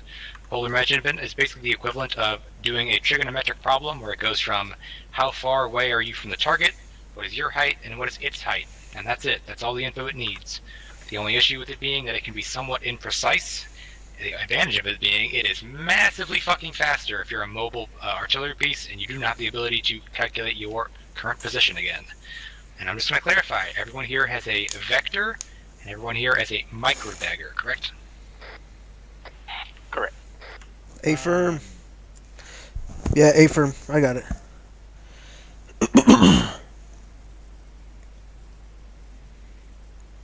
If you got my kit, it was in your inventory. If you press home, it'll pop up. Got it. I've got it. Got both. Yep. So basically, there's two ways to do it. For the 1/8, just for you have that reference about how they do this. If you press home again to bring your thing up to full screen, your micro dagger, click on the top left with the bars. It'll have a mode called Connect. What you can do is you can pull your vector out when that mode is up. You can zoom down sight and hold tab and then R at the same time until you get the little box that pops up. You'll release them at the same time, and when you come back out of that view, you'll get a new 10-digit that'll show wherever your target was looking. So that's how they're giving you digits, and under the circumstances where you're doing something like direct fire, you'll be capable of the same thing as well. So you get precise, actual like 10 digits for fire positions. Like How for do we me, get the 10-digit? What? How do we get that 10-digit? You said there was a Click on the window top where it's left and supposed. I have the. press home. I have it full screen. Press on the top left on the bars. Okay, there we go. Click Connect. Connect to. And then you're going to press B to bring out your vector. Just V. B. B. B is in Bravo. You're gonna, after you're holding it, look somewhere. You're gonna hold Tab and then R immediately. You're gonna hold that until you get a red box popping up. You will then release them at the same time. And after you come back out of that view, you will get a shiny 10-digit that will show you wherever you were aiming. That is how you are getting fire missions. Whenever they do 10 digits. That allows you to do completely precise positions without having to use human error involved, because it's all calculating for you. Get your vector, right? I do not. I pressed B and nothing You happened. you might have to put your thing back to the main page too, the micro dagger. Jag, After you said connect have it. an R, hold it, and then release, and then where do I have that 10 digit? It'll be at the very bottom right after you close out the window with the full screen. You should still have your micro dagger up. It'll be that LE number. So for me, if I look directly down... Not the one at the top. That's your location. Yeah, that's the one at the top is always your 10 digit. You want the one at the bottom of that micro dagger. Which in this case... something I need to do with my micro dagger to make it Oh, fix yeah, itself? you need to click on top left, connect to... Go back. Do you need to go back to the main page? It's the bottom left tab. Press home. Press home. Press home again. Oh, I got you. You said bottom left? Yes. Yeah, that's where this information is displayed right here. And then what am I doing with... Okay, gotcha. Then you're going to hold, you're going to bring it out, you're going to hold tab and R as you're aiming down sight. Just work down sight. Got it. So yeah, that is how you're getting 10 digits. It's also useful for basically every role in this game. If you're any kind of leadership, you're going to use that for giving 10 digits of positions. So cool. That's just general information. Fuck yeah. But so once we hit tab R, it should like register where we're at. You have to hold it down until that red box appears. Okay. Tab R, got a red box. Release both. Release both. And then you're going to come out of it, and if you have the correct settings, it'll show up on the bottom of your micro dagger on that little preview. And that's the grid location of whatever you were looking at. Your location is on the top.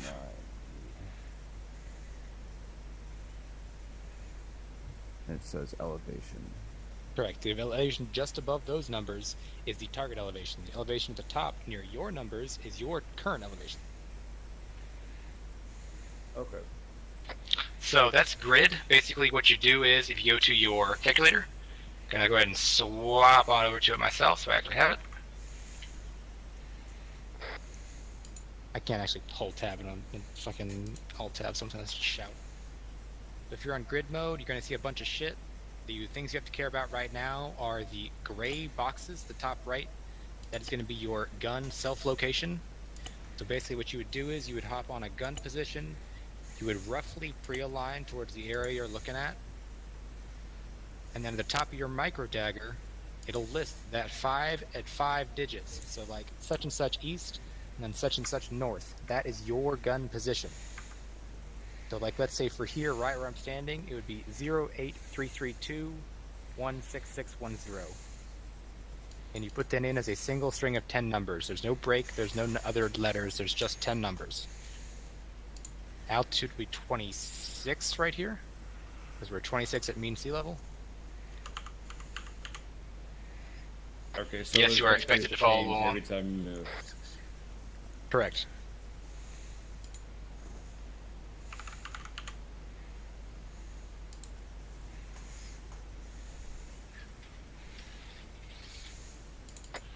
Once you're done with that step of actually acting like you're putting in your gun position, let me know. We're going to act like we're actually doing this. Alright, would you go? Alright, I'm with you. How to do that?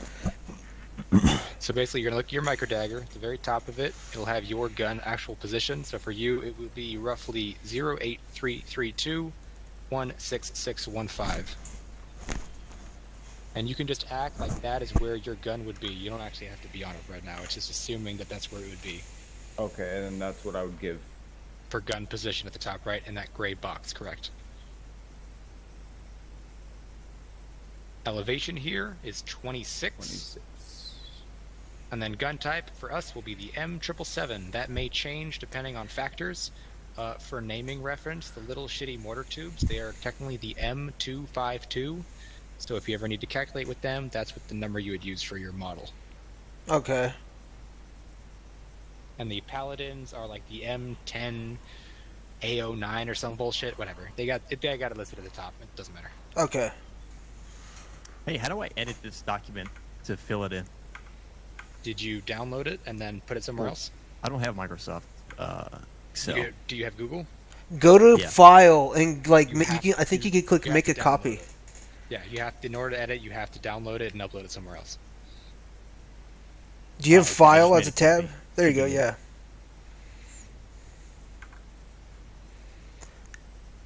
I've got You it said up and you're running. good, Redbeard? Yeah, I'm good with all this stuff. You said Okay, you didn't know one how to more do time. shit. What did you say the I mean, like, the tube There's was? certain things I've never actually done Savage on the like. Is it the server, so I don't know, M252 like- in the? It's Yeah, the I see. shitty Oh, I box. see it right here. I see it right here. Yeah, but we're using the 777, so. Right. Yeah, I carry the macro dagger and vector for my squad lead and everything else, so I know how to call in digits and everything. Yeah.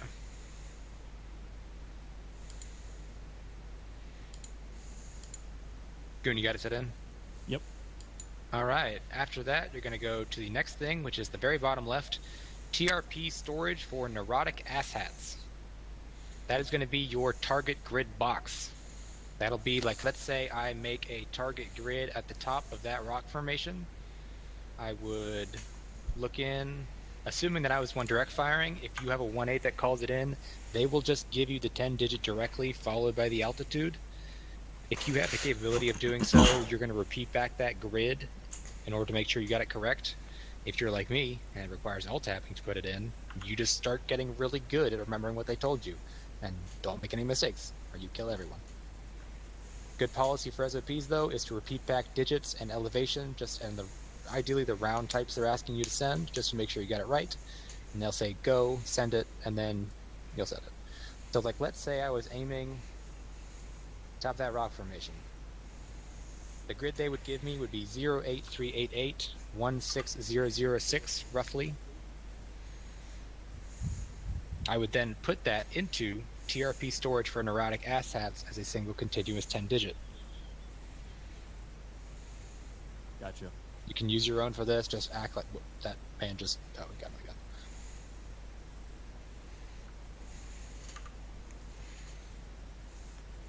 And so, can I throw those TRPs into? Sorry, I don't mean to. I'm sorry. Can I throw those TRPs in the spreadsheet, like in other places, so it'll automatically like, oh, okay, yeah, you already did that. How do you mean? Like if I calculate a trajectory for a TRP1, for example, and I store it in TRP storage for neurotic asshats, can I just pull it up again and be like, oh, you already shot at that. Here's the... Yes, that is exactly why grid storage exists. Okay, because cool. If you move your gun and you keep the TRPs, every time you readjust your own gun position, it'll recalculate for the optimal firing angle and the charge you need. So that is why grid storage even exists at all, and you don't just do all polar. Because if it didn't do that, there would be literally no reason to do grid, ever. And you'd have a notebook full of fucking shit. That's entirely unnecessary, but I appreciate your enthusiasm. Okay, cool. You honestly, it's not a joke. The hardest part of this fucking class is not forgetting your charge levels and doing radio communications right. See, you keep saying that, dude, and I'm just gonna try to ingrain that in my head. The charge. It's not a joke. Well, no, dude, I was playing with Lawrence the other day. We were shooting around at the end of Essaker because we had time and shit, and he was showing me some stuff in the Paladin, and I was using the calculator, and I would still forget the charge. Yeah, no, it's not a joke. So- The hardest part of Savage is remembering your charge level. That's not a joke, and I don't say it as a joke. It'll actually kill your whole fucking platoon. Remember your charge levels. Anyways, assuming charge that levels, you mean that 10-digit number? No, charge levels are the amount of powder charge that you adjust with F whenever you hop on an artillery piece. It typically goes from 0 to 3, and then the Paladin has a 4th level with Extreme. Basically, it's just how much power your round has for what kind of effective range you're getting. So if it's 0, it's closest. If it's 4, it's the absolute furthest. So if you go to the red box that is on the top left, where it starts with gun number, you'll obviously set that with the little drop-down arrow to whatever gun number you had already put in for your self-position. And also a reminder, if you manually input numbers into anything with a drop-down, it hates it and it'll break it. So Control-Z immediately and just hit the drop-down arrows, please. I'm begging you. Okay, okay. After that, you're going to set TRP1. Make sure TRP1 is set under grid TRP with the dropdown. And it should... Does it start with charge 0 for you all? I'm on charge 2. Wait, this is under grid FM inputs, right? The red box at the top? Yeah. Yeah, I'm on. I started on charge 2. Perfect. That's exactly what I want. So you'll see at the very far right, you see how azimuth in that purple box says pound NA? I have a 3154 in azimuth. Mine says 1011. Oh, never mind. Sorry. Oh, but I didn't. We were supposed to put a TRP in? I did not put a TRP in. No. Well, yeah, you're supposed to play along like you were doing it. So just like look somewhere towards a rock formation, like over there, and act like you were actually doing it.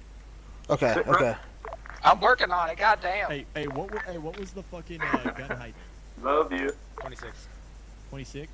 You'll notice by looking at your micro dagger that elevation top, 26 MSL, that is our current height. Copy it. I am looking at a rock formation bearing 175. That one, yes. Okay. And then, hey, what's the grid TRP? That's is that just not the same as the gun grid is? Okay, I got it. Yeah, the grid TRP is just selecting which TRP number you had already previously input that you're trying to fire on. You'll hit the little drop down, make sure it's selected for TRP1, which is where you already input the 10-digit number for TRP.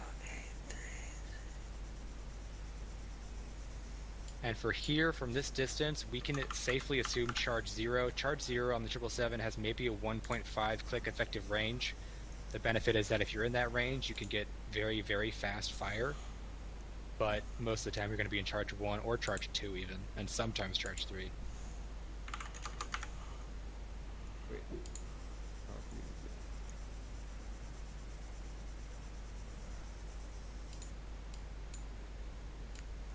What do you have for the gun location?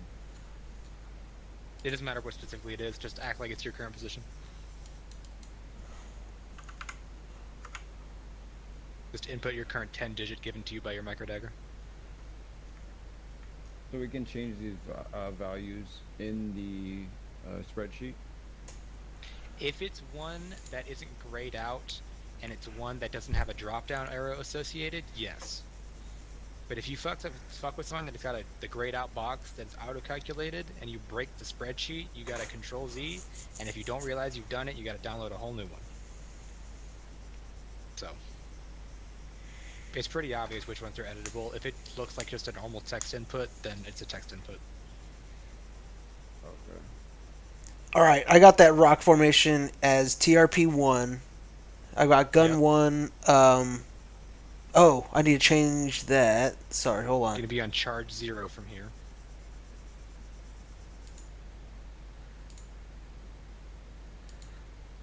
Okay, charge 0.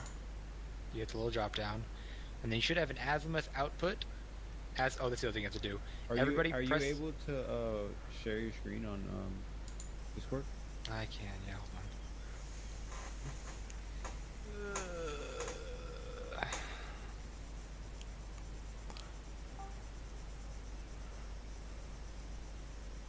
There it is. If you're confused, look at my Discord screen share.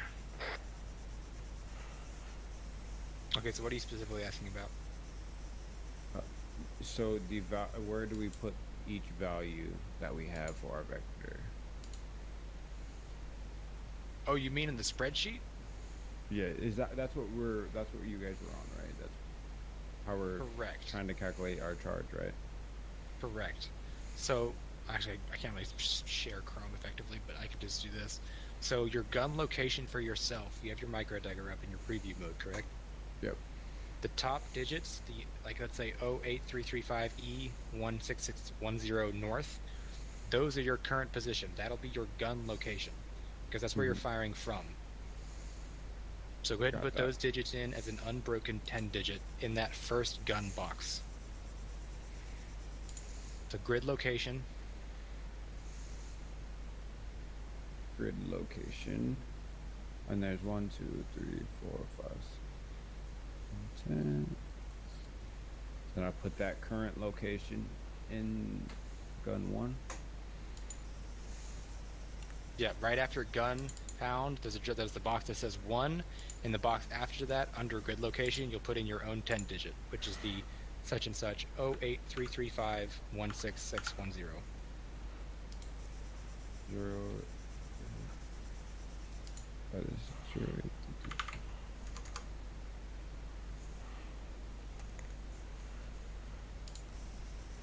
I don't have to put the E, just the digits. Correct, just the unbroken 10 digits. It already knows that it's east and north.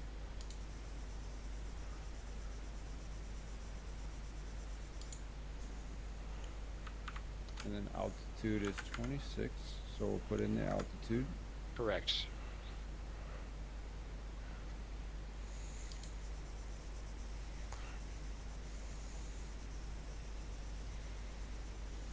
Okay. You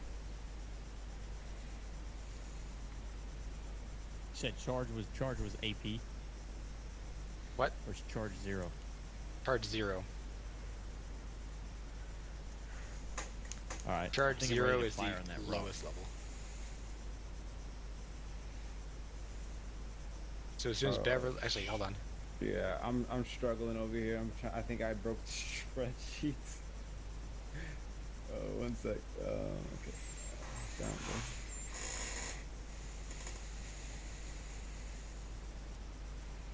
It's all good, dude. We're here to figure it out. Yeah. That's what the training's for.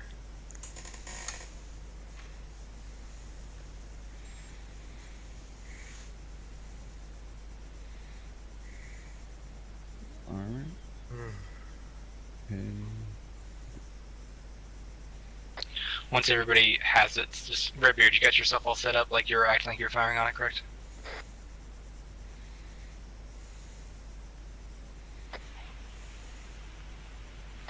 Hello? You're not talking, Redbeard. Redbeard, did you mute yourself? You muted yourself, Redbeard. Please unmute yourself.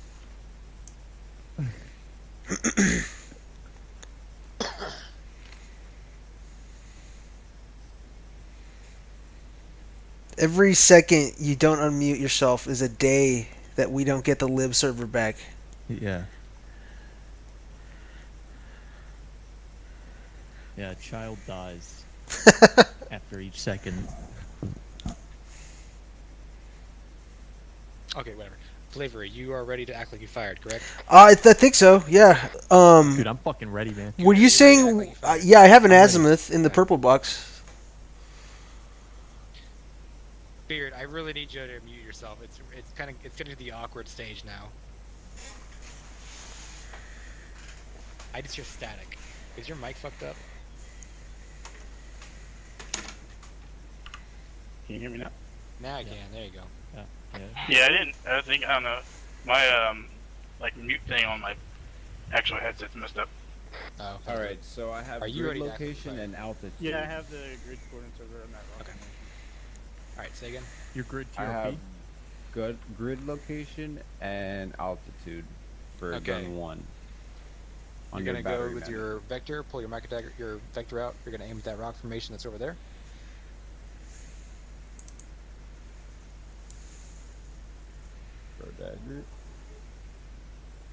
Pull that vector out. Now the one that's over there. Wait, till that point's the right one. That one. Okay. Aim at that. You're gonna do the alignment. So you do tab and R until it gets you a 10 digit. Tab and R.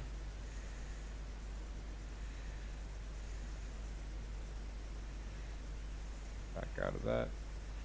At the very bottom of your micro dagger, assuming it's on connect mode, it'll give you a set of 10 digits. You're going to put that 10 digit into the bottom left set of red boxes after number name 1 for TRP storage for neurotic asshats. You're going to put that in that first grid box. I mean, they're not wrong. I know.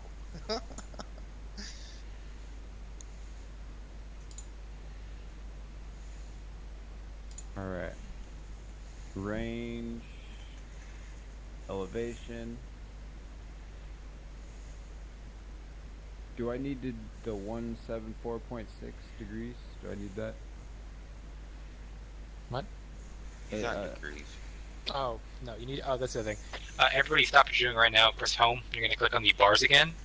And you're going to click on settings. And you're going to click on degrees so it becomes mils. Because we do not use degrees in this house. Thank you. Yeah, I was like, what? How do I open that up? Home. My fucking dagger again? I forget. Home, okay. Home is all Ace gadgets, which in this Okay, case will be alright, micro so I dagger have plus the something else we don't actually have. So. To get it Wow, full that's screen, very Goon, just double tap home. Alright, 3218. And then how do I change it to mils? Click on the bars. Click on settings. Angular unit. Click on that. Copy, got it. And then go back out and click on the bottom left tab so it brings back out, and then hit escape.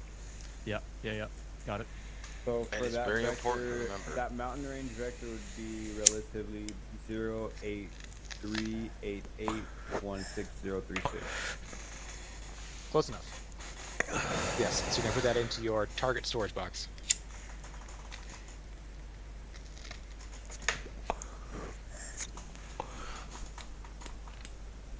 So what are we inputting on the fucking howitzer? Just mils and...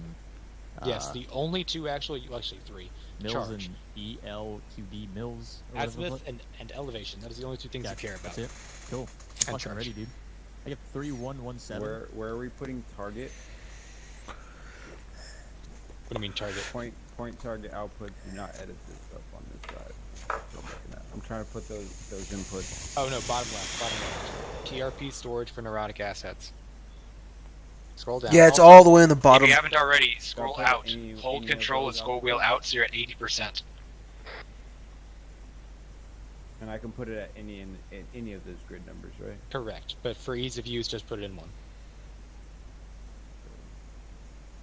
When you start getting multiple grids you get given, you can start putting them in the new ones, and then after a certain amount of time, whenever you think the fire missions aren't going to come anymore, you can just start deleting them.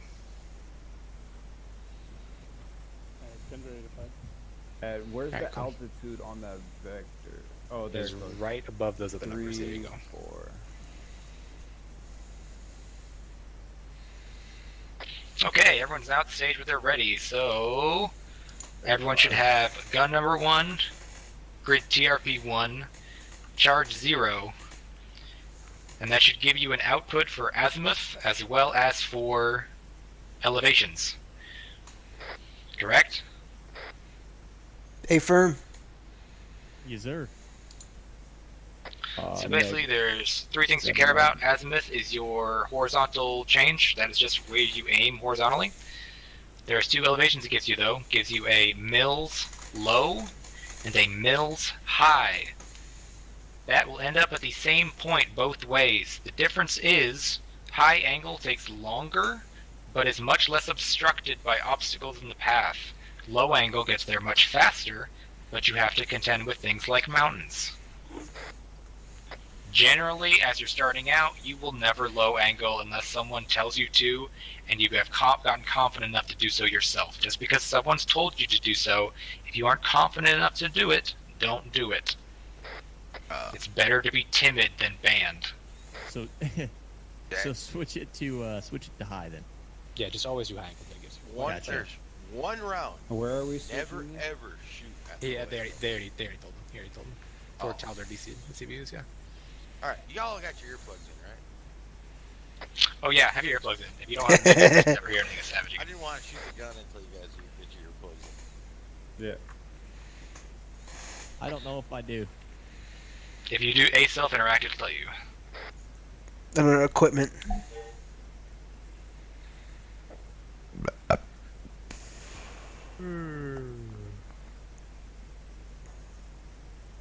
So where are we getting our firing numbers?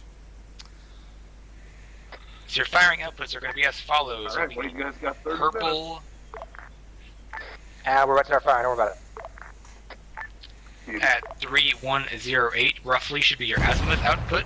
That is your rate of change for left to right. You just align on the, if you actually go in, right click whenever you got on the howitzer, it'll tell you in the top right whatever your azimuth and your elevation are.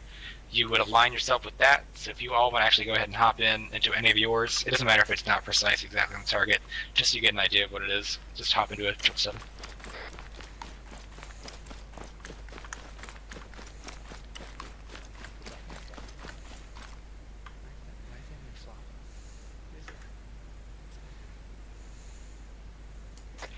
Azimuth is the purple box. There are 2 numbers you care about. Obviously, it's high and low. High mils is the one you care about. You're going to do page up, page down. That does the most rate of change up and down. If you hold shift, it does a smaller rate of change, so you can have precise increments.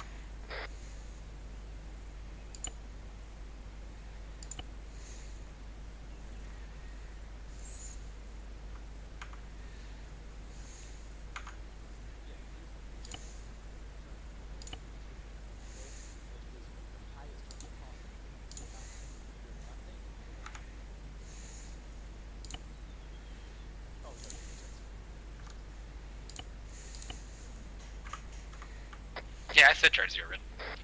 Yeah, I don't follow on the like the elevation and stuff.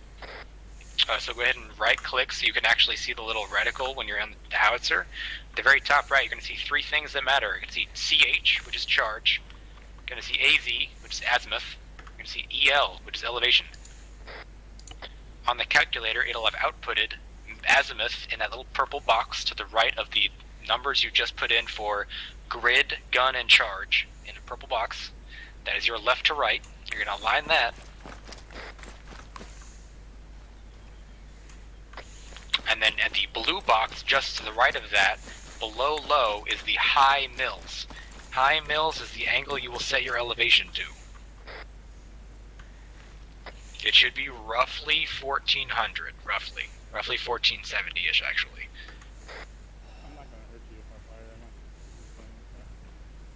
Probably, but it doesn't kill me. So yeah, let's go to the spot 2.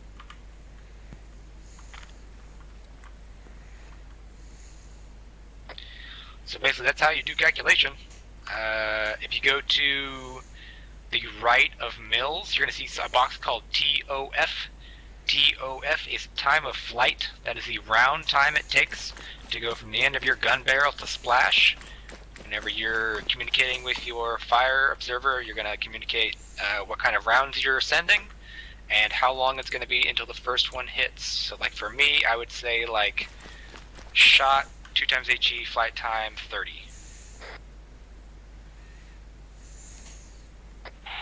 Redbeard, clear to fire.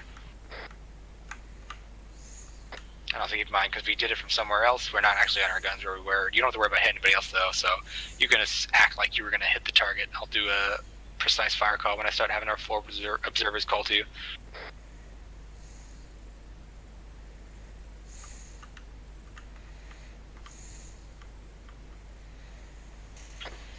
Is someone saying something?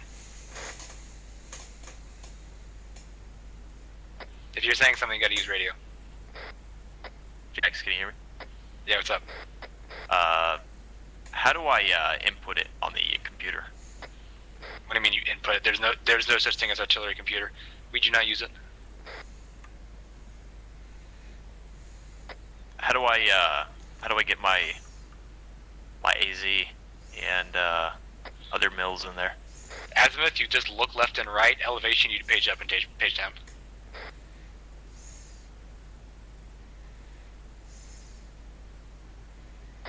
Also, if you're not doing it, right click on it so you're looking down the scope. Yeah, you need to be looking down the scope to get the numbers it's giving you. If you're just sitting on it without being zoomed in, it won't tell you anything. My elevation isn't coming up as it's like 1.48. What?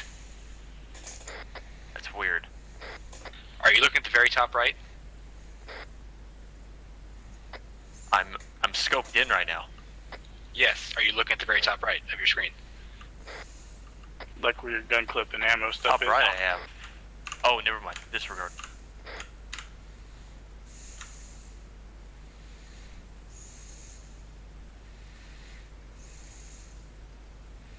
I have my azimuth, but I don't have the elevation from the spreadsheet. I don't know where to find the. If you go to, so if you look just to the right of azimuth, it's going to have a green box and a blue set of boxes. Green boxes will be low angle, which we're going to ignore for right now. Blue box will be high angle, which you're going to use. So mils is your high angle output for elevation. It should be something roughly like 1470.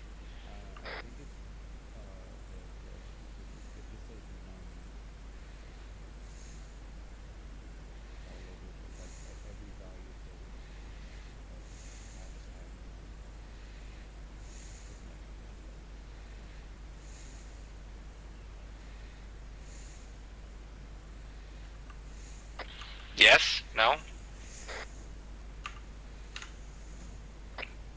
No, I don't see. Under the green boxes, I see num. Like it says hashtag num with an exclamation point. Okay, so double check all of the stuff you've already put in. Make sure you have charge 0. Make sure you have the correct gun and grid number set.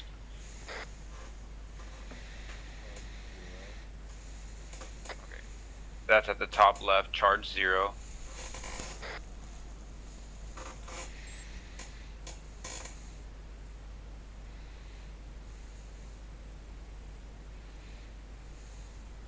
Make sure you didn't type into the boxes, because if they're a different color and they're not the drop-down version, you broke it and you gotta undo it. Did you guys put in your gun location too? In the gray battery management box.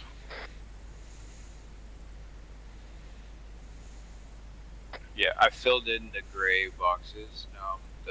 The red boxes where it says grid.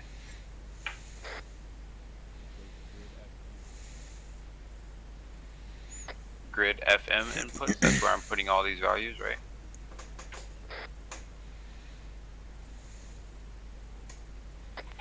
Yeah, should put your 10 digit in the grid /TRP and then target altitude as well.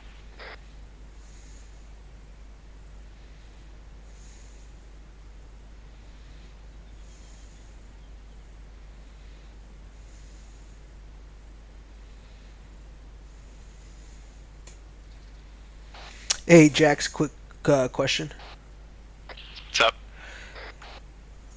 Is there a way? How do you fine tune the how you dial in the elevation and the azimuth once you're in the gun? Azimuth is you just have to aim very precisely, but elevation you can change by holding shift, doing page up, page down, into smaller increments. Copy that. Thank you.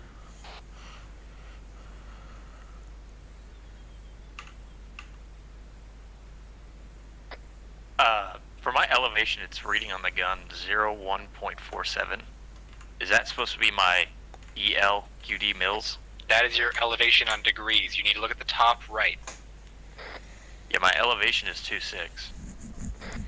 0026, correct? Correct. Yeah, so hold page up.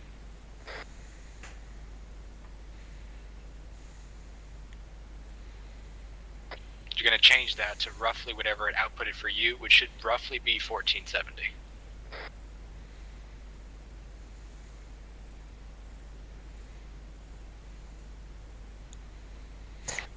Could you quickly just run through the charges real quick? Like which one's which?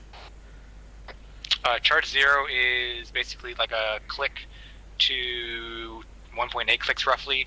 One charge is going to be roughly 1.8 clicks to 4.5. Charge 2 is what you'll use most of the time. It is anywhere between 4 kilometers and roughly 8 to 9. And then charge 3 is anywhere between like 9 to 10 kilometers and your maximum effective at like 16 and a half, 17. Hey, real quick. Is Hey, my I'm elevation sharing my top right screen. going to Can you match my walk Okay, EL? one at a time, one at a time, one at a time, one at a time. Beverly, go. The values on the spreadsheet, they just bugged out. So I'm sharing my screen and I'm trying to have you walk me through this.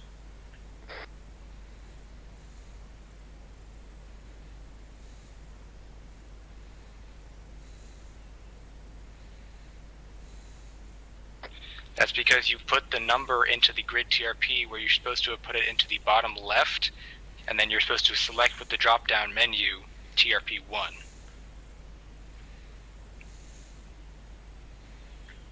So you're going to select that TRP, yep, TRP1, charge 0, and then you're going to take that grid that you just deleted and you're going to put it in the bottom left under TRP storage for neurotic assets.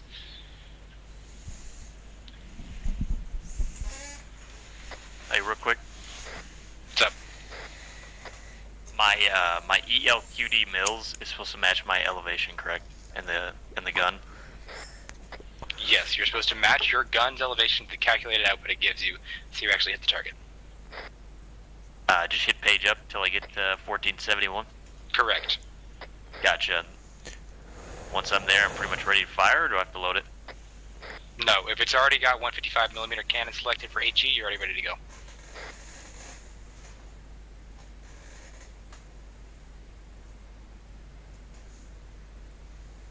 Okay, so I put in the values. What am I looking at as target? Your target should be azimuth for the purple box, and there's going to be a blue box that's just down to the right of it. That will be what you have for your elevation for high angle. Hey, what are we loading in? The M982? No, it's already preloaded with HE. M982 is GPS rounds. Every pre-spawned 777 of any kind on restarts and everything else will spawn with HE preloaded 30 rounds.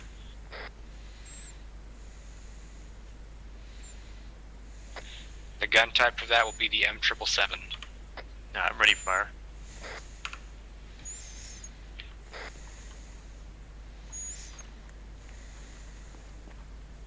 What is the output it gives you? The output where?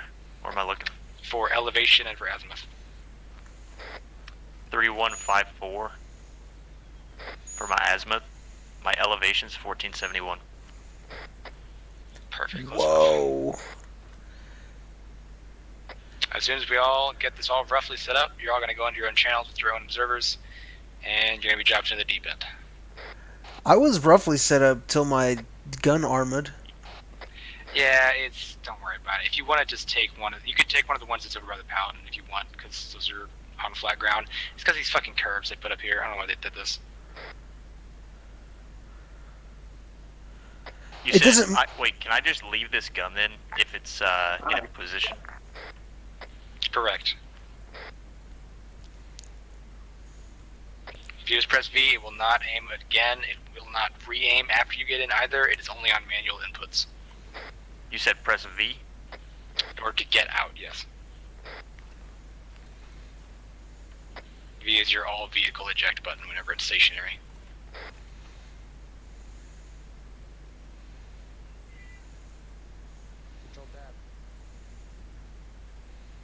Why is my thing wobbled? Because it's on a curb. Also, you haven't actually set your elevation up. Is this better now? Yeah, because just use radio. That's how it is. Nobody else is The using radio. the elevation on the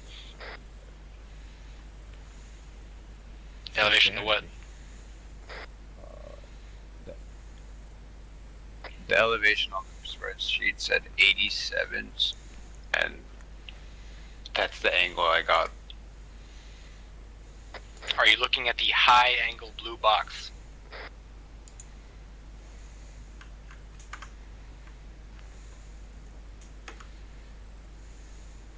I'm an asshat.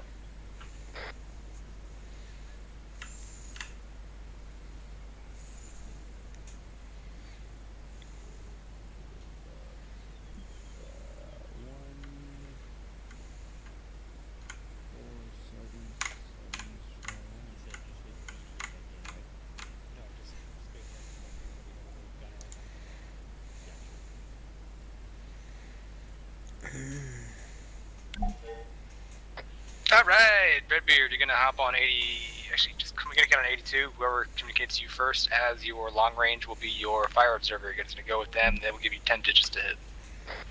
Copy that.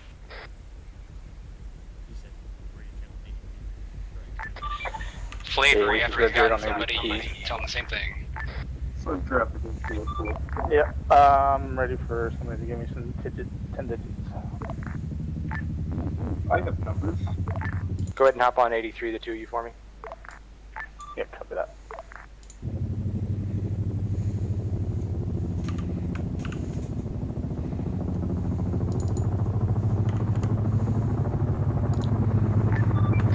Puddle, you're gonna do the same thing. You're gonna get on 8-2. Whoever talks to you first, you're gonna have them up on 8-1 up to your fire buddy.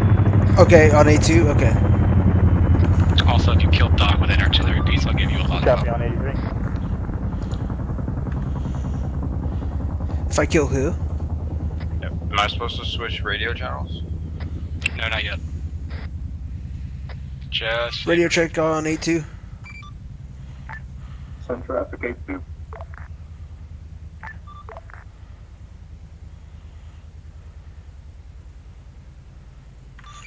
I read you. Just doing a comm check for now. Stand by for fire mission. Copy, standing by. Flavor, you're the one that gets the fire mission. They tell you to stand by for fire mission. And also, you're supposed to tell them to get on 81, so that guy could be your fire observer. Oh, wait, you want me on 8-1, you Whoever said? that was, just hop on 81. Flavor's gonna hop on long range 81. He'll be your savage buddy. You're gonna fire observe. Okay, okay. Call in for me. Yep. Left hop on 81. Head up on 81. Flavor, you're gonna get fire missions from him for 10 digits. That's gonna be your drop in the water. Who's giving me fire missions on A2? I am. Okay. Radio check in. Lima Charlie. So I'm now leaving you both, and I'm respawning at the central observation, and you'll only have me on long range. So I hope you picked up enough. I don't think I have the right channel. Hit Alt P. Savage 18 advised, ready for fireman. Okay.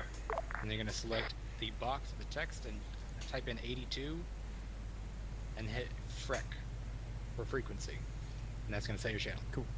Good to go, man. It says channel 5 and then 82. Correct.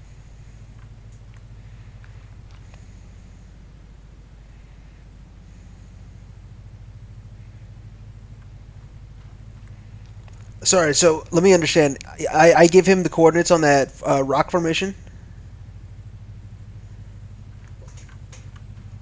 Hey, Jax, just so I understand, I give him coordinates for the rock formation then, or?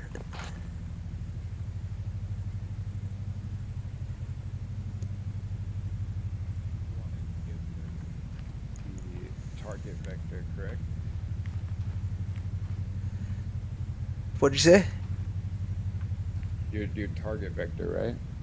We're gonna give him the second set that we got.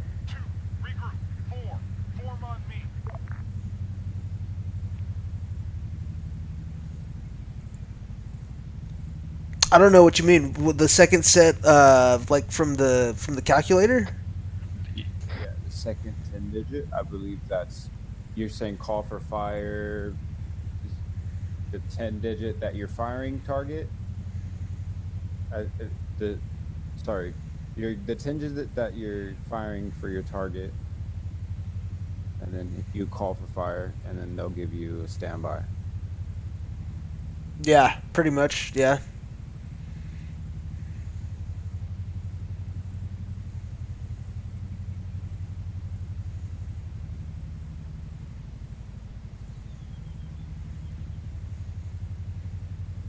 I'm trying to get a hold of Jax because I don't know. It seemed like he wanted us to observe for them firing. I don't know. Hey Jax, do you read me on short range? That's for instructors. They're observers. This is Beverly.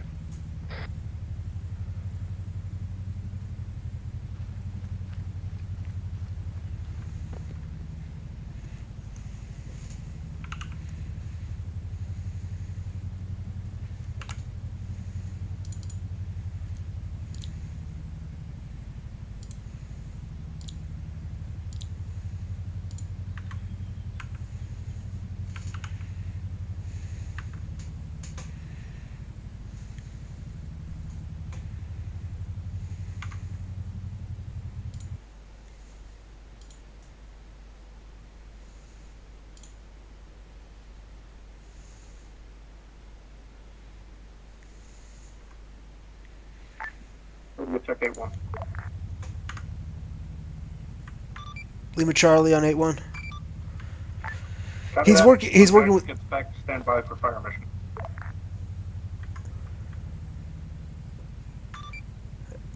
A firm standing by. He's working with the other guys right now.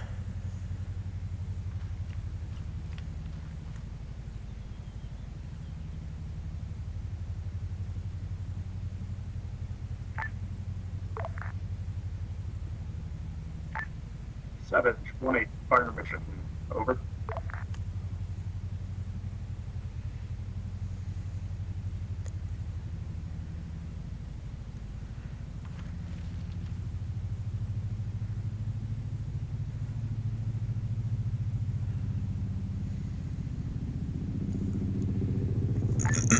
Savage 1-8 fire mission. Over.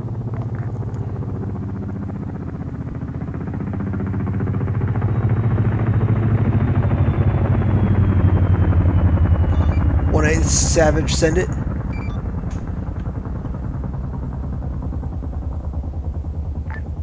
Savage 10-digit grid as follows: 0, 7, 1, 9er, 6, break. 1, 2, 2, 4, 1, break. Elevation 4, 0.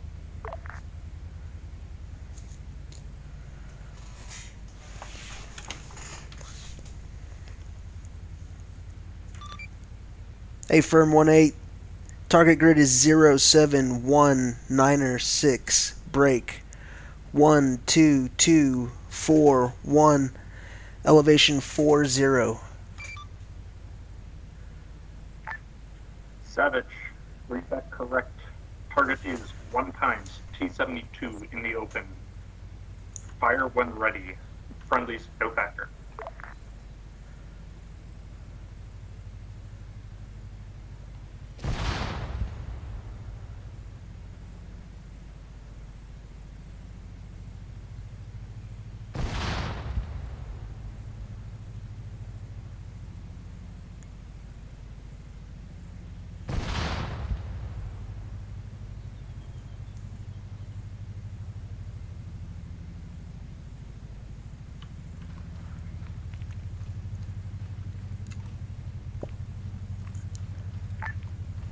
Savage 1-8, how copy last?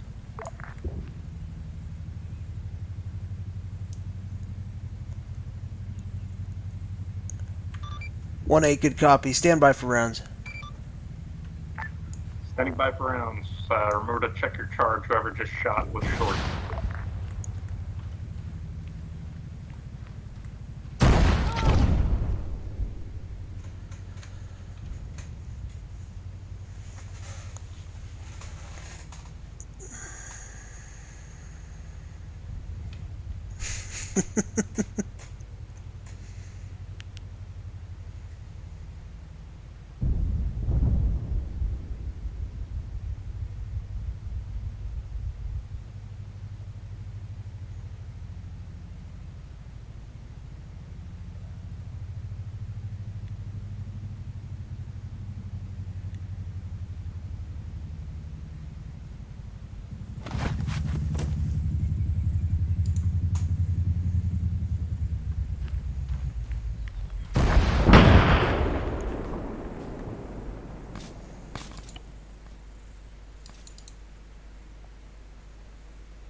What? Hey, 1-8, I went down to friendly fire. Never got those rounds out for you yet. 1-8 copies. I think I have it. Alright, Alt B. Change your frequency to 80. Don't forget to set it. 80 frequency, and then what do I press after that? Freak. FREQ.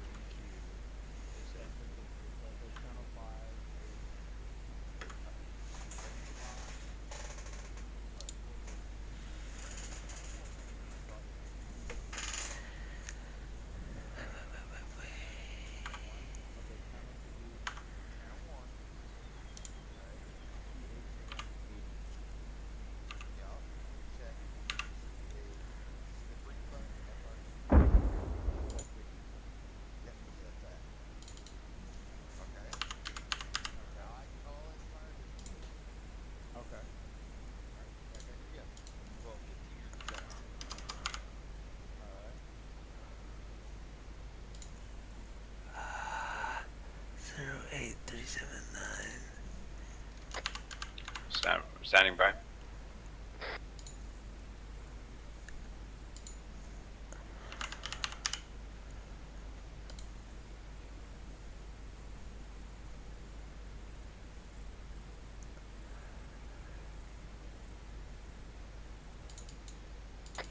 Copy on 80, go ahead.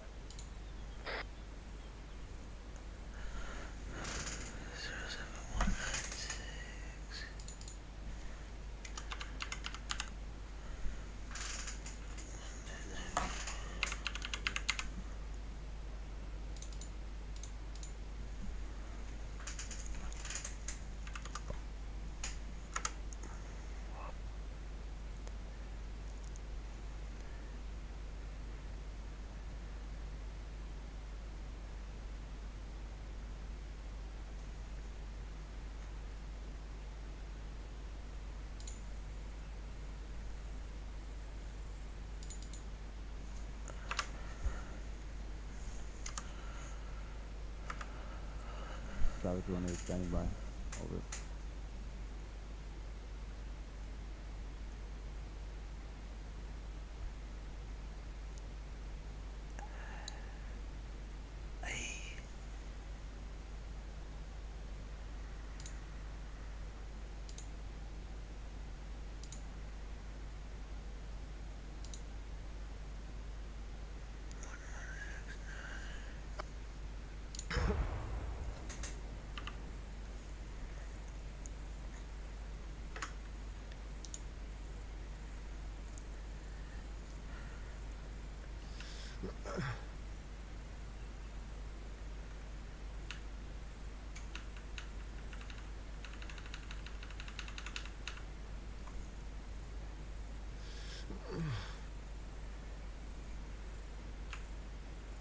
Stand by.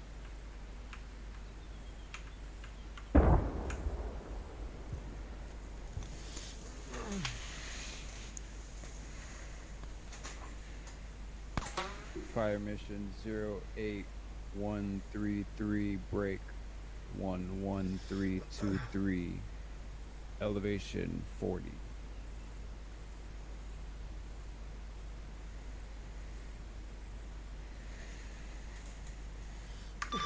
This is Savage for 1-8. Do you still need rounds on that last TRP? Send them if you got them.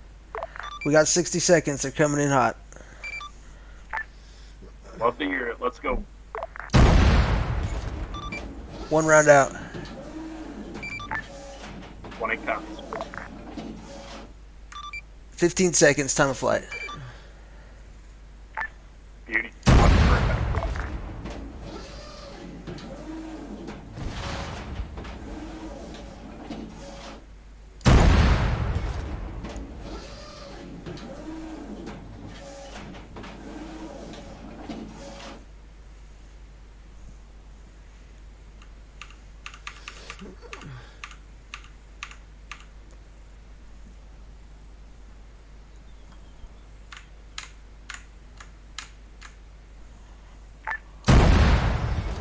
Savage.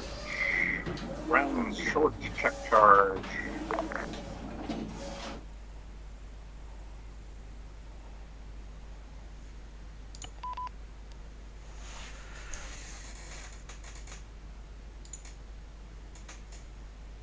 Alright, fellers.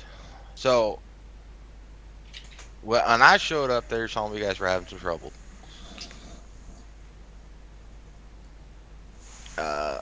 So yeah, I had some trouble. I fucking died.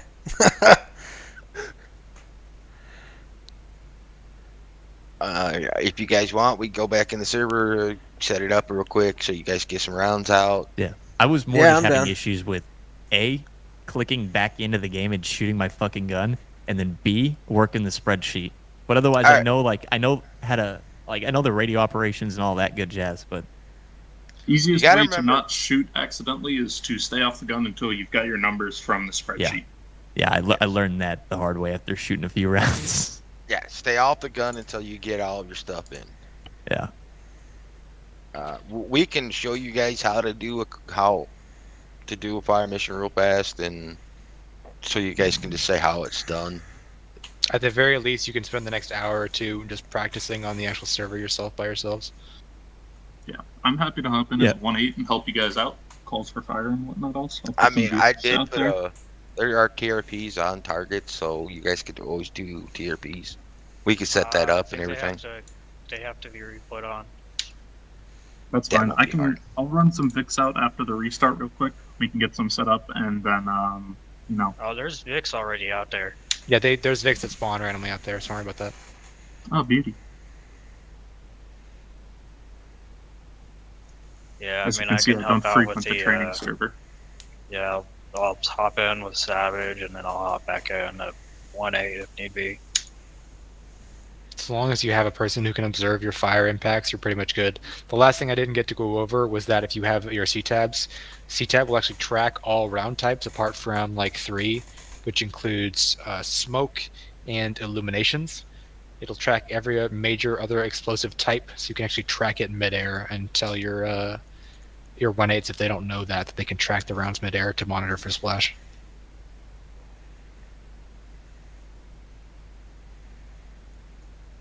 And you could do that with the Android, right? Correct. Yep, that's your C-tab, yep. Jax, when I put in the altitude, by the way, you said 39.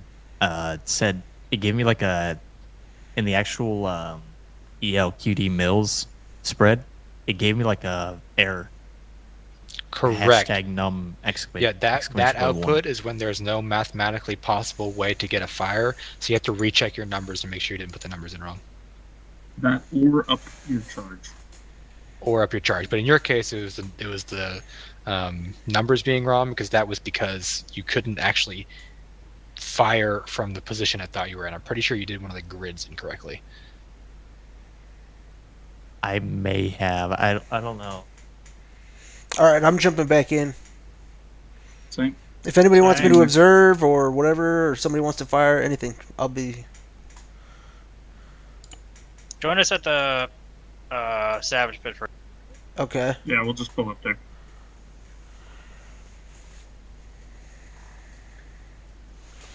I gotta hop out because there's an op that's going on soon, so best of luck. Thank you, Jax. Yeah, thanks, man. Peace.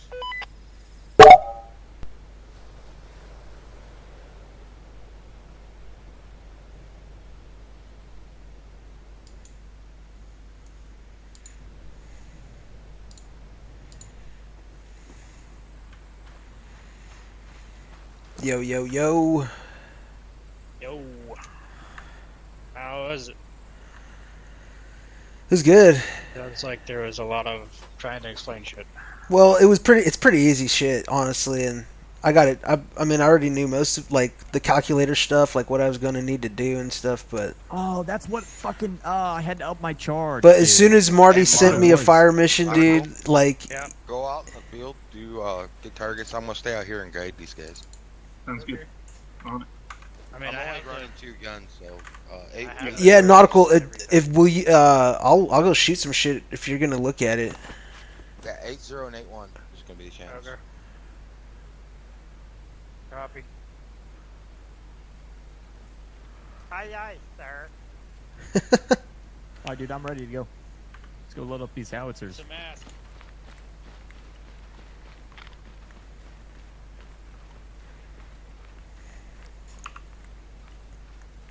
Alright, guys.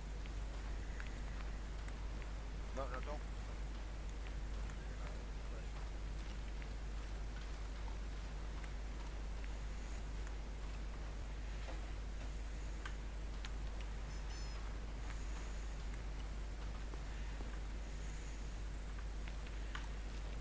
I got my cords.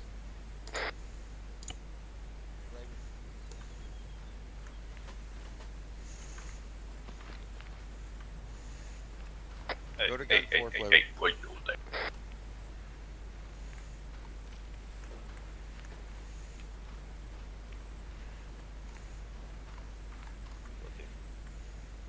Get your 10 digit.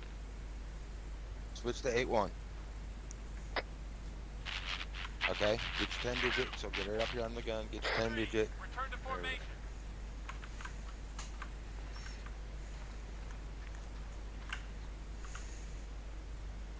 Also, make sure you put your earplugs in. Yeah, for sure. Yeah.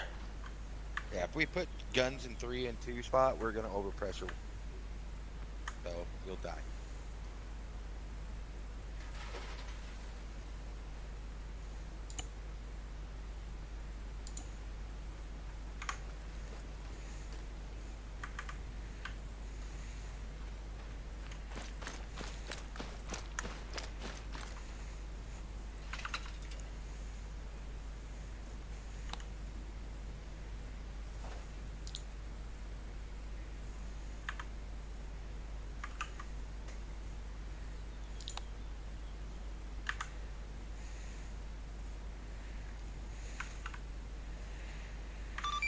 Comms check on 8-1.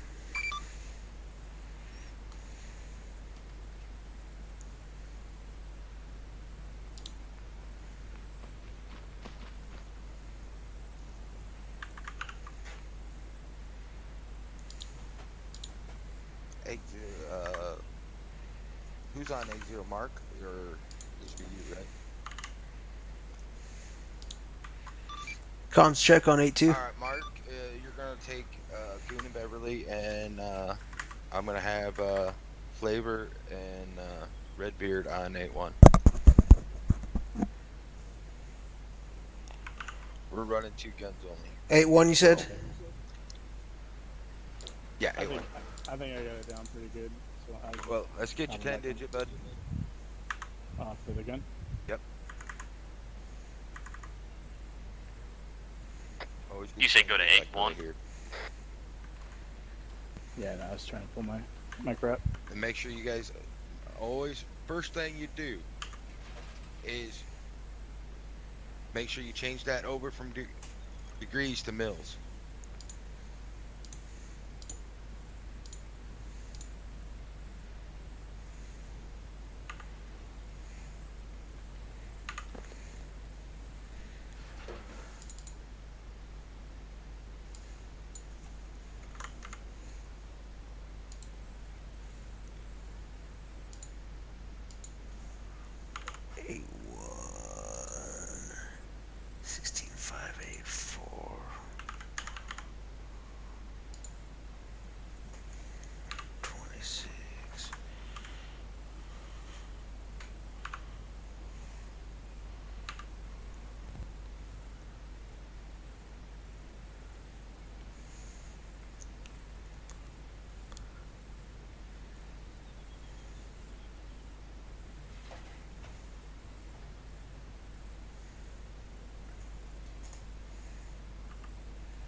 You got the hang of it?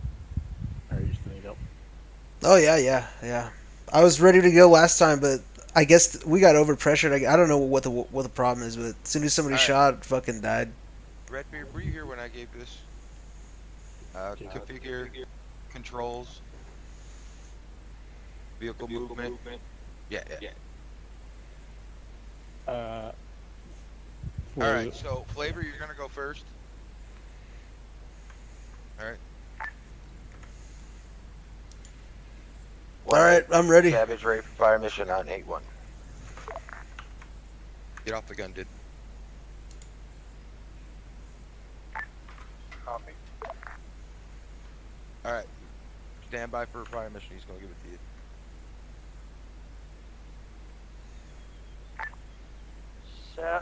Savage, this is 1-8, fire mission over.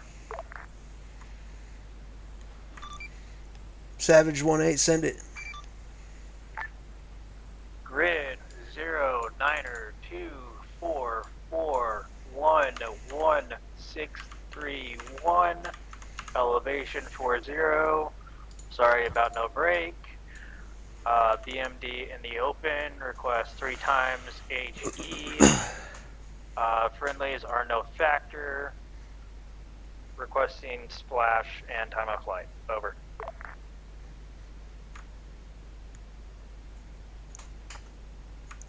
Solid copy, 1-8. Grid location 09. So you're not on 81.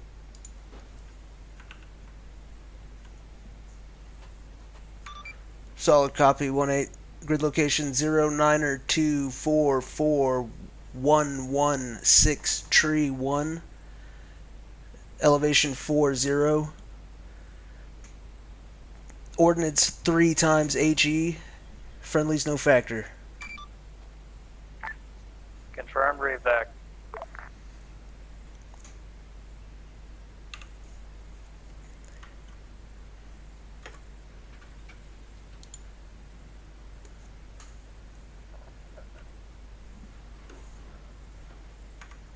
And then don't forget to set your charge to 1.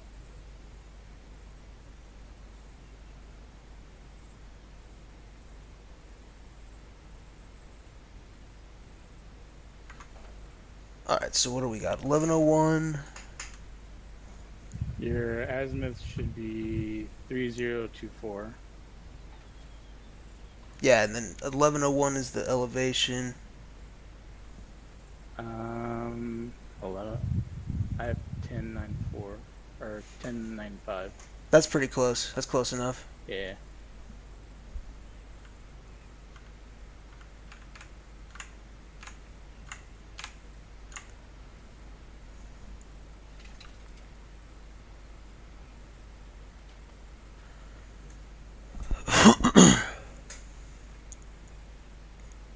I don't know what's loaded in there though. I don't know what.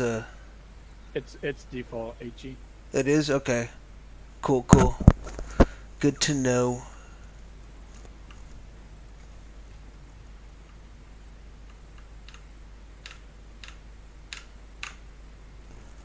Alright, there we go.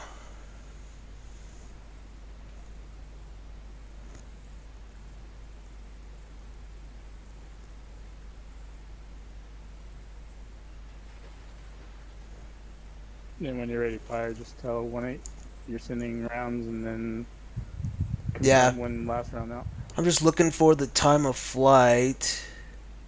Should be about 43 seconds. 42 seconds?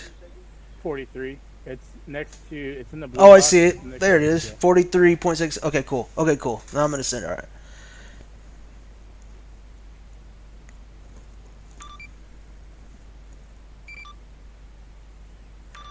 One 8 Savage, time of flight 43 seconds.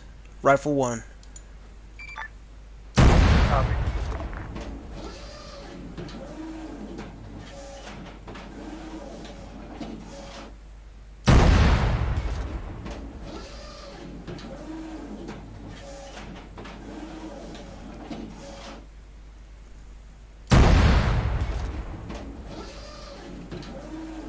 One 8 rounds complete.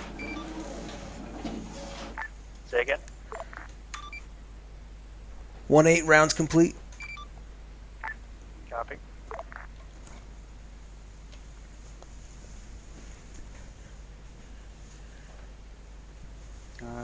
They're falling short. Did you change your charge? Yeah, I'm on charge 1. Or should I be on charge 2? No, it should What be charge 1. were you on? Charge 1. Did it give you an elevation? Yeah. Yeah, 1101. It looks like your rounds fell short. Yeah, they did. So charge 2.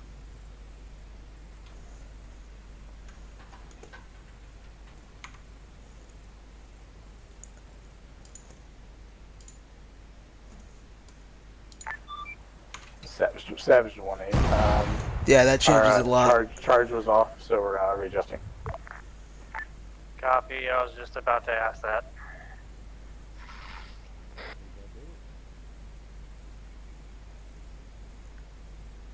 How do you know like what charge to use then? To be honest, I don't know. But I guess just stick with 2 until otherwise.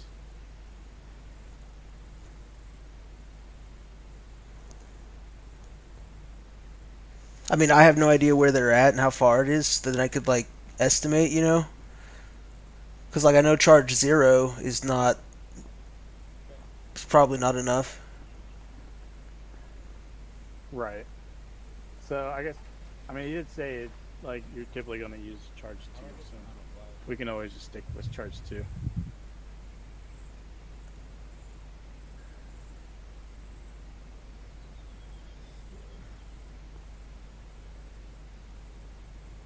That makes sense. I didn't know he said that too. Otherwise, because that, I mean, anything you could hit with charge 2, you could. I mean, anything you can hit with charge 1, you could probably hit with charge. Yeah. So. It just takes longer flight time. Right. Well, let me readjust, I guess. Fuck it.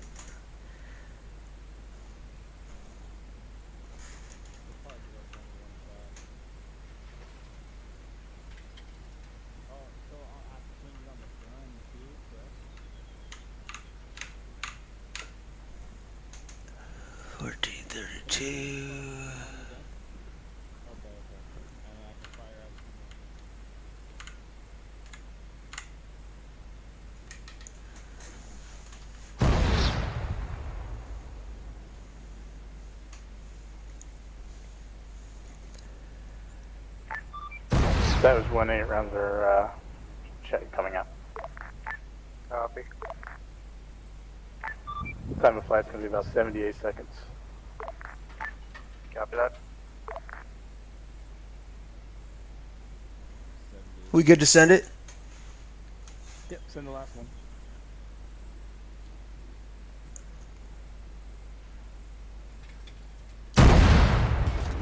Last one? Did we only did 2? I thought we did 3 already. You sent 2. That was the third one. Wow. Longest fire mission.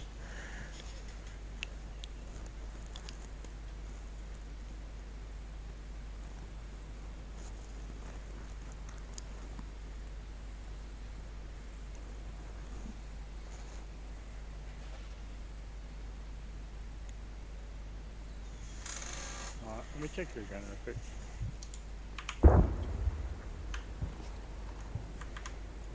Oh yeah, I need to pull up C-tab so I can watch it.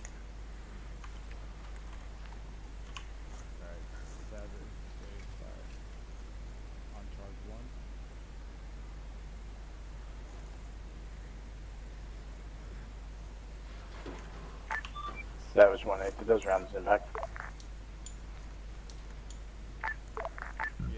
Negative. I'm gonna switch us to another target, so we're deconflicted right now.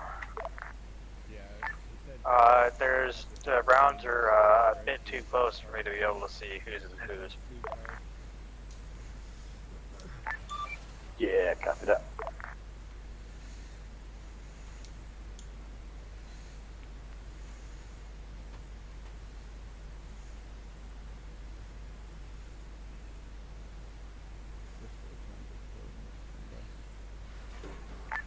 Savage 1-8, fire mission over. Send fire mission.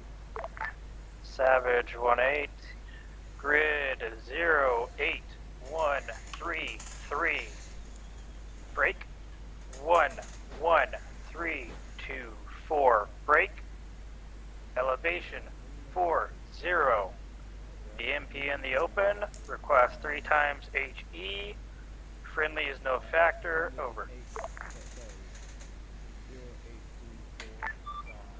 Savage copies. Read back grid 08133113324, elevation 40, 3 times HE. Confirmed, read back.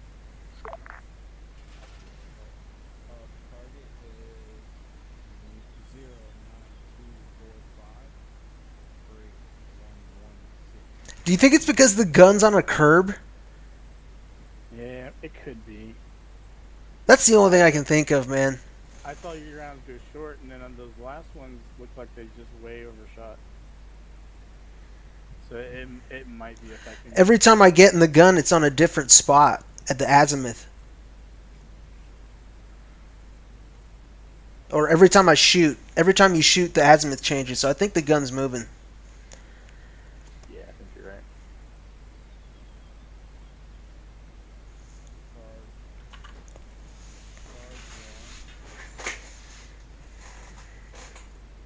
We can't drag this, right? Do you need a Vic to move it, or can we drag it? Yeah, you have to have a victim do it.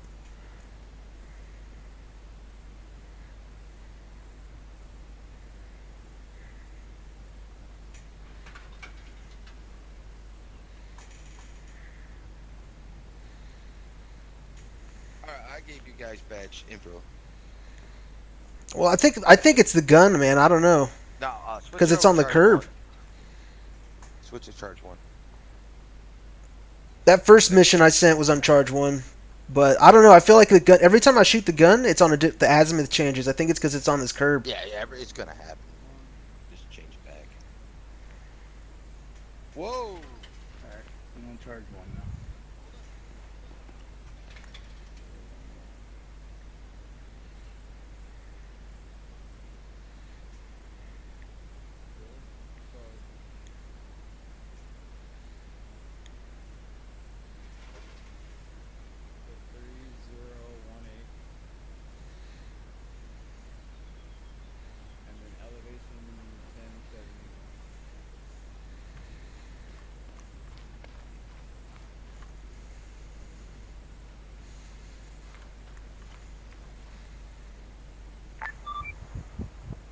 Savage 1881, sending 3 rounds each now.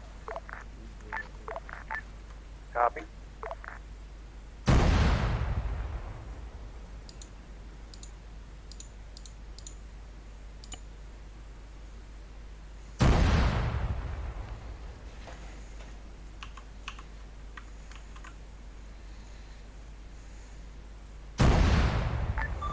Rounds complete.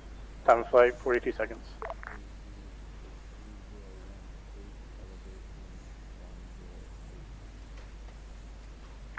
Copy that.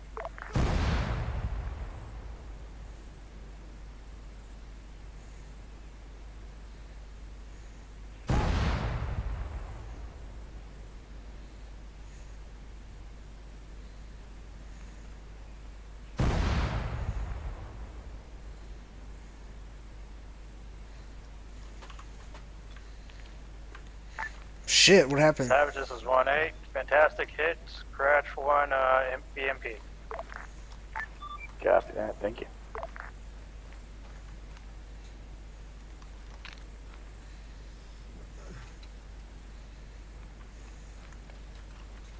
Did that happen while you were firing, or while the other gun was going? The other gun. See, I think we got to move these guns out of here, man. Yeah, that's what I'm gonna pack it up. I think I'm gonna get a Hemet. Maybe we could practice loading it up anyway, right? Yeah, go ahead.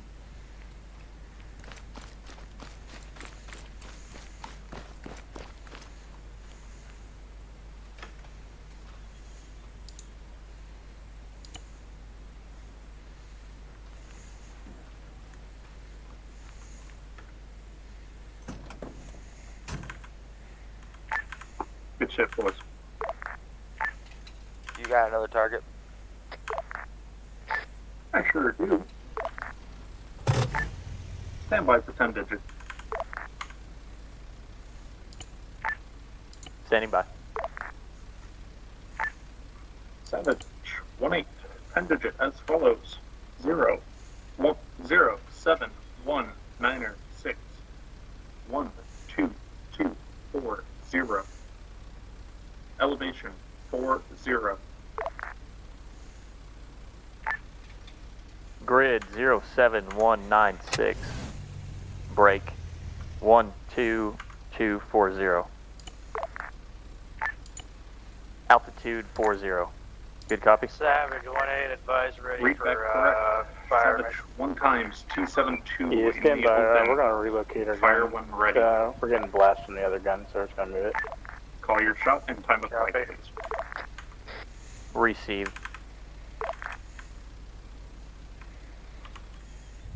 You good? Yeah, I'm trying to mess with my controls real quick. I don't know why. I can't free look, so I can look out the window and shit, so I don't run you over.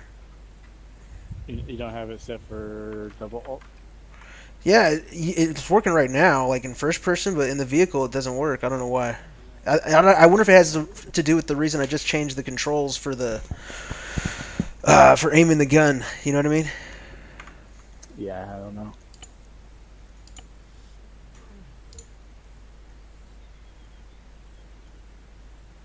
Yeah, it has to be because it's under vehicle.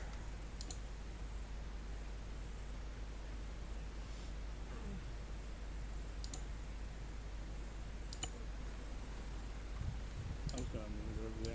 No, you're good. Go for it.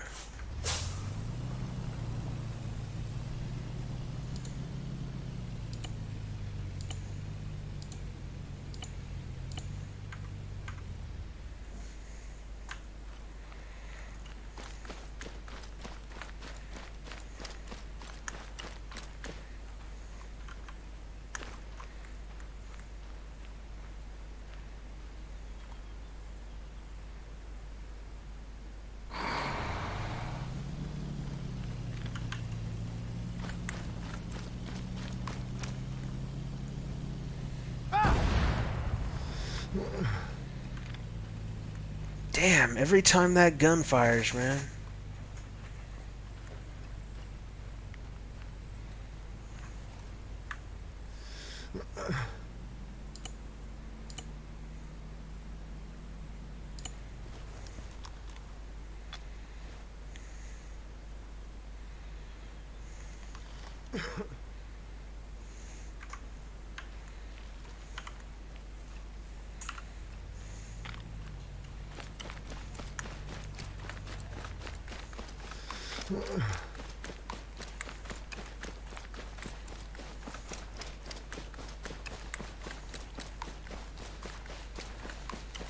Oh, you can unload it while you're in the truck driving? That's pretty cool. Yeah, that's the way he told us to do it anyways. That's more like it.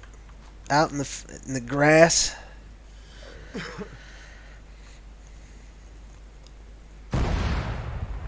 I don't know how they're alive and like they're still shooting that gun.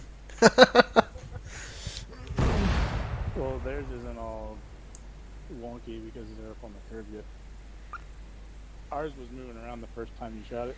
Yeah, well, they were every time they shoot. When we stand on that corner where I saw you bandaging yourself, I just walked around it right now and I fucking got hurt. It's weird how that pressure thing is working. So you can have the next one. Just call Savage for a fire mission. They're waiting for us. Okay, cool. Let me get a new grid position real quick. Oh yeah, I forgot we gotta do that.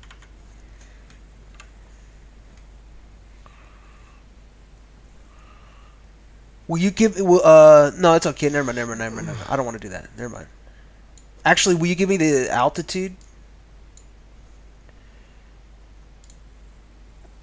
Current altitude is 26. Okay, it's the same. Okay. Yeah. And then when you get it, move out, I'm gonna put my gun in there too. 828 30 16 641.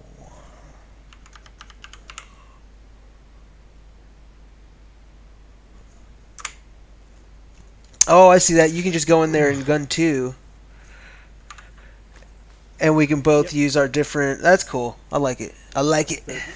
So if you put this grid in and then you put that gun grid in, you can use both of them.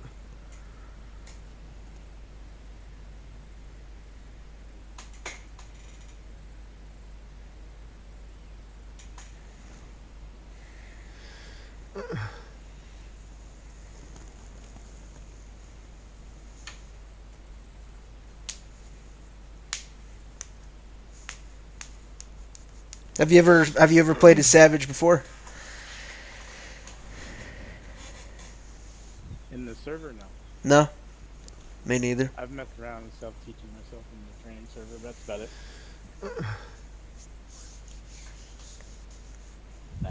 I'm all set up if you want to go ahead and get Nice. fire missions. Okay, yeah, let's call him in. 1-8, this is Savage. We are ready for fire missions. Copy.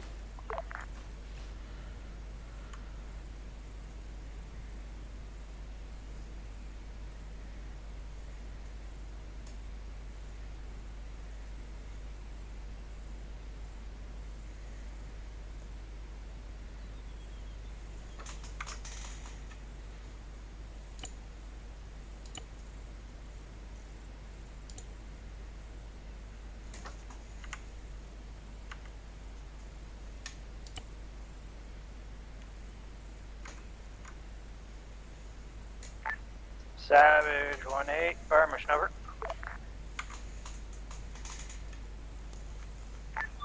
Send it.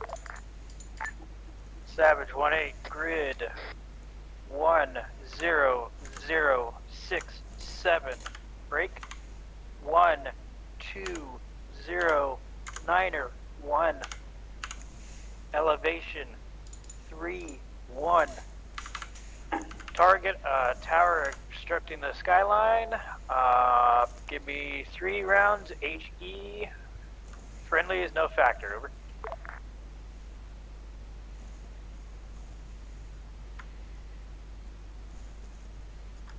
You got the read back. Yeah, I got it. I don't know. Every time I leave the window and go to the calculator, my thing acts up. 1-8, this is Savage. Readback is as follows. Grid location 10067. Break 12091. Target elevation 3-1. Ordnance 3 times HE. Friendly's no factor. How copy? Confirmed, read back. 1-8, stand by for rounds.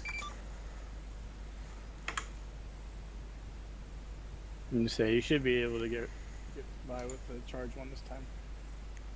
Okay, that's what I was just wondering.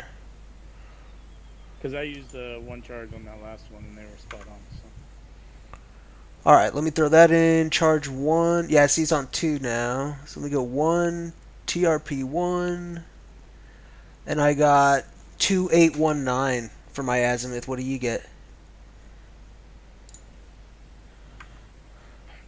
Yeah, you're starting to break up. I got the same thing.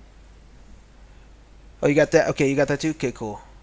My elevation is 1117. 1117. Yep, same as mine. So I'm going to go 2819.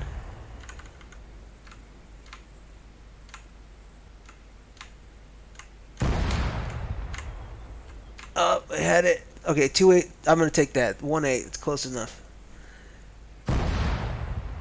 1117. As I say, set your elevation because sometimes it moves your azimuth, and then you can just say your azimuth afterwards.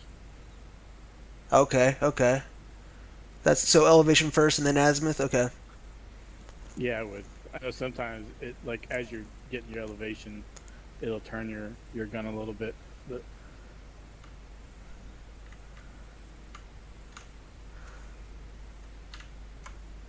all right, there we go. Elevation set. 2819. There we go. We're dialed in. All right. 18 Savage.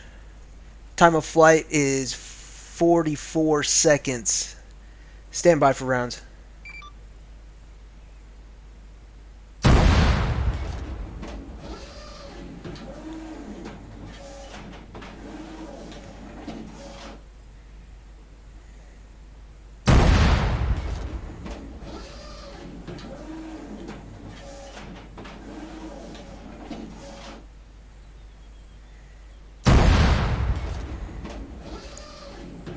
One 8 Savage. Rounds complete.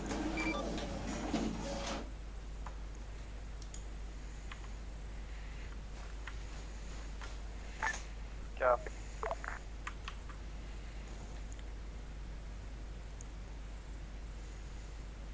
Damn, mine are going way fucking left.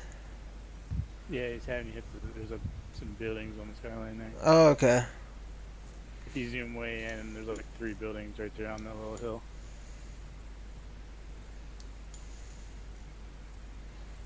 Look like they're hitting spot on.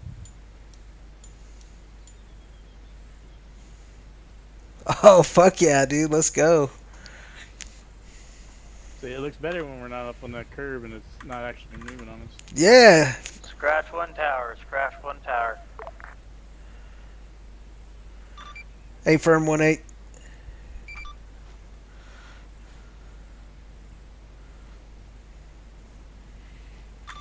This is Savage. We are good to go for another fire mission whenever you're ready.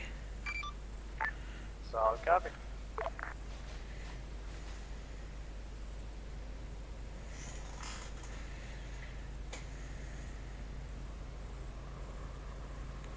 How are we on rounds? Do we need to rearm it?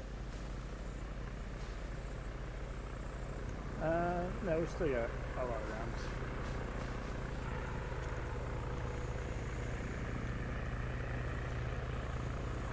I think we have 20 rounds. I don't know if this thing can reload 7 different times with that many rounds. But So do you know, like, do the different types of ordnance, like, do we have to go get them, or are they, like, stored on the gun? Like, do we just you scroll have to pull wheel? them out of the ogre pit. Oh, okay. Savage 1-8, interrogative. Here, Savage. How are you guys on spreads yet? Have you learned that? They haven't said anything about it. I know there's the, what is it?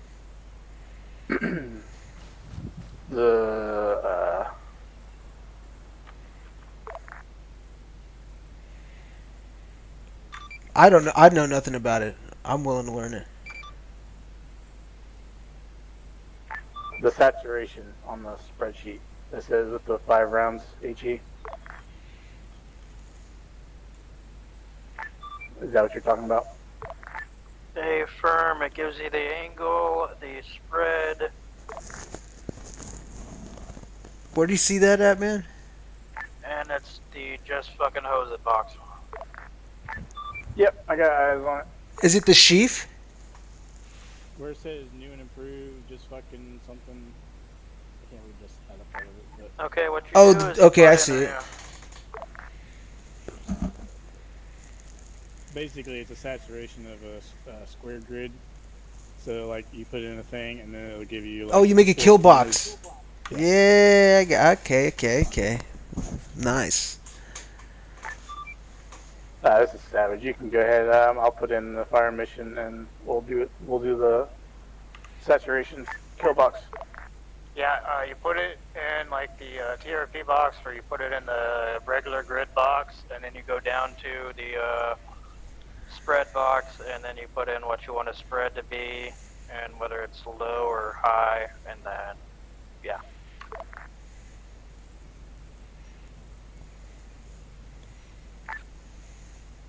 Yeah, so Savage copies.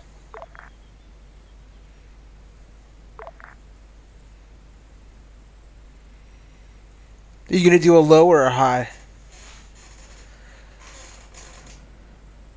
Probably just set it for a high.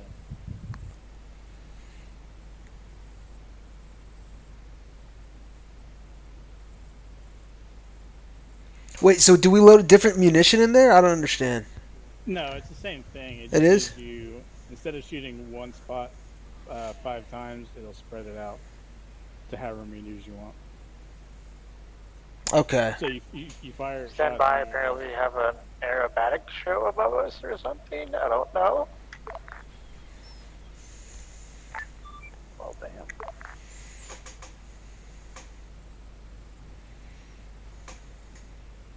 So if you're looking at it, you can set high and low, and then you can set them how far apart you want the shots. Okay, Savage, Yeah. 1-8, advise ready for fire mission. Send it.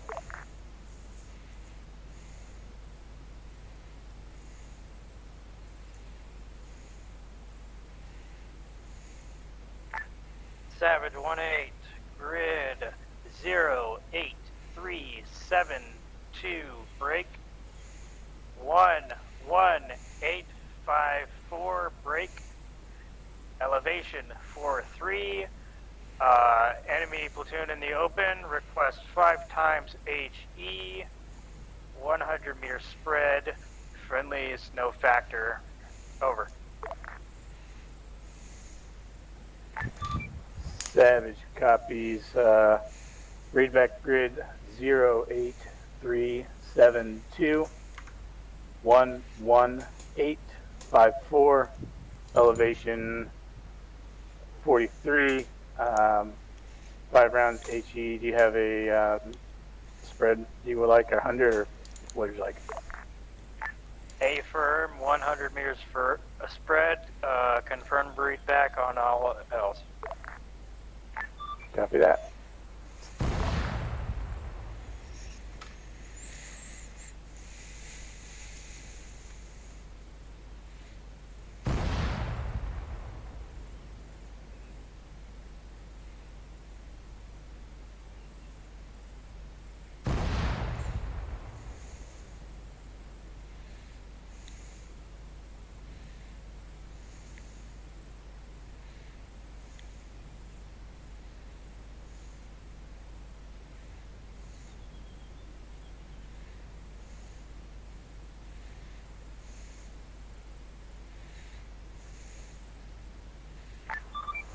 Savage 1-8, 5 rounds HE, sending now.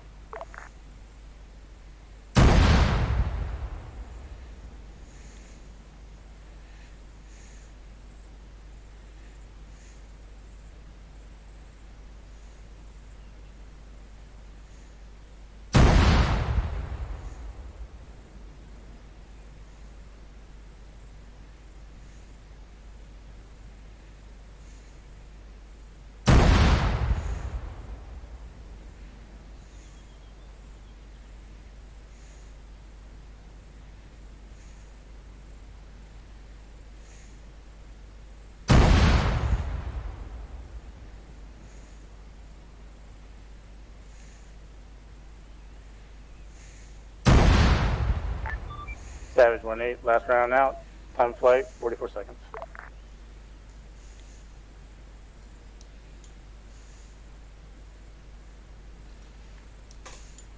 Dude, they're going over someone's head. That's crazy.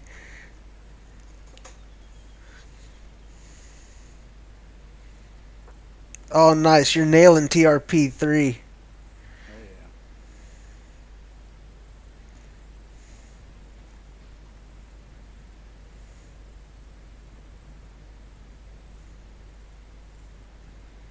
So you see how they're all spread Yeah, out? it had a spread to it, yeah. It takes a minute because you gotta shoot, and as soon as you're shooting, you're like, okay, what's the next one? And then, you gotta adjust your azimuth and then your elevation.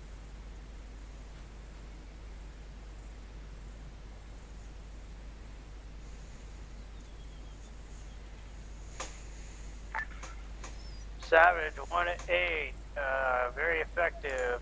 EA is now down. Hey, Fern. Oh, and you killed a lot of bushes, so, Great Peace might be after you. It's okay. It's an effective weed killer.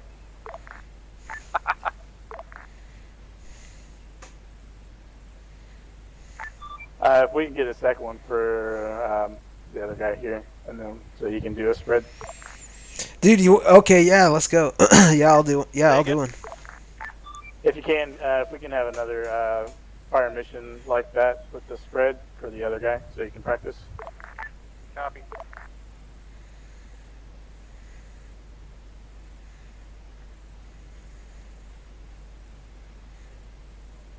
Yeah, send it when you got it. I'm ready to rock.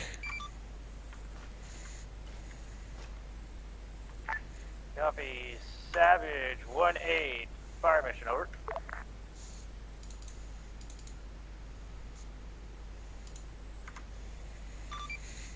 Go for Savage.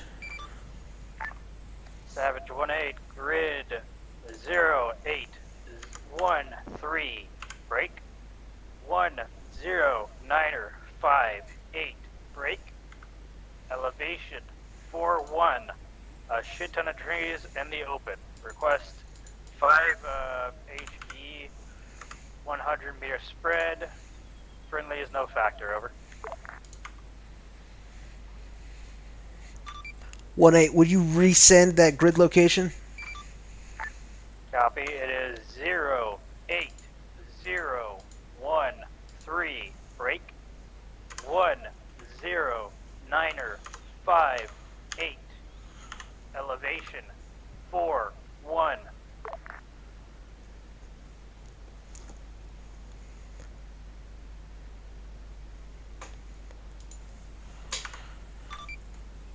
Copy that, 1-8. Fire mission is grid location 08013100958. Target elevation is 41 MSL. 5 times HE rounds in a spread, 100 meters. Confirmed, read back. Please give time of flight and splash.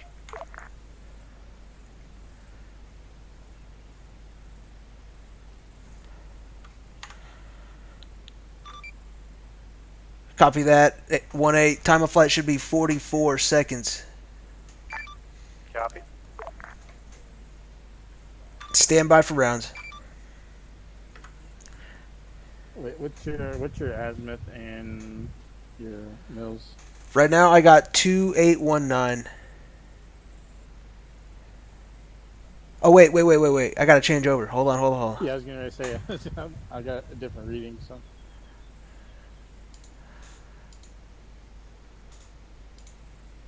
I get 3248 for the azimuth. Yep. And then Nice. 967. Yep, 967. Yep, and then I got the spread set up. Okay, cool. Let me dial that in.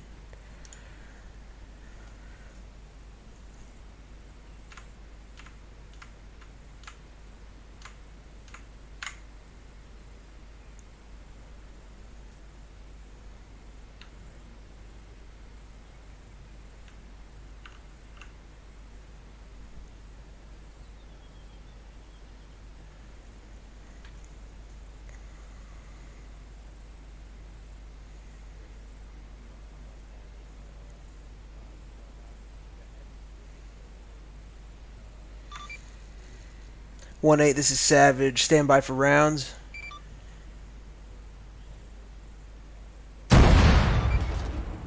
Rifle 1.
One eight. This is Savage. Rounds complete.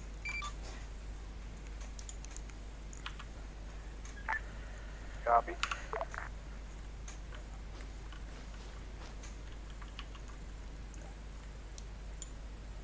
How was the spread on that? Was it fucking everywhere? Was it fucking... Yeah, it looks pretty good. So your last one's coming in now. Savage, this is 1-8. Good effect on target. We have 3 less trees on the server. Good to hear, 1-8. Hey, fun. Nice. All right, man. Pretty good now. Now I've had some formal training on it. Yeah. They're comfortable doing it on the server. And it's pretty much the same on the Paladin.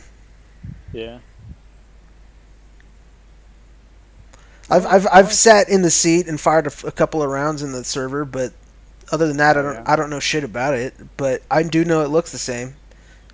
I don't know what the fire detection tablet is for though. I don't either. I saw that, and I think that's our counter battery system. Yeah. Let's ask Nautical. I'm gonna jump on the net. Hey, Nautical, do you know how to use the fire detection tablet?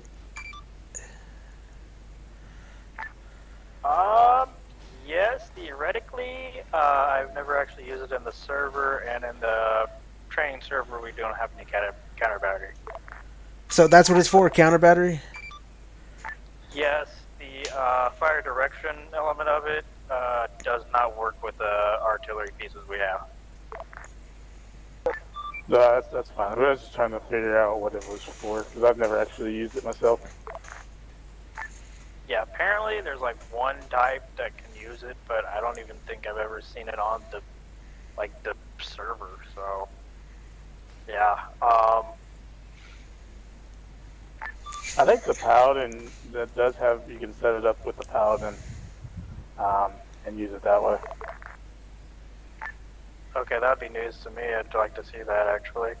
Make the Paladin even more of a badass. I think, because I have I have used some kind of computer on the Paladin in the training server before, and just set it up for like 5 rounds, but you still got to do the calculations and everything. Oh, okay. I think I might know what you're talking about. I don't think that's a FTC in itself. I guess I should probably play around with it more, just double check though. Might be a firing computer or something, or ammo loader or something. I don't know. Oh yeah, there is an ammo loader on it. The artillery computer gets, that's the one you just open up the artillery thing and it has like a map that you shoot with. That's disabled in the live server. 1816. Go for 1-8. Set up 2 TRPs, please. Copy. I said we just did the fire mission spreads. Okay, so what we're gonna do now is polar. Okay. Okay, polar is faster than a 10-digit. It's slightly less. I mean, it's not really that inaccurate if we do it right. Most of the time, we request TRPs because we can get the rounds out faster.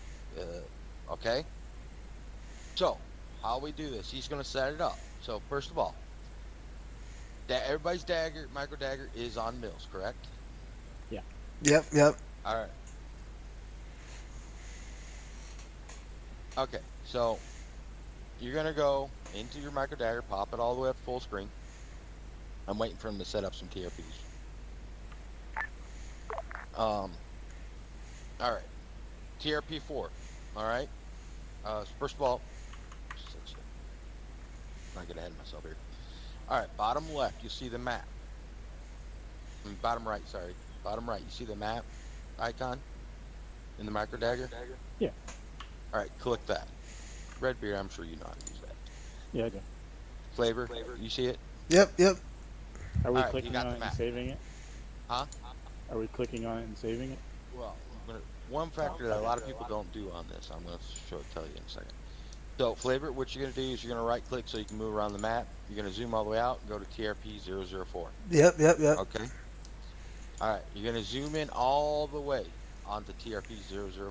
All the way. I mean, absolutely all the way in as far as you can. And then add the waypoint. Yeah, I got you. Add the waypoint. Okay. Set waypoint. Yep. And then you click the triangle with a circle on it. Mm-hmm. On the left side, bottom left side. Yep. All right. So the information it's going to give you, the circle with the X is the azimuth. So that's to where the gun's going to be pointing. Okay? Right. Range is set there, but the most important thing is do never add that decimal when you get your range, when you put the range in. And the elevation, at 4.3 elevation, that is the target's elevation. But you got to make sure you keep your gun elevation. So your gun elevation is 2.6. All right. That's important. You got to make sure you have it. So let's go into. Let me write this down. This is why I always say pen and paper, unless you got a second screen. And you're writing what down, right? What are you writing down? All right. The circle with the X. I'm writing down my azimuth. Right. I'm writing down my gun's elevation. Okay. I'm writing down the range without the decimal, so just a full number without the decimal. And then I'm writing down the target's elevation. Okay? Okay. So now we're going into the calculator. Alright. Calculator mode, we need to change it over to polar. Okay? Yep. Okay. Alright, so we're going to put in our azimuth. This is the first thing, AZ to target. So we want to put in the azimuth, then the gun height, then our range, which is going to change when we get closer to the gun, just to let you know. But for reference, we'll just do it here right now. Then your target elevation, then our charge, which is going to be, 1. It could be 1, it could be 2, it doesn't matter on this one. 1's going to be a quick round. So we'll just leave it on 1. And make sure your gun type is the 777. Okay? Right. Okay. So you go down, same thing as in the 10 digit, you're just going over the mills in the blue spots, and you're writing down the mills, and you're recording your time of flight. Okay? Pretty simple. This is easier, it's a lot faster. Okay? And which charge would you use here? The same charge, charge 1? Yeah, just use charge 1. Okay, okay. I think I have it set up. Alright. So, like I said, you get closer. If you notice, you get closer, it's just going to go. I mean, it's not that big of a difference on the range. I mean, there's absolutely zero difference. Yeah, do you have 936 Redbeard? Yes, I do. Yeah, that's what I got. Nice. Okay, cool. And my range is 5. Oh, you guys are all right. Yeah, 936, 937. 1 degree on that don't matter. On the mill. All right, so Savage 1-8. Yeah. 8-1. Go for 1-8. Yeah, we're set up for fire mission on TRP 4. Did he talk about Copy. configuration? Give me 3 grounds HE. Time of flight and splash. Copy that. 3 rounds HE. Time of flight's going to be 39 seconds. Copy. Sending time now.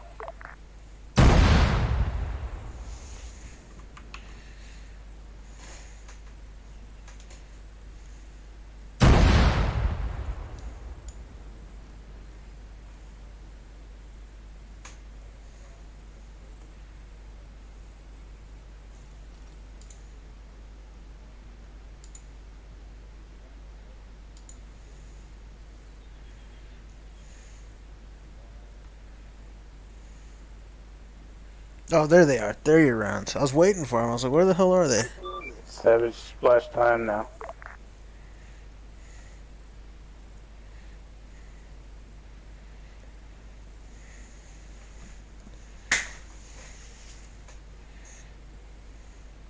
Yeah, sometimes it takes a few minutes to pick up the rounds. Savage 1-8. Go to effect on target. Copy.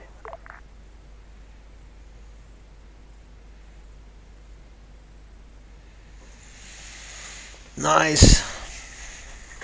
So you can ask for one for a polar mission. Okay, okay. I'll get a different one then. Savage 1-8. Advise ready for fire mission. Oh, there you go. 1-8, this is Savage. We are ready to rock. Savage 1-8. Reference map TRP 007. Over.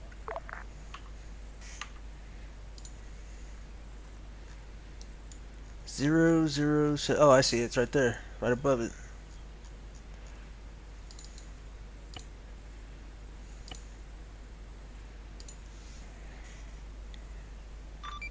Copy that. 1-8. TRP 007. Stand by for rounds. Give me 3 HE. No spread. Time of flight and splash.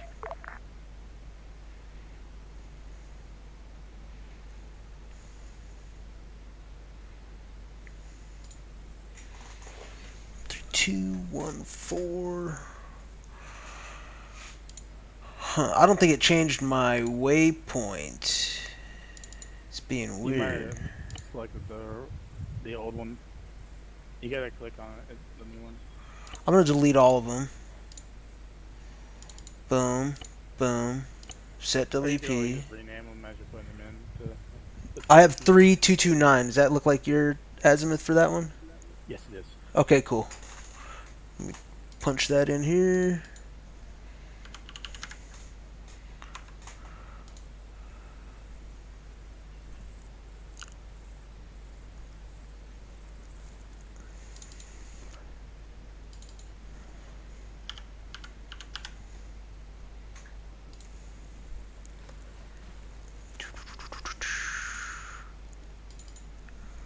I have elevation of. What was his target elevation? 10%. I didn't even. What's that? What was the target elevation? Elevation. Is Or how do you get that again? Oh, it's on the fucking thing. I'm being an idiot. There we go. Fucking A. All right. I was like, did he say? I was like, I don't even think he said, dude. No, you don't get the elevation. Right. Yeah. All right. Charge 1. Oh, you got to put the 777 on. I don't know why it refreshed on me or something. I'm going to bring up something very important. Now, this is extremely important. Redbeard, I know you know how to check distance from a target. 1-8 standby. Slavery, do you know how to check distance from a target? Yeah, there's a couple of ways. I would pull up the C tab. Which all you got to do is pull up your map, just click right click control right click on central bunker, distance. Yeah. Okay. Yeah, or you could just hover over it too, and it shows up. Well, within 200 meters, you have of civilian structures, possible civilians, troops, Yeah. friendlies. You need to make sure you hear danger close approved. That is very important, or you're gonna get talked to by one of the admins. Yeah, TRP would be right outside the danger close. Yeah, anything within 200 meters, make sure you, if they don't say it, you go on there and you say, I need danger close permission. Now, 10 digit, you're not going to get that info. I mean, you ain't going to be able to see how close the target is. That'd be on 180. Right. But with TRPs, that's going to be on you. Now, we have been talking to my admin, and we told them, I mean, we heard him, said danger close approved, so that's back on 1.8 on whether he got that actual approval or not. So just make sure you get that verbal danger close approved by 1.6. It doesn't have to say, it just says danger close approved. Okay? That's for your safety so you don't get in trouble with admins. Alright, I'll let you guys get back to it. Alright. Dude, it's funny he says that because on ASRock, right? Right at the end, like it was a restart, right? Those 24-hour restarts. So the whole idea was like, all right, we got like 15 minutes. We kind of know where a couple of things are. Let's do what we can to fucking take some shit out. And my squad got wiped. I'm the only guy, and it was by this ZSU or a ZU actually. And it's just parked right in the middle of this fucking street, right? And so I make a TRP on the fucking on the C tab, right? And there's only a few people on, mind you. And so I make a mark on the C tab. Hey, there's a ZU. I don't even call it TRP. I just call it ZU. And fucking, I forget who was on. Somebody was on Savage, and they were like, "Dude, don't even joke around, even though it's close to restart. Like, come on, be serious." And I was like, "Okay, I'm not gonna convince them." So I got on with 1.7, and I was like, "Yo, there's a ZU. We've got like less than 5 minutes. Let's fucking take it out. It's marked on the map." And they were like, "I want to see it on your helmet cam." So I walk back up to it, bro. I'm staring this thing in the face pretty much, like within 50 meters. And it didn't go aggro on me. They didn't see me from behind this fucking hill, and they fucking sent the round. And like, I thought I was safe. It was a CBU I think they sent. And dude, I thought I was well out of the splash zone. Nope. See, in ASRock, we had free fire on all civilian targets. Oh, that's right. You're right. That's right. So, watching SOPs and all that. So, just make sure you're checking SOPs before starting missions, any map, and all that. Just kind of keep up to date with what's going on. Or you can ask one of us, and we'll be able to tell you. Okay.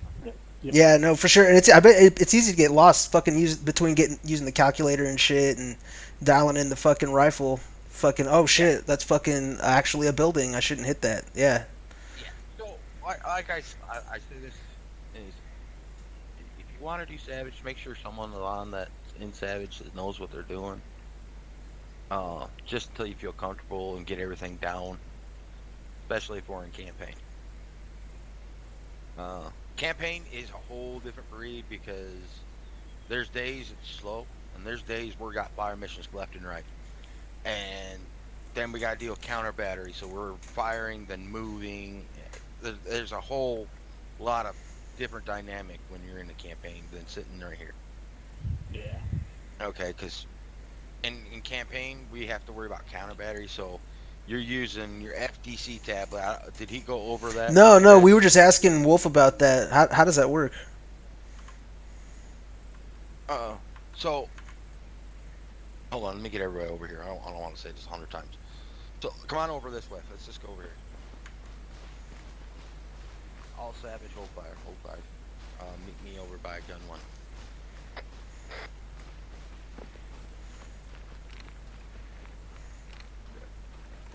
Alright. Yo, Smoke, we got it locked in, dude. We're ready. Well, we're about to discuss something very important. Alright.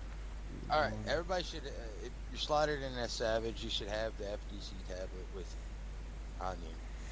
To pull it up, you Ace Interact equipment, and all that. Beverly.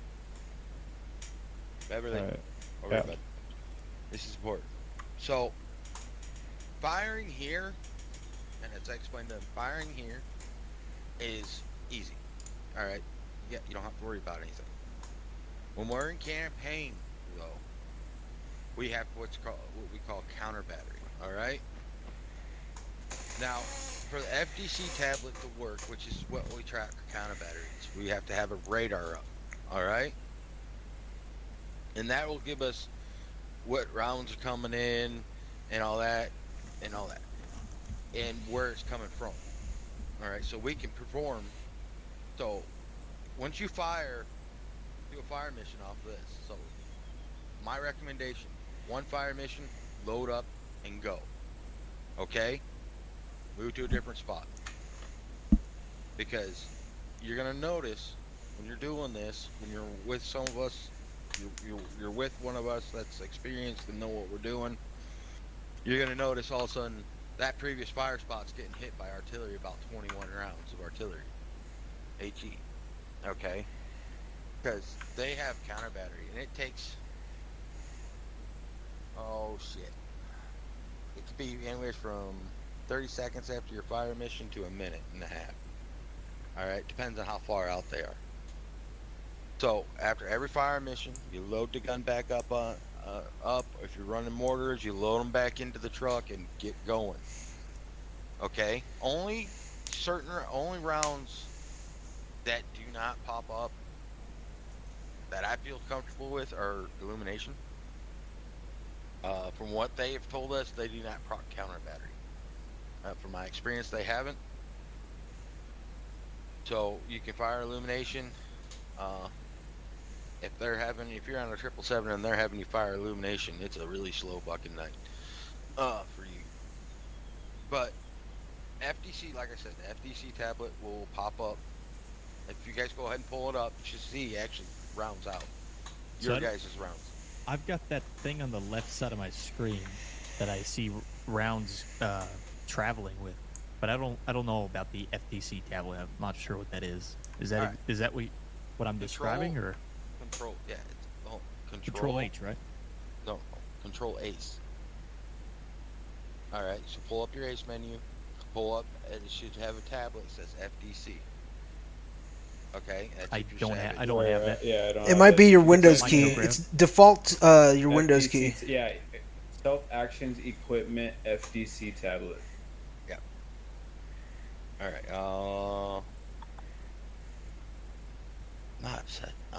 I'm not Savage right now, so I don't know if I can pull one real quick.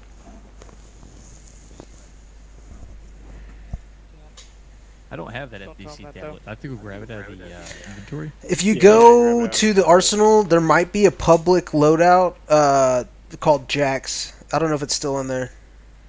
Nah, it goes away when they load. When he leaves? Oh, I didn't know that. Okay.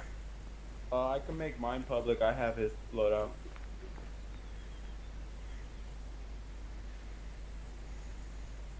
Yeah, I'll make my loadout public.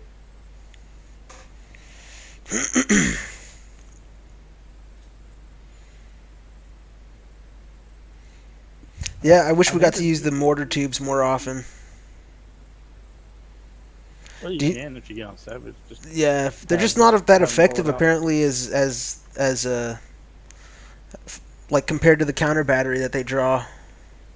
Apparently, Right, I haven't used it, but against counter battery, it sucks because you got to pull it out, set it up, then you got to load it back up and move. Yeah. Can you move them? You have the FTC tablet, right? Yeah, I got it. KC Savage. Hello. Is there a way to zoom in on the screen? Because part of the upper part of it on mine is cut off. Yeah. So we're talking FTC, Mark. Okay. Mark's probably the most out of the three of us instructors here right now. He's got the most experience with artillery. But yeah, it's like the micro dagger, so you should be able to zoom in and out. Let me go get one. Right click on the map. No, I meant like when you go through the different settings, like the BCS settings and stuff. Like the top thing is cut off by like a little label thing. I can't click on it. Someone drop me an Yo, nautical. You can't get it. Anyways. Yeah, so I don't know what he's told you about the FPC yet, but basically, if you guys are shooting, does he need a micro dagger or a fire tablet? I have it. The fire direction control tablet, that guy. It's right here. Yeah. Yes. I don't got room for it. I got my full J. Mark, there's a shared public. Yeah, I had to make room for it. It sounded too cool not to have. I didn't even know what it did, and I made room for it. Mark, if you want this one. That's fine. I know what it does. So. Okay, I didn't know if you wanted. Yeah. I just can't remember. Okay, this doesn't have my only question was, like on mine, like part of the thing when you're going, unless you're using the map. Can you grab this one? No, I don't need it. I know what it's Unless you're using the map, part of the thing, like if you're setting up your battery thing on there, if you don't, I don't know if you need to or not, but it's like cut off by some of the stuff. Yeah, so I wouldn't ever bother with setting up the battery on the FDC tablet. Yeah, you don't need that. You don't ever need that. So just use the map. Yeah, so you're going to use, primarily, you're going to be using the second section on it, right? The map and data views, right? I typically use data view. It's a little faster to see, and if you've got your micro dagger pulled up, you'll have your time in the corner of your screen. You can kind of take an idea of when you shot last, and then if you see shots after that or before that that aren't from your position, that means you need to get the hell out of Dodge. The map view is useful to see where the enemy batteries are. Once you get a 777 on a map or a Paladin or whatnot else, you can really start to rain hell on those. And in the SOPs, counter battery missions do not have to be clear, right? You need to announce them on the air control channel on 80. Just let everyone know that you're doing it. But if you see counter battery and you can kill it, it is your sole purpose to do that. So make sure you tell them that you're doing it. Yes, right. Otherwise they'll be very upset with you. Like I said, go read the SOPs. We're actually working on a slightly updated SOPs at the moment as well. And when that gets published, I'll make sure it's announced in the Discord. But as of right now, go read the SOPs. That kind of covers all of the fire control stuff. Smoke, have you sent these guys links to the Discord? No, I haven't yet. Okay. And I'll send everyone the Discord link. Okay. Does the data view not work on the training server? Because I don't have anything on it. There shouldn't be anything because nothing's shot at us. Oh, it that's should only count, even see the ones that you shoot out. Because I've had it pop up stuff I shot. Yeah. That's more buggy than getting shot at, though. And I don't think there's an Iron Dome nearby. Yeah. I was messing with the FTC tablet and my game crashed. Is that normal? No. No. I think it was fucking with it. It's just one time. If you try to set up a battery and you hit the stuff there for like fire control itself, it will occasionally do that. But just don't fuck with that. We don't use any of that. So don't mess with the fire mission. No, fire missions don't use any of that. You're just worried about the map and the second button. Do you have to have an Iron Dome up for it to pick it up? Yes. 5 seconds, right? Okay. No, don't worry about that. Yeah, don't worry. What is the battery setup? I wish that worked. Yeah, it's pretty cool. Okay, so I'll walk you through it, right? First page, if you're looking on the left side of it, you got those buttons, right? First page, all the battery management setup. Disregard it. It doesn't work on the actual server. Unfortunately, there's some cool shit in there, but due to some of the stuff with Ace and the Pook artillery pack that this stuff comes from, it doesn't work. So don't bother. Second button down is where you're going to be, right? So click down that second button on the left-hand side of the tablet. That's going to give you your counter battle radar. Using the map and data view, you'll be able to see what shot from where and when. And then using the map view, you can see where those shots are being picked up. It does not work without an Iron Dome or other equivalent radar system. But when you see stuff shot on there that isn't from your grid, you gotta go. Does that mean someone's shooting at you or shooting at friendlies? Sometimes, unfortunately, this is kind of a buggy thing still. I know some of the server devs are working on it.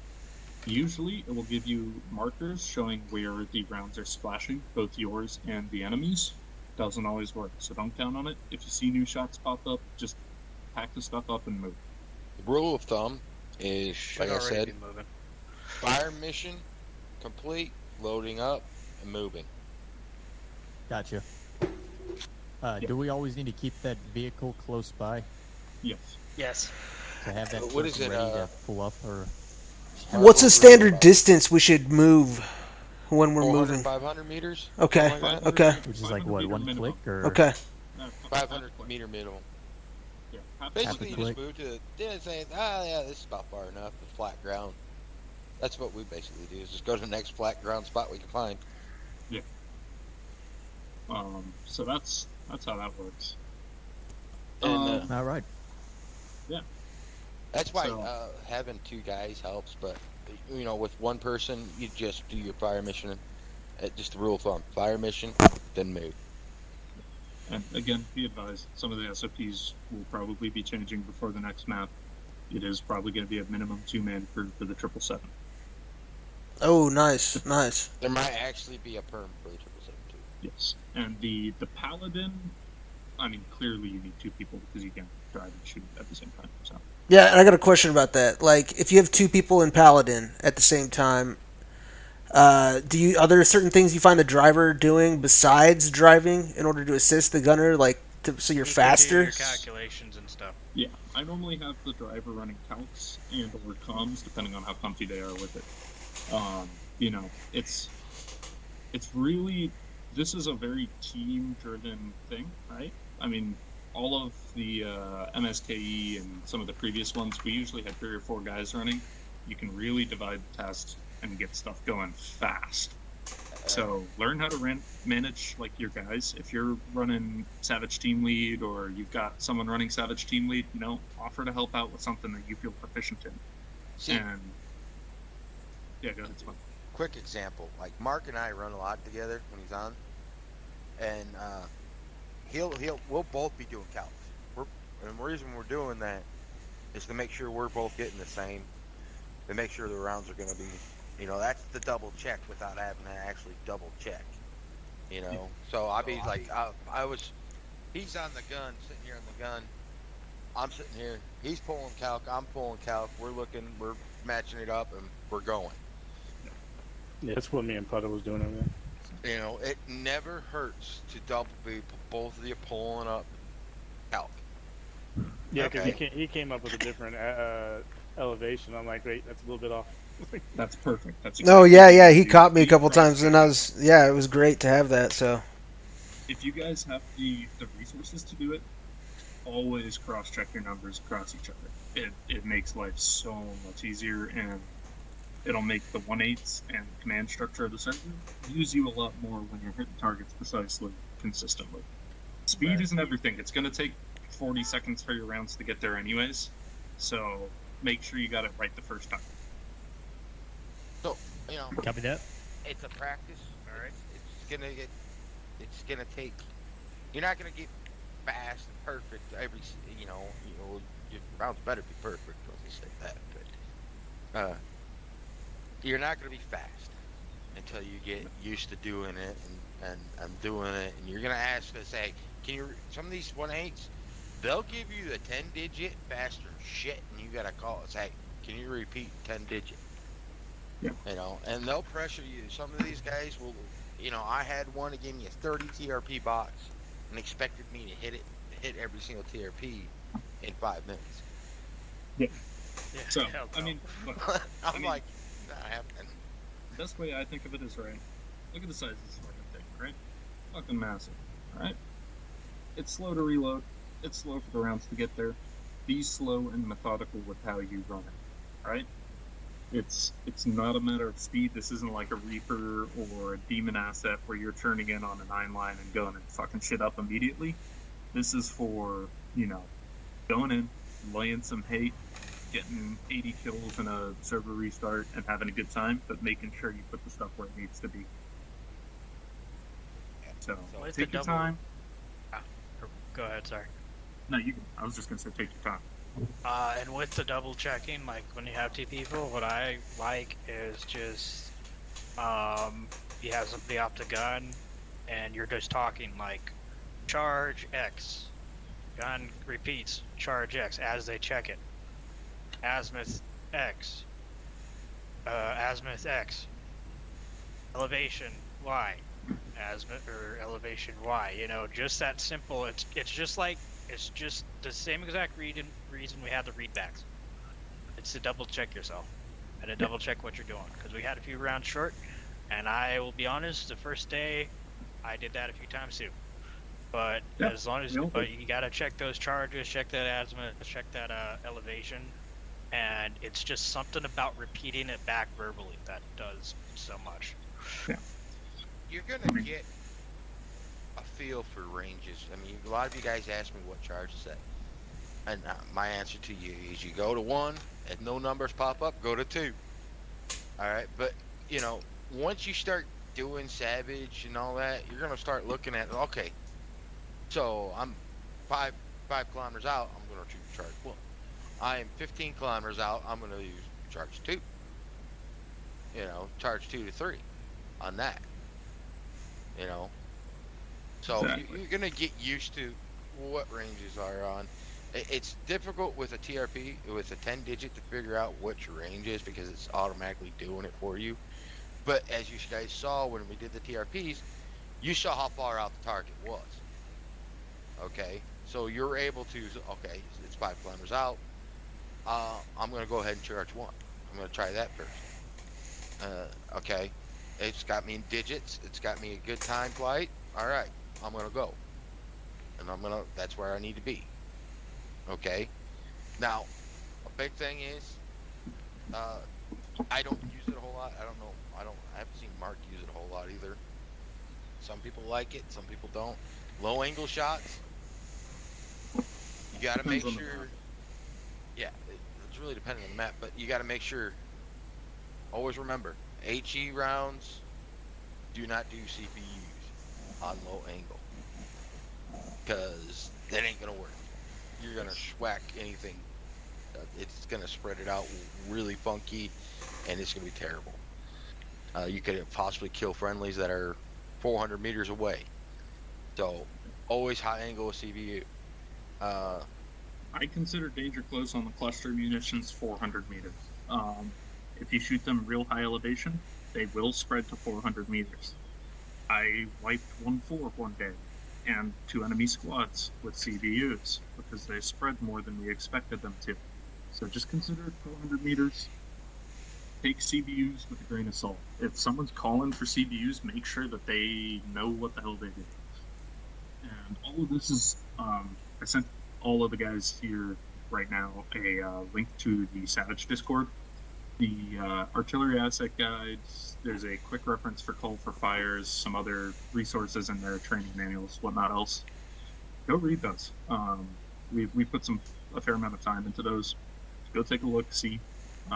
The asset guide isn't 100% finished yet, but it'll give you some ideas of how all the different rounds work and, you know, what to and not to do with them. If you're unsure about something, don't hesitate to ask. We'll help. I mean, we'll the guys that are in that Savage Discord will tell you what you need to know. You know, just kind of get a rhythm and make sure you're taking your time doing your calcs. Make sure you're doing your comms. I've seen a lot of that, and you guys are going to get used to doing comms correctly, such as, you know, calling your shot, calling the time of flight. You know, those are important. Those are information that he needs to know, so 1/8s need to know, so they can pass it on to the rest of the platoon. Say, hey, shots are out. This is the time of flight. They're going to be here. Make sure you're calling out that 5 seconds. Get used to using the C-tab to track your rounds. Stuff like that. Yeah. And in terms of like radio calls and whatnot else, if you guys go in that Discord and you go to training and guides, there's a CFF quick guide, right? It's a PDF. Pull it up. It literally walks you through every call you need to make and every call you can expect from 1/8, and the things that they might throw in with it. So just walk through that and you'll be in great shape. That's pulled directly from the Marine manual on how calls for fire go. Another thing, just kind of an important thing too. When you sign in on Savage, you're all set, ready for fire missions. You tell them if you want 10-digit or TRP. Okay, so you tell me whether you want grid or polar. So basically, all we say is 10-digit TRP. Okay, that's important if you want a specific kind of fire missions. Yeah. I mean, you guys got any questions? I guess. Yeah. I actually do have a question. Are there anything? Is there anything to consider when we set up like a savage pit on a map? Yes. Good question. So you're looking for the flattest ground you can find. If you're not flat, the guns kind of go a little funky. You're going to get weird azimuths and stuff sometimes where it'll jump between like 4,000 and 6,000 just because of the angle. Always look for a flat spot. With the 777, you want to be at least like 3 to 4 clicks from enemy lines, right? You don't want to be pushing these big things up too close, because the closer you are to the enemy, yeah, they're expensive. This costs more than a Bradley. A, they're expensive, and B, the closer you are to the enemy, the faster counter battery is going to come in. By distances, like standoff range with these things is great because it gives you, 40 to 50 seconds if they shoot back to get moving. So yes, find a good flat spot. Roads and stuff that are out of like MSRs and stuff that Ogre and stuff are using are great. Try not to be close to civilian objects, because that will get occasionally hit with counter battery, and that's not a great thing. But yeah, look for a good flat open area. Do not fire from within a click of fob. Yeah, and you got to remember this. You're the guys on the front are gonna be happy when there's a second or third fire mission. They're not gonna be thinking. Well, they will be, and they may be griping about, oh, seriously, 40 seconds. But I guarantee you, if this gun gets knocked out, they're gonna be griping a hell of a lot more about not getting that second or third fire mission. Always keep that in mind. Another thing is watch flight line. Oh, fuck yes. Because you can kill a helicopter with artillery. If they fly over you while you're firing, you can kill them. And not just from the round, just from overpressure. So, make sure you're watching flight lines. If they, at the end of MSK, they shut off the counter battery and set us up a nice artillery pit, which is more realistic than what we've been doing. But you said watch out for what? Watch out for flight like line, helicopter flying, stalker Oh, line. okay. Dude, I was playing squad and I downed an enemy helicopter with a mortar round. You can. Yeah. So here's a good example. Is we had at the end of MSKE, they set us up a nice little fire pit. They turned off the counter battery. It was real nice. We can't watch it. They have to. 1/8 has to make sure the flight lines go away from us and that the stalker are not flying over our area. I had to go and gripe to 1/8 several times.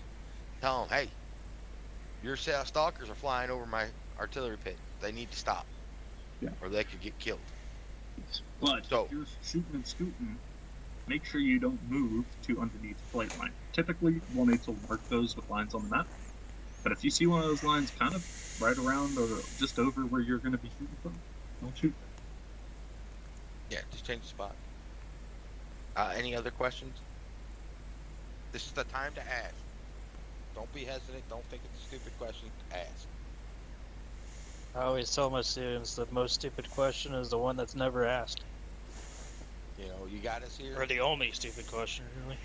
So when you guys set up a pit, is that something that's coming from 1/6 during a platoon brief, or is that like your guys' own prerogative? Is that your own wheelhouse? Rarely do we actually get a pit. Most of the time we're shooting and scooting. Okay. So most of the time, you get a mission or two out, and then you're putting this thing on the truck, and you're moving. Commonly, when you first get on, you're gonna start looking. If you're Savage Lead, you're gonna start looking for points that you can probably shoot from. And just start saying, okay, and that's just park gonna be it. 1, that's gonna be 2, that's gonna be 3, those sorts of things. No, sometimes we put that down. Most of the time we don't. Yeah. Well, at least you're communicating. Yeah, I mean, I thought it was a flame in here. there was an incident, a time in, I think it was Colombia. Mark was there. We were able to put up some Savage pitch, but we were running helixes, which is basically a truck with a mortar on the back of it. And yeah, we had them spread out far enough. We had 2. We'd go 1, shoot a whole bunch, because you could shoot a whole bunch with those, and then you move, scoot to the next one, and shoot from there, and you just kind of do it back and forth. We were able to do that. It's a much more dynamic type of artillery than it is most of the time in the real world. It's kind of, I guess, I hate to draw this kind of parallel, but in Ukraine and stuff right now, they're having to shoot and scoop because. That's exactly what they're doing. Too many times. Exactly. With the HIMARS. Spot too many times, they lock onto where you're at, and then they blow the shit out of it. So. Yep, HIMARS and javelins. Precisely. So you gotta shoot, you gotta get your rounds out, and then you gotta get on the move, find a new spot. So when you guys are doing these fire and maneuver, like when you guys are doing these things, again though, is this like is this part of the platoon brief, or do you guys like just, hey man, we're gonna, it's all you guys, okay? Yeah. We have full autonomy on that, where we choose to shoot from. Yeah. Basically. We could tell, you can tell, 1/6, 6 actual, 1/8, negative, I ain't gonna fire on that. Question is though. But you gotta have a good reason for it. Question is though, when you fire, does it have to be on an objective that is being actively sought after, or can it just be? Can I just fire at any fucking village? No. It has to be tasked by Gotcha. Okay. The only type of mission that is autonomously conducted is counter battery, right? So you can choose if you see counter battery pop, you can choose to fire on that. But again, it has to be announced over the relevant channels to that. Copy. And then we use that FDC computer to go ahead and see that that battery. Yeah. I wish we had an Iron Dome on here because then if you got the radar up. Yeah. And the radar is in range and is pointing in the right direction and blah blah blah. There's a bunch of, as I say, there's a bunch of shit to that one. It's annoying. Can we do some PvP shit in this? Like some crew goes and drives off and they fire. Odin. What's that? Yeah, we unfortunately It would have to don't. be approved by Odin. And even if we wanted to, even if we had an Odin on right now, there's no Iron Dome here, so we wouldn't be able to see the shots on FPC. So without a radar, the shots do not show up. That's something I'd like to do in the future, is some kind of counter battery training. Yeah, for that'd Savage. be very important. Yeah, we got to get them. That. Yeah. Are the domes build assets? Can we build them? Yeah. Yes. Where do they go up at fobs or? Yes, typically. Okay. It's one of the things. if you've noticed in the campaigns, you'll see when they announce the campaign and all that, when it gets really close, they'll do the build list and all that. You got to get that build list, all right, completed, and then you can start like adding like Iron Dome system and stuff like that. You ever been in the fob when there's an air attack? I don't. We never had the whole Iron Dome system. No. But if you ever hear the thing going with the siren wailing, incoming, that's the Iron Dome. Yeah. So it's basically, think about the what is that called? The Shiva's fucking thing. Yeah. If you watch one of those videos, you'll hear the siren ding ding ding ding ding. When they're when their motors are coming inbound and all that, and you'll hear incoming, stuff like that. It's exactly like that, and everything. So when you're one click from the fob, you can actually hear it still. I wish you could hear. I wish you could You're hear talking about the the people in the C-RAM, fob yeah. screaming at you, though. By the way. Yeah, it's always fun watching them shoot missiles at the rounds coming in to try to Oh, shoot it was rounds fun up. in Colombia, dude. That was awesome. Any other questions for us? Like I said, don't be hesitant. Ask. Shoot a message in the Discord, or if you see us on, fucking ask us. I know this stuff coming off, I'm going to be trying to play a lot of Money and a lot of Savage, so if you see me on, if you got a question, just fucking message me. I'm generally whether it's on CTAB or on Discord or TeamSpeak. Does being a Savage help with the translation process and becoming like a 1.8 or a TAC-P or whatever? Like, could that help out? Yeah, it can. Yeah. Like, do you think if I become a it's Savage? one piece of the puzzle of learning a 1.8. Yeah. And it's a I have to apply for that though, correct? Yeah. And then is there a training process coming up, or? There pretty unknown. trainings before. So just to Maybe clarify, once the new Savage is server comes going out, to be it'll perm more locked. accessible, but Not necessarily. We're trying to figure that out with the admins right now. But considering the cost of this gun plus that truck is about 2,500 resources, Right. It probably should be. I can't remember if that's more together than an Abrams or not. It's close, I believe. I think. I'll tell you what, Kip, maybe there's something we should discuss. Maybe something we should discuss. I mean, it's a lesson I learned, me and Redbird both. Where you put these fucking things down. Like, even shooting them from these little yellow black little curbs that they're in, these little boxes, is fucking dangerous. Like, oh, yeah. I'm just saying, like, in the real server, right? Yeah. So, I mean, if you guys want to follow over this way, anyone that wants to stick into this, we'll load it up on the truck, and I'll kind of show you what we look for. Yeah.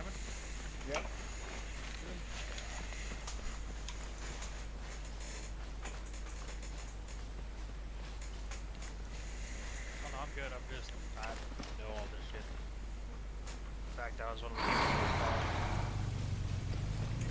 Get some more training. I missed a lot.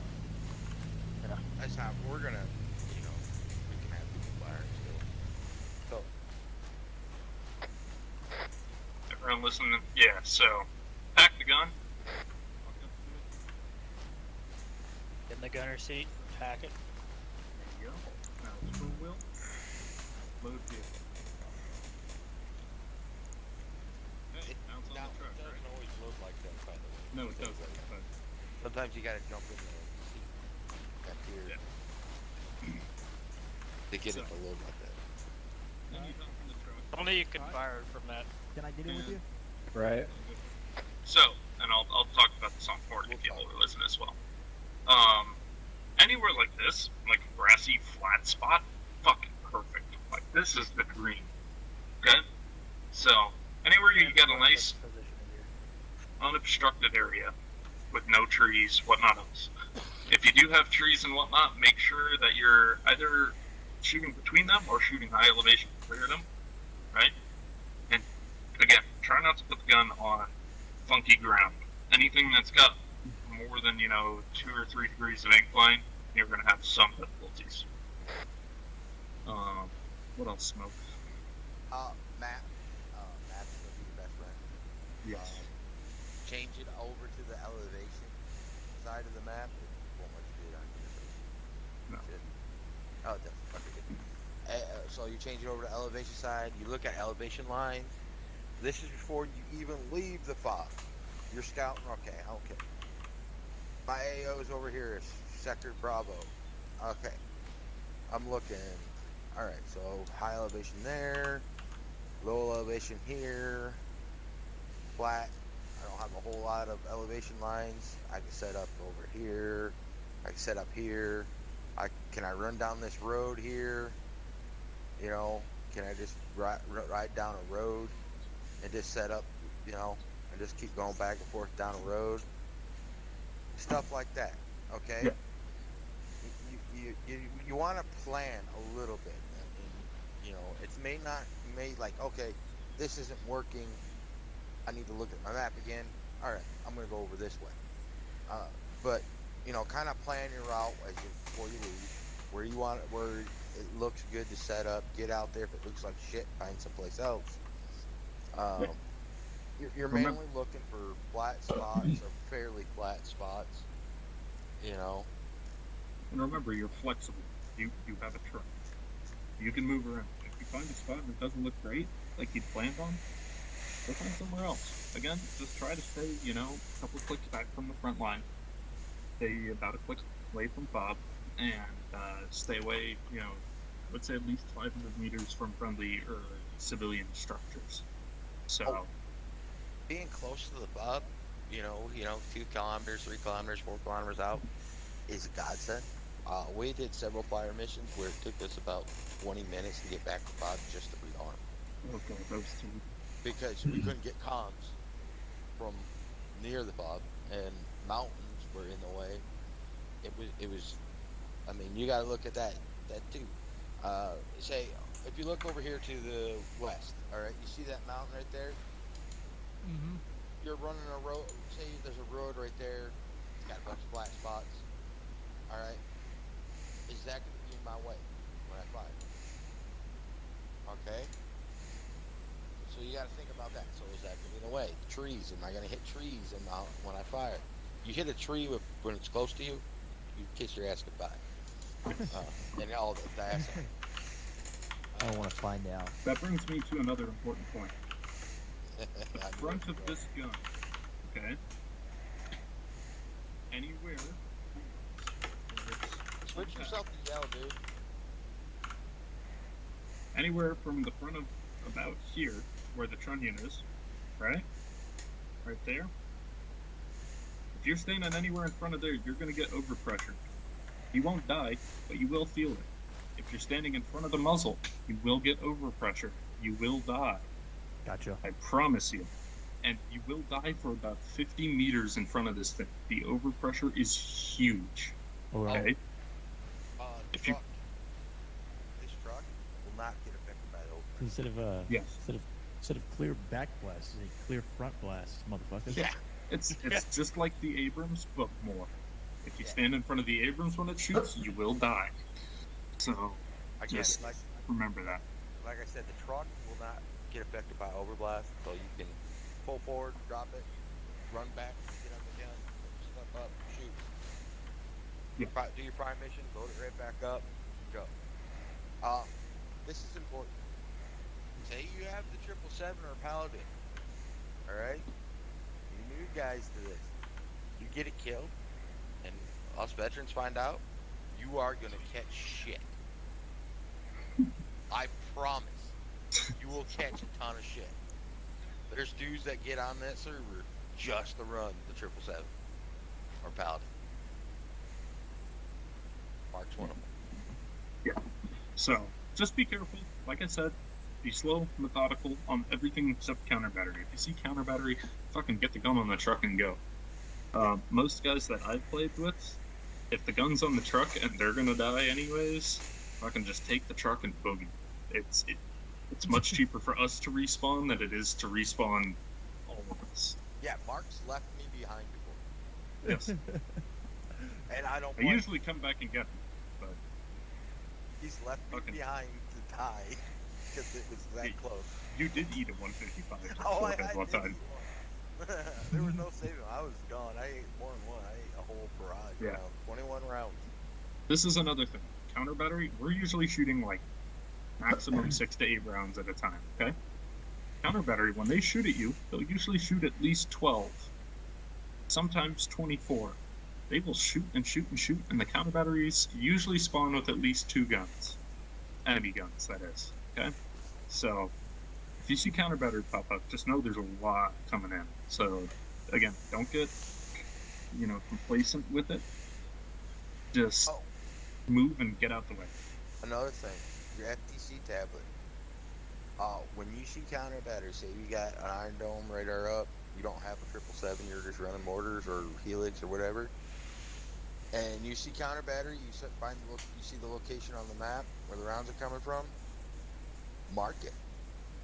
Go to your seat, go to the map, kind of reference from the C-tab or the city or town, or it's going to always be by some kind of town or something like that. Mark it, tell 1-8, hey, I got mark counter battery. If you can send, you got air assets up, if you could have air asset take it out. Yeah. You can't tell them, you can ask. Yeah. You can ask 1-8 to task Reaper to go and engage the counter battery. And what's the respawn timer on that? 20 minutes? It depends. They've been changing it lately, so just keep an eye out. We'll try to get a solid time for you before the next campaign. Yeah. So, otherwise, any other questions? How do you? So how do you guys incorporate like looking at your FDC tablet then into like? Okay, so here. Fucking nautical still here. Yeah. All right. Let's. I don't know what the fuck happened. The heaven's gone. Yeah. For the past like 5 minutes, you guys have been standing next to a gun that has been up in the air by I hadn't looked behind me for a while. or something. Can I unpack it? I can unload the gun. Oh god. There we go. Oh. It would have been a lot easier just to remove the gun. Oh shit, he's fucked up. Yeah, he's already. Is it bad, Doc? Man, what's up with his mouth? Tell me, Doc. Is it bad? Guys, Get squished. There's actually a map view where you see the map, and it'll be like little red dots over somewhere. So you just zoom out until you see the red dots. Red. He's coming. He's coming. That's not him.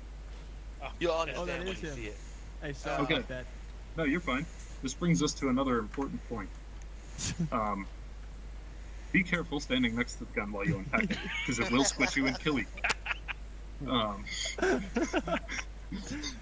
guess it was a good thing we found that out. Yes. So when you unpack it, typically just run backwards a few steps. Okay. Because it does weird army-y stuff sometimes, but I guess we don't have the hammock here. But well, as I was saying, your FTC has a map. Okay, so you would say artillery counter battery was at target Bravo. So you'll see a red indicator, a bunch of them, where the rounds are coming from. Okay, and you just kind of circle that area. Say, go to your map. It'll be near a town or a military base or something like that, or easily defined landmark. All right, that you can reference with your map. And you just mark it on the map. Say, counter battery in this area, and you just kind of pass that information on. Yeah. And they'll try to, and most of the time they'll try to go ahead and engage that counter battery. Do you know if those marks are usually precise, or are they just like estimate? they're not. They're They're not usually. precise, but they're in that area. Yeah. Usually for counter battery mission, and again, if we can get some kind of training set up that we can do this, I will. Usually for a counter battery mission, you're going to send probably about 10 rounds and put it on a spread. Usually about a 100-meter box, somewhere in there, and just hope that one of them hits it. This is why, if you have the assets of, like, say, a demon, much easier to have demon if 1-8 can task them for it, just pose them with a Maverick or two, than it is for us to sit there and, splash 10 rounds 2 or 3 times before they're dead. Like, the the drone comes hitting in handy. civilian targets, Yeah. anyways. The drone comes in real handy with you can task the drone operator to, hey, can you look over here? And he'll look over there, spot it, put a accurate mark. We can hit it. Sometimes we hit it. Sometimes we don't. We had trouble last map because of where it was at. We ended up having to have Reaper come in on it. But most of the time, we put enough rounds down, we'll hit it. Hey, another thing is, when you're trying to find the counter battery, you have like numbers on the map, these black numbers that indicate different areas. I don't know if y'all use that, but that's just what I found. Just instinctively that work. Like kill whatever. Yeah. It's whatever works for you. Yeah. Yeah. Like I mean, beneath us, we have those numbers with the forests. You kind of use that pinpoint. But like you'll see markers on. There'll be little red circle crosshairs, essentially. Copy. Yeah. That'll pop up. It'd just be in that general area. So again, use your best judgment. If you see spots pop up like that, you'll know. You'll see them and you'll go, ooh, because there'll be like 20 or 30 of these little spots on the map, and you go, okay, there's the enemy battery. It's in, this area. Is it kind of like the battle group lines that pop up on the maps? Like kind of like that? No. So, not exactly, but the concept is the same. Okay. Except But it's only happening in the FDC, right? Yes, correct. Yeah. So I guess let me ask the question this way. Like, how often are you looking at the FDC? And for what reason? Is there any kind of rhythm? Like, oh, we're moving? You know what? I'm going to look at the FDC. Every time we move, I look at the FDC, or just when I leave the fob, or, you know what I mean? Typically every time you shoot. Okay. Yeah, so if you're shooting, have one guy take a peek at the FDC, or in between, while you're moving, yeah. Else, or while you're moving, check the FDC. Okay. Check that thing like it's your new religion, essentially. Because that you live and die by the FDC, and if you see the counter battery or not. Because sometimes you sit there for a while and you get 5 or 6 fire missions off before counter battery generates. Right? You get a little comfortable. I've been here. You get a little comfortable.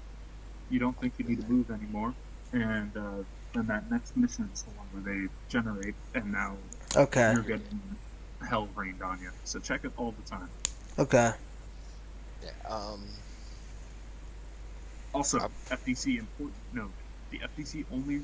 This is a super stupid thing, and I hate it, but unfortunately, we haven't found a way to fix it. The FDC only refreshes every time you open and close it. So if you just have it open, it's not going to refresh. So make sure you're opening it and closing it frequently. I'm going to touch on a note. This is I've seen a lot. And I'm stressed on how important this is. When you're doing your calculations, guys, don't be on the gun. Yeah. Do it off the gun. Make sure you... Pen and paper, man. If you need to, don't feel bad about it. I got a pad of paper on book here. I've got every page filled. I've got rock and stones. Don't think it's bad or anything. Write down the stuff. Double check it. Take your time. But make sure you're off that gun. If you're on the gun, you're tapped out, and you tap back in around fires, get on comms immediately. Say misfire, misfire, misfire. Alright? That's gonna set up to... That's going to let 1-8 know I better check my C-tab, see where that round's going to move people. Okay? Because you can set when you pull up your C-tab, you got a line where you can settle that arrow line, where you can follow where the center of that round's going and be able to move people if you need to. Yeah. The incoming round, friendly round, misfire, misfire. But make sure you call out misfire, misfire, misfire. Yeah. Okay. Just be careful about that. The ideal way to prevent that is to, like I said, be slow and methodical, but it will happen to you at some point, so just know, it sucks to have to call that out, right? But it's much better to call that out and potentially get the guys out of the way than it is to wipe a whole squad. The front. You kill a whole squad, you're going to get a talking to. You're gonna have a lot of pissed off people. Okay. Anything else, boys? Anything you want to review real quick? And I will try to coordinate a day that we can do some counter battery training. You guys can get the feel of the flow a little bit more of how that works. Yeah. You know, especially if it's a smaller group like this, we can kind of get gun teams set up, and you guys kind of operate autonomously with, you know, basically 2 guys and then someone helping train. So, don't be afraid to post something in Discord. Say, hey, can I get some help tonight? Practice on this. Just post it in Discord. You'll get a response from somebody. You'll get somebody to come up there and be like, all right, yeah, we'll help you out. Maybe 1 or 2 guys. You probably get a whole bunch of dudes come on and set up targets and TRPs and 10 digits and guide rounds and make sure you're doing that right and whatnot. Let's be honest, it's fun to blow shit up, you know. So it's good times for us and it's good times for you because you're gonna learn shit.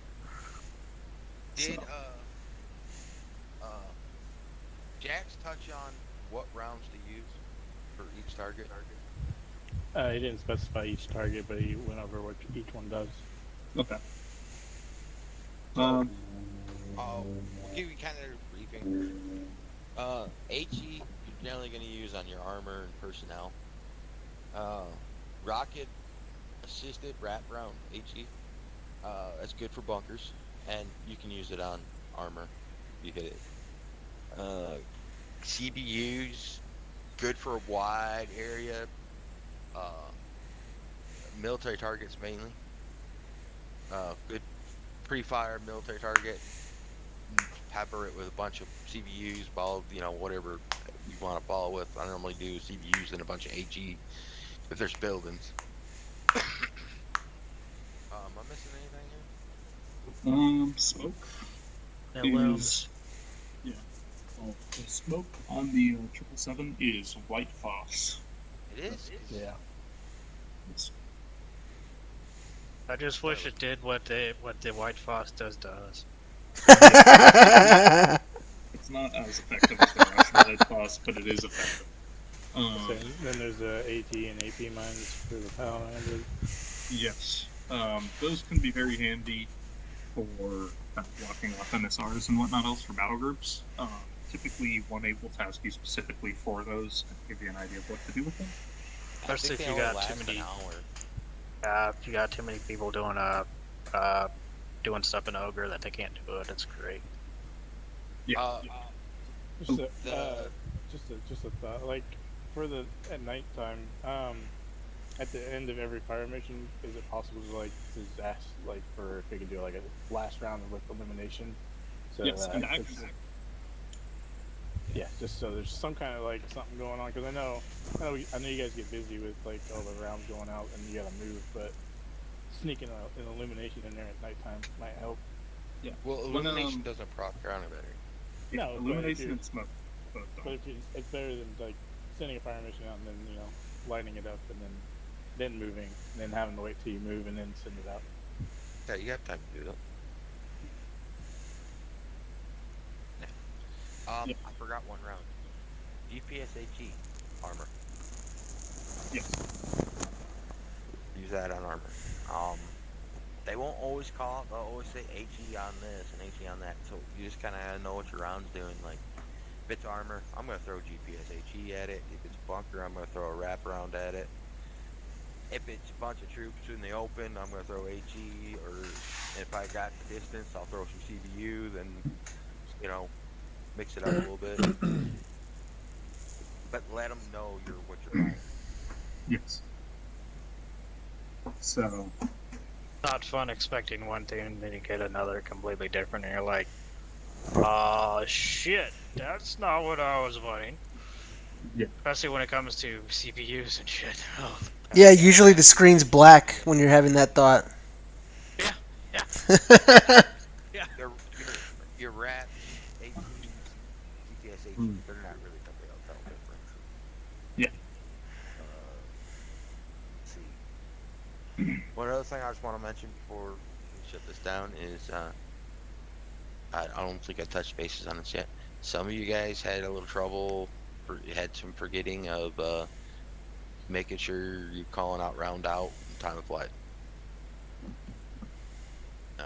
Just make sure make sure you do that, and then rounds complete so they know.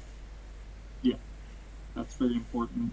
And then one last thing I'll touch on real quick is danger close missions.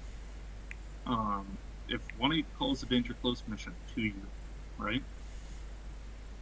A, check the map. Make sure that they're not calling a danger close mission where a squad is moving right into, because that's happened before. And make sure, you know, if you're unsure about it, make sure it's been cleared through 1-6. You don't have to call 1-6. Just ask 1-8 or ask the 1-8, hey, is this cleared through 1-6? Typically, then they'll say yes, danger close approved, and you do it. But it's your call at the end of the day of the go no go of, I think this is going to fuck up a bunch of friendlies. And it's your job to say, hey, no. And you can do that. It's your job. It's in the SOPs. So that's my last thought for the night is be careful with danger close, but most of the time the 1-8's are pretty good about making sure it's cleared, but again, just trust but verify. What designates danger close? So with the mortar pipe, it's 100 meters, closest friendly or civilian structure. With the 777 and the Paladin, it is 200 meters. And like I'd mentioned earlier with clusters, I consider it at least 400 meters. Forgot smoke. And how much is a click? 500 or 1,000? 1,000. So, okay. Gotcha. Another thing is 10 digit. If they don't tell you where the closest troops are, don't hesitate to ask. I mean, 10 digit, you really can't tell where a round's gonna land. So, hey, Smoke. ask. What's the benefit of 10 digit over what am I saying it right? Polar or Yep. 10 digit is 1 meter. Precise, more precise. It's like right on target. Gotcha. Polar is just like for lazy people, essentially. Polar's for fast area effect. 10 digit is for precision targets. Like if you're trying to clear out a forest of troops. Don't get me wrong. You could get really good if the person puts a TRP in the right spot, right on top of the target, and you do what I tell you guys to do, zoom in all the way, put that right in the middle of the X, you're gonna hit that target. Does the person requesting the fire mission know whether to use, like, are they going to preface, hey, I've got a 10 digit ready for you?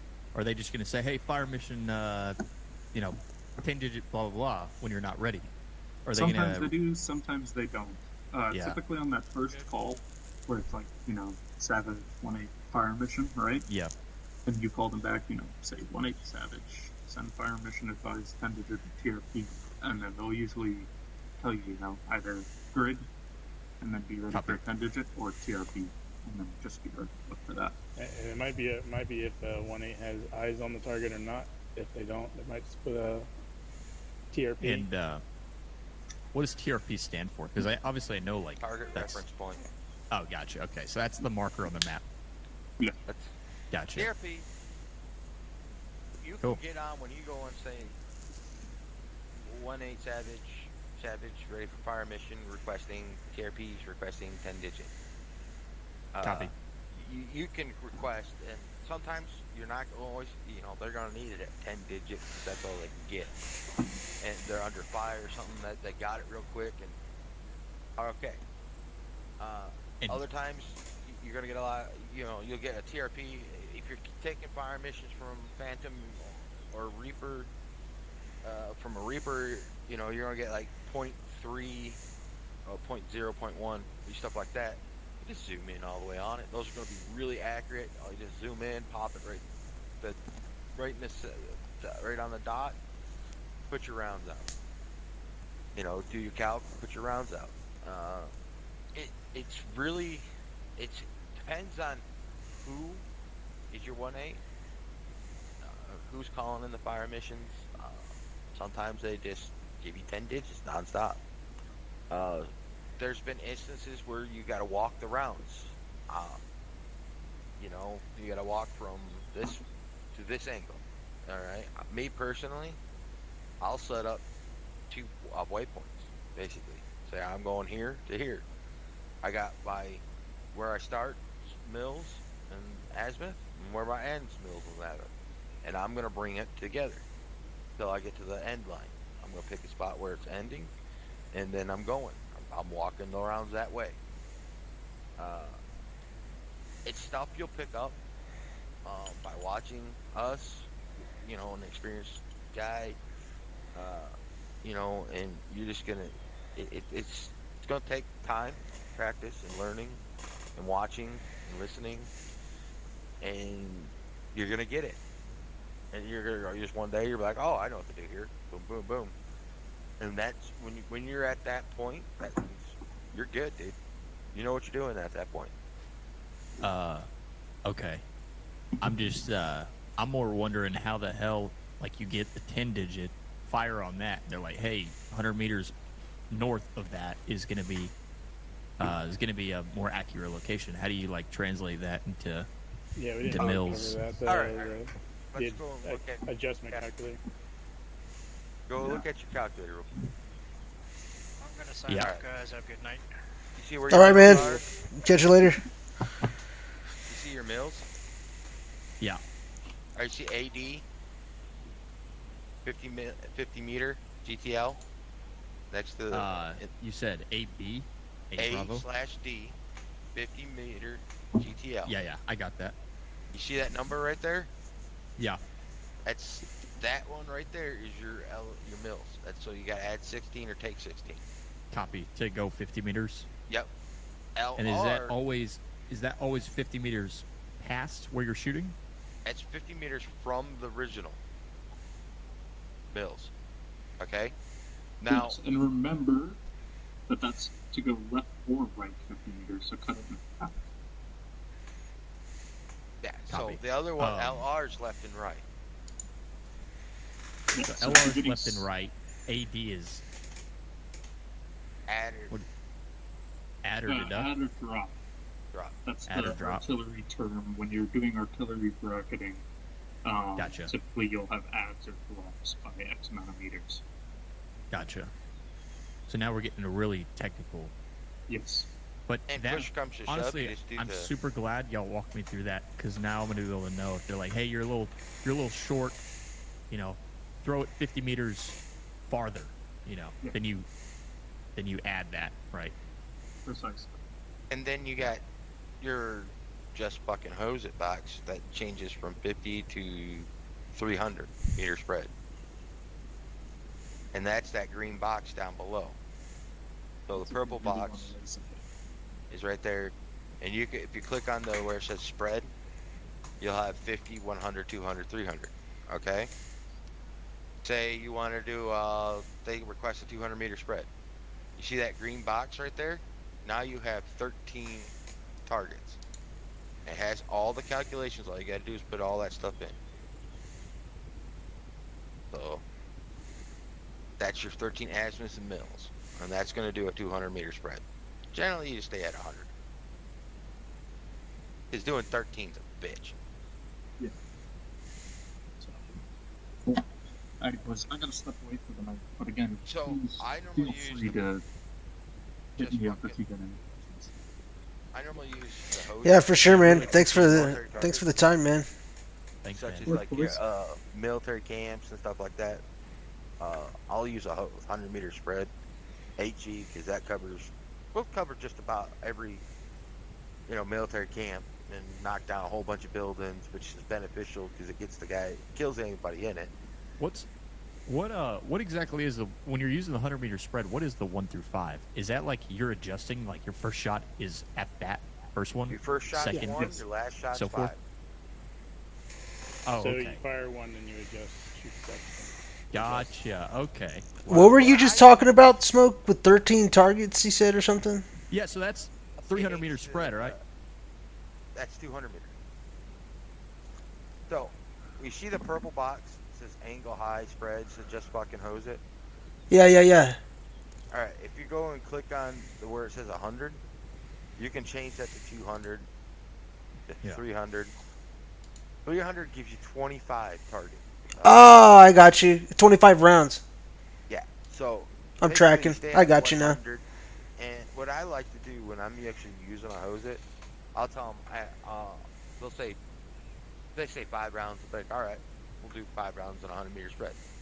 If I'm attacking say it's a military camp and everything, I'm going to tell them, hey, I'm going to hose it. I'm going to do 10 rounds. I'm going to do 2 rounds of each per azimuth and mill. So my first my one. Oh, okay. One, I'm going to put 2 rounds there. That's going to be, and then 2, I'm going to put 2 rounds on that. 3, I'm going to put 2, et cetera, et cetera. And that's going to give me 10 rounds out on that target. Now, generally, you ain't going to have time to do that. No. Yeah, I mean, that takes a lot of time. You got to move. You the have question time is, to do though, hose it, but yeah, the question is, though, why not just use a 50-meter spread if you have, like, a singular target?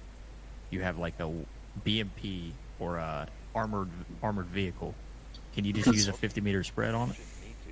You can, but if you've got a good 10-digit or a good TRP, you should be hitting it closer anyways. On the dot. I'd rather use the 10. I'd feel better about using a 10-digit. Yeah, it's usually easier when you're kind of getting moving to start with the 10 digits and then eventually move to the TRPs. Once you get kind of comfortable with 10 digits and pretty quick at it, start playing with the TRPs a little bit. Maybe come here in the training server and just try it out for a bit. And once you're comfy with that, then you can do either, and you'll be quick. So I like using the TRPs because we got to shoot all the time. Yeah. TRP is nice, man. TRP is super quick. That's true. They're quick. The only thing I don't, and it's not really a bad thing, but I just like having everything in my control. And that's totally valid. Yeah. Use your best judgment. So. There's people, I mean, it's your personal preference on what you want to use. You know? Smoke wants that smoke. So, you can choose, if you want 10 digits, tell them hey, I want 10 digits. But, you know, you're not always going to be able to get close, one. Probably use a 10 digit. Yeah. I mean, so don't think you're always going to get a 10 digit. I mean, sometimes it's right. a TRP. Yeah. Alrighty, guys. I'm out. Thank you, man. All right. I'm glad you guys showed up. Like I said, if you see me anywhere. Yep. We'll see you out there, man. Say hi. And, hop in the Discord, ask questions. I can contribute anything you guys might have to it, and I will see you guys out there. Do you guys have the Savage Discord link? You should have a link in your TeamSpeak. If you look at your TeamSpeak goon, I believe I sent you one. Yes. If you look at your text chat in TeamSpeak. And don't hesitate to ask questions. I've got it. If you're not certain about something, message. Like I said, my recommendation is until you get comfortable with artillery, don't join. Look for someone that's in Savage first, and join him. If you feel like he doesn't know what he's doing, leave Savage. Don't take an extra because somebody else doesn't know what they're doing. What was that? I said don't take a strike if somebody else doesn't know what they're doing. Yeah. Later, Mark. Later, Mark. Thanks, man. When you join We'll the see you. Discord, you'll be able to tell. I mean, most of the time you're going to get Stone Kage, you're going to get me, you're going to get a couple other guys that do a pretty good job that aren't in the Discord. You're going to get Mark. You're gonna get several. You'll see a bunch of people. Maybe Lawrence. Lawrence. Yeah. I will say, I'm more interested personally in mortars, but we weren't even taught that, so that'll be another mortars, day. okay. Mortars is the exact same thing. Oh, it is. All right, yeah, but you need 2 people. You might as well, though. You might as well fucking use a howitzer at that point, right? That's if you have it. Right. So I guess if you don't have it, we get mortars off the start. Can you load up mortars and all that? Huh? Can you load up mortars on that Vic? You are not using the helmet for the day for mortars. You're going to use a soft top. Copy. One of them transport lodges, right? Yeah. You're going to have 2 people with mortars. You got to have a team leader. He's got to pull the mortars. He's got to pull the ammo. You're gonna load the ammo into a supply box and load that into the truck. Load your mortar. You don't have to. It doesn't have to be in bags. You just load it whole. Ace Interact load it.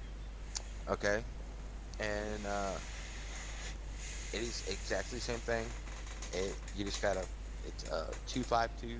It's that one right there. Okay, so make sure you know what each designation of artillery piece you're grabbing is important. All right, so 109 A6 is the Paladin, 777 is the 155, and 252 should be the mortar. Okay. Okay. Now it is. I mean, if you look in the calculator, it is there. God, I'm trying to remember what the helix was. Pod Nas is the 2 Bravo 14 Pod Nas is your helix. So it's that truck with the mortar. 252 Copy. is the mortar unit by itself. Okay? Yep. Making sure you have the right artillery piece selected is very important. But everything's going to be the same. Now, the range on the mortars is 4.5 kilometers. That's your max. You said the range on the mortars is what? Your max range is 4.5 kilometers. Oh, okay. Wow. Okay. As opposed to the howitzer, what is that? The howitzer reach all the way across the map. Fucking forever. I think it was 15,000. No, that's for just shot 2. No, I meant the Paladins. I think, or not the Paladin. The howitzer's max is 15,000. I think. The 105 maybe, but not the 155. You could shoot all the way across the map. You get if you're shooting mortars, do you get detected? Yes. Oh, that's fucking stupid. Unless it's the illums. Mortars suck. Then I'm never using mortars. You're gonna get detected on everything, dude. Fuck, I might as well go full send, dude, with howitzers. Mortars can be. Mortars can be fun. You can get a good mortar crew going. You I mean, can it is really fun. fuck it, dude. Yeah. At the day, but after It does 12 sound rounds, fun. after 12 rounds, you have to load each round separately and fire. So You said it's a 252. Yep. And that So you fires have 12 what? rounds in the magazine? 60. What kind of ammunition does it fire? Oh, there's one out there. But the mortar, I think, is HE. HE. Is it like a big one or?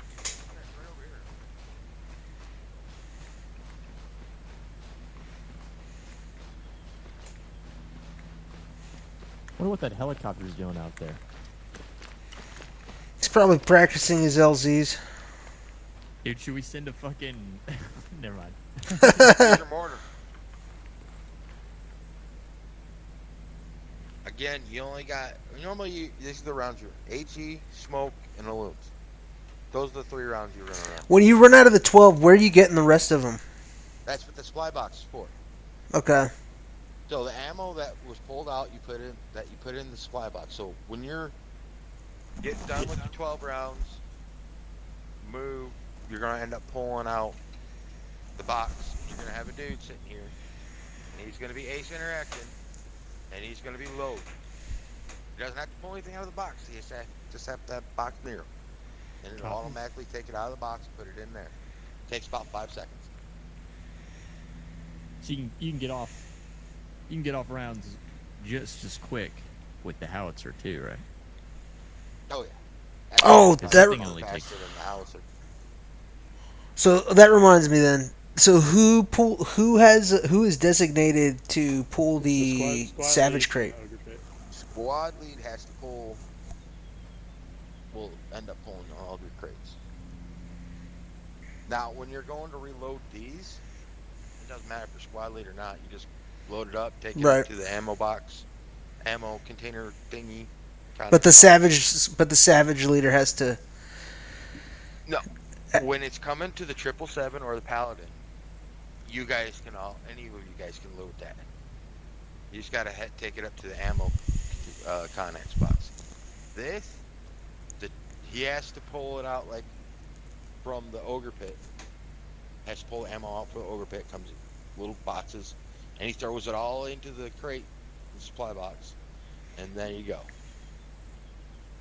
Okay. Alrighty. and you got yourself a vehicle, you can run 2 mortars, 4-man crew, and do some damage with the mortars. But again, you got to watch out for counter battery. I do believe it takes a little bit longer for counter battery with mortars because they don't go as high in the air, but you will get counter battery. I think I shot 30 and I was like, where's the counter battery? Jesus. And then I got schwacked. But I had killed about 30 people, 30, 40 people, 2 pieces of armor with mortars, had 2 direct hits. So I was like, oh well, that balances out. Mortars, I don't know if they're going to keep it the same, but these were unlimited. You could pull them one, because they were getting armored. When you pull them out of the truck, they don't cost anything or anything like that. You just pull them out and go. But you have to have 2 people. SOPs, it shows the guidelines. It's 100 meters for HE, 200 for smoke when using the mortars. Okay? When will you choose? What kind of a situation will you choose using the tubes over the 777? When I don't have a 777. Oh, okay. Yeah, the 777 seems superior in this case. Yeah, that's why I asked. If I don't have enough room, which by the time I get a 777, I better have a fucking enough room. Well, in real life, mortars are so fucking quick, but in this game, howitzers are quick. So it's like, you might as well just... The one that's on the Helix truck, you don't have to load that by hand. That's magazine fed. It's like taking this thing over to that one is just, the Helix is just like loading these. Alright, you have a whole bunch of ammo. You go to town. You can dump a whole 30 rounds of mortar rounds in one sitting if you wanted to. It's fast fire rate. It's probably the fastest, and it's the most deadly of all these. In my opinion. I'm gonna add some of you guys on Discord so I can you can like DM me whenever the servers come back and you want to hop on. 19th. Servers are back the 19th. Yeah, man. Even before, I think I might, because I noticed on the map there are some savage firing positions. I'm thinking about spawning a Hemet and driving out a howitzer out there and trying to find a spot. I'm guessing that's what they were intended for. Yeah, spread you guys out a little bit. But Not right now. Not right now. I don't have time right now. But at some point, I'm probably gonna do that. Savage is not really hard if you just remember the main rules. You remember your SOPs. Alright? You have full authority over the gun. You have the ability to deny missions. You don't tab out while on the gun. So do all your calcs before you get on the gun. You need to I found check that if you do tab out, you can get back in without firing it, but you got to be still really careful because you left click into it and you're firing that fucking gun. So yeah, it's just safer to just get all of your get calcs off the gun. Off the gun. Yeah. Make sure you move and scoot. All right. You want to be there to do as much. Scoot. Move and scoot. Move and scoot, man. So what I was doing is before I tabbed out, I would hit the escape button and pull the menu button, the box, so that way if I did clip in, it wouldn't do anything anyways. Yeah. Gotcha. I always just do my calculations before. Well, yeah. I mean, I was too, but just for safety purposes, I always hit escape and I look at, because I have 2 screens, so I'll scroll over, click on my box that I need to type in the grid. I saved myself a lot of trouble by writing everything down. A 10-digit. Yeah. What's the point, Smoke, of writing it down as opposed to just typing it?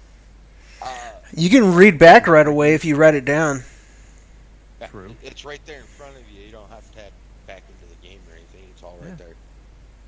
Yeah, I guess you're right. You just write it down. And then take your own time. You take your sweet time when you put it into the calculator. I can get a fire mission out in 30, 40 seconds. Even with writing everything down. I mean, literally, I have a notebook right here. It's probably got a couple hundred pages in it. I have it all filled. filled with TRPs, 10 digits, multiple hosets, Yeah, stuff like that. This guy savages. I savaged a lot last night. I actually savaged so much I didn't want to savage anymore. That's hence why you're 1.6. I am 1.6 certified, 1.7. 1.6 can call in a fire mission if there's no 1.8 present. Well, 1.6 is the fucking platoon lead, right? First platoon. Call that shit in. Yeah, I can thought call any in SL. a fire mission if there's no 1.6 It's or a 1.8. chain of command. It starts with a 1.8, then whoever's in charge after that. Gotcha.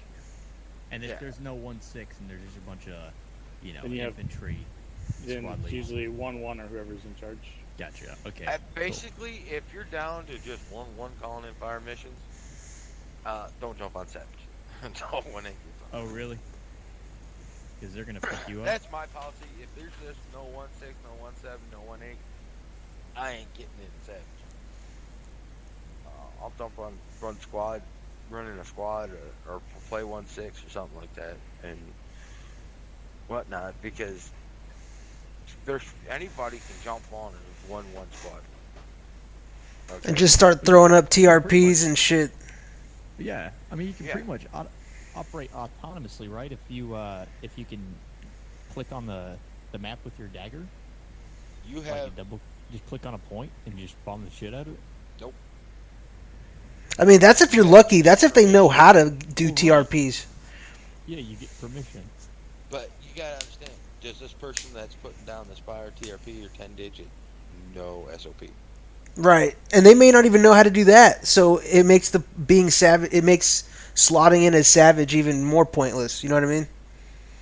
Not only that, you're also risking a strike. You fuck up. Yep, a good point. Even better point. Yep. So is it best to just wait until, which normally doesn't take very long for a 1.6 or a 1.8 to jump on. Okay. So just play it safe, man. That's the best thing I can tell you. That's what I do. I play it safe because I'm sure Redbeard knows what I'm talking about. There's some iffy people.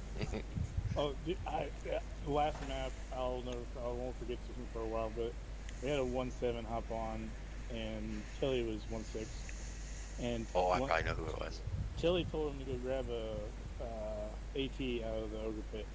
He walks over, he starts grabbing a mod out of the 1.4 box, and they're like, "No, don't take that." And they're like, "Grab the AT4." He's like, "Which one's the AT4?" So they show him the AT4. Then he's like, "Where's the rounds for this thing?" Like, really? You're a 1.7, you don't know it's a one-time use? Damn. That might have been Ken, right? No. It was somebody I didn't recognize. So yeah, I mean, just play it safe when you're doing Savage. That's common sense, man. Is this guy gonna know what the fuck he's doing? Do I want to take a chance of getting strike? Do I want to take a chance of possibly losing something? Do I want to get banned? Stuff like that. I mean, common sense. Like this 1.8 or a 1.6, 1.7. If a Phantom's on, you could do. Go ahead. Just tell Phantom, "Hey, I'm requesting TRP from you." You know, stuff like that. Phantom will do it for you. You know, but just play safe, man. I don't want anybody to get strike because you just don't know people. Well, I'm wondering too if they're gonna put a test now with Savage for this next map. If they do perms, then they'll put a test on it. I think. I've talked with Barrett. Our main concern isn't so much the mortars; it's 777s and Paladins, the expensive stuff. I mean, and ideally with that, you would just need to make sure, if you're getting the perm, that counter battery exists. You need to move, because a lot of people are like, they just sit there and shoot, and then they get blown up, and they're like, I didn't know there was counter battery. Wow. It's just one of those things. If you're, starting out like you guys are, one of us is going to be on. Okay, I play a lot. Mark, he plays a lot. Taldor, you got Stone Kage. And, there's a bunch of guys that play Savage, and Just say, hey, I want to do Savage with you. He'd be like, okay, come on. You know, you may get stuck doing calc. You may get, you know, generally I like to put the guy on the gun myself. I'll put you on the gun and I'll keep you calc. Do the calculations. Say, hey, I need you to hit here, azimuth, charge, all that stuff. You know, I'll give him that information to you and let you shoot. You know, that's the kind of thing that I like to do. Not everybody does it, but you know, you're either going to be one of the two roles. You're going to do calculations in radio. What's that? You're either going to be do calculations in radio, or you're going to be on the gun and receiving the information. Gotcha. Is there any sort of safety requirement for the mortar? Because I know you mentioned with the howitzer you can't fire with people in front of you 50 meters. Otherwise, there's a don't get in front of the gun. What's that? You can stand right on the side here. Just not obviously with your head. I don't recommend standing here. I highly just 9 out of 10 dentists would not approve. Let's keep the barrel going away from you. Try to stay on the side or behind. I'm just wondering if a savage group running mortars can run with like an infantry group in a soft pod. It's and not you can gonna just deploy happen. mortars, fire a few, and then move up on ground, or how? I think we had that happen before when we didn't have counter battery. If you don't have counter battery. I've seen some Well, guys otherwise you have to roll with the operate infantry, like basically sitting aside right from them. behind. Yeah, like sitting right behind them and like lobbing rounds in Well, front. that would be nice. Yeah, you have like a group that's infantry like 1-1. Yeah. And you're there to support them with mortars. The way I mean, you don't mortars necessarily work is attach it's not so much an explosive charge that sets this off. It's more of the fuse that a rocket kind of shoots up in the air. Yeah. Whereas this is done by like a gun. This isn't done like a gun. That's how those work. That's the difference. You're just dropping it around. You're igniting basically putting a pin in. You're igniting a rocket. Shoots it up for a little bit, and it's not really an explosive charge to it. I don't recommend standing common sense side or back. Make sure you got some distance if you got troops near you, but I don't recommend rolling with troops if we have counter battery, because if those guys don't move when you move, they're dead. I was hoping this position would be more of a ground position, like an assault type, but I guess not. Oh, dude, that's alright. I'll have to look into TAC P because that's I tell you what, you get rocking and rolling with these missions, fire missions, and you're starting to take out a bunch of shit. It's a fucking blast. I mean, you get to kill a bunch of shit, but at the same time, nothing like having a group of guys shooting a bunch of guns. But it's all right. I don't know if they're going to be doing counter battery again, because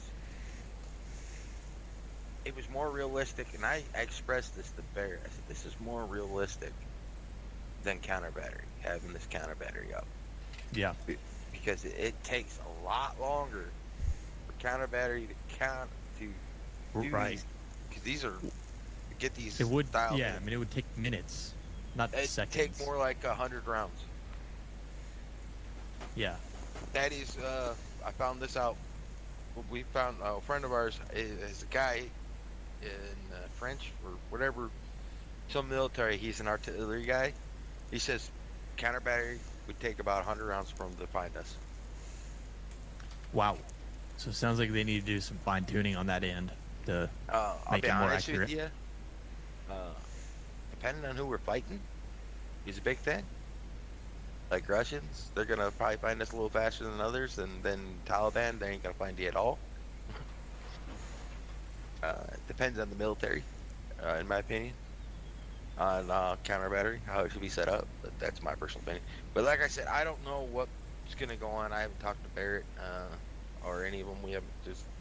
We're still hashing out other things like SOPs, getting changes to the SOPs to make them better for everybody and keep assets and stuff like that.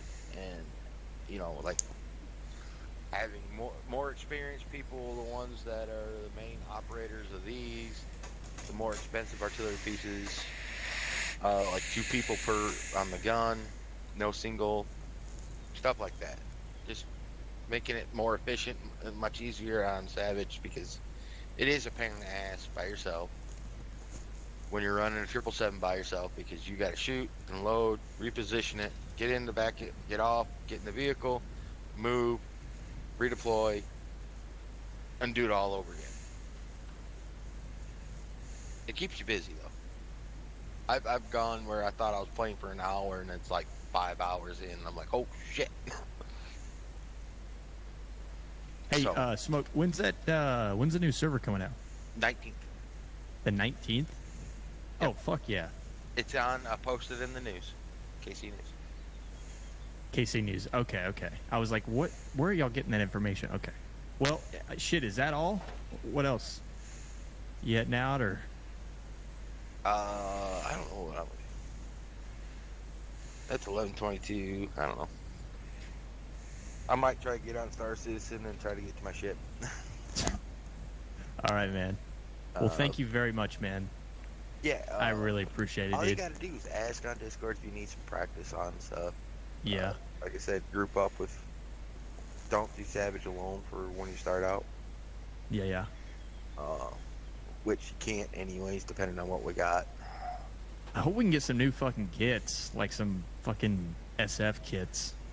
Going into the new. I want my fucking Scar back. Dude, I want PBS fucking 31s, man. I don't want these shitty monocular. What's that? Go back to the Marines. I just want some quad nods, man. That's what I want. Shut the fuck up. I don't think we've ever. I don't think we've ever. Quad really nods are. used That's a little extreme, man. I remember we used them once. I just want some high cut fucking helmets, some OpsCore helmets with like some JPC vests. And yeah, that's what I want. fucking, OpsCore, JPCs, some quad nods. Some fucking new fucking rifles, like some you know, Dude, like I don't some. even know how they're gonna do all this. Yeah, I don't know. Oh, dude, some H&K 416s and shit like that. They go all based off what they use in real life. I mean, yeah, but we don't have to be an army fucking stupid grunt like unit. No. We can. No, Normally we're Marines. Yeah, normally we're the Marines. We've done Rangers before too. Oh yeah. I tell you what, this campaign sucked with a 5.56 against that fucking Russian. I mean, this is what we're doing is more Ranger related. It's more direct action. Yeah, and if we're Marines, we need Marpat uniforms, not fucking OEF. MSK should have been a Marine operation instead of Army. Yeah. Yeah, because we're in the water so fucking much. And they changed it up. I don't remember. It's been a while since we've done Army, but they switched it up most maps. You go between Rangers, Marines, and Army. I'm trying to think if we've done anything else. Well, I just like what were we for Essiker? The fucking we were still Army. People don't like looking like this. People don't like looking with the fucking stupid monocular PBS 14s or whatever these are. I don't mind it. You know what they should do, man? You know what would be cool? Is if this would kind of entice people, I think, to get better at some of the tests and pass the perms and stuff, is if they put some better gear behind some of the leadership roles. Like, okay, you want quad nods? Okay, you got to be like, I don't know. Yeah.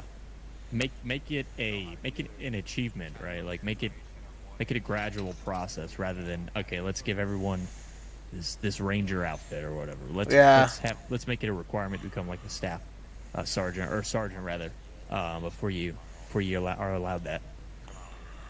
And I don't know, I feel like if you talk to certain people, they would be like, oh, but this server is Milsim light. So as soon as you start mentioning like progression or like ranking and stuff like that, I think that's immediately what they might go to. I don't know.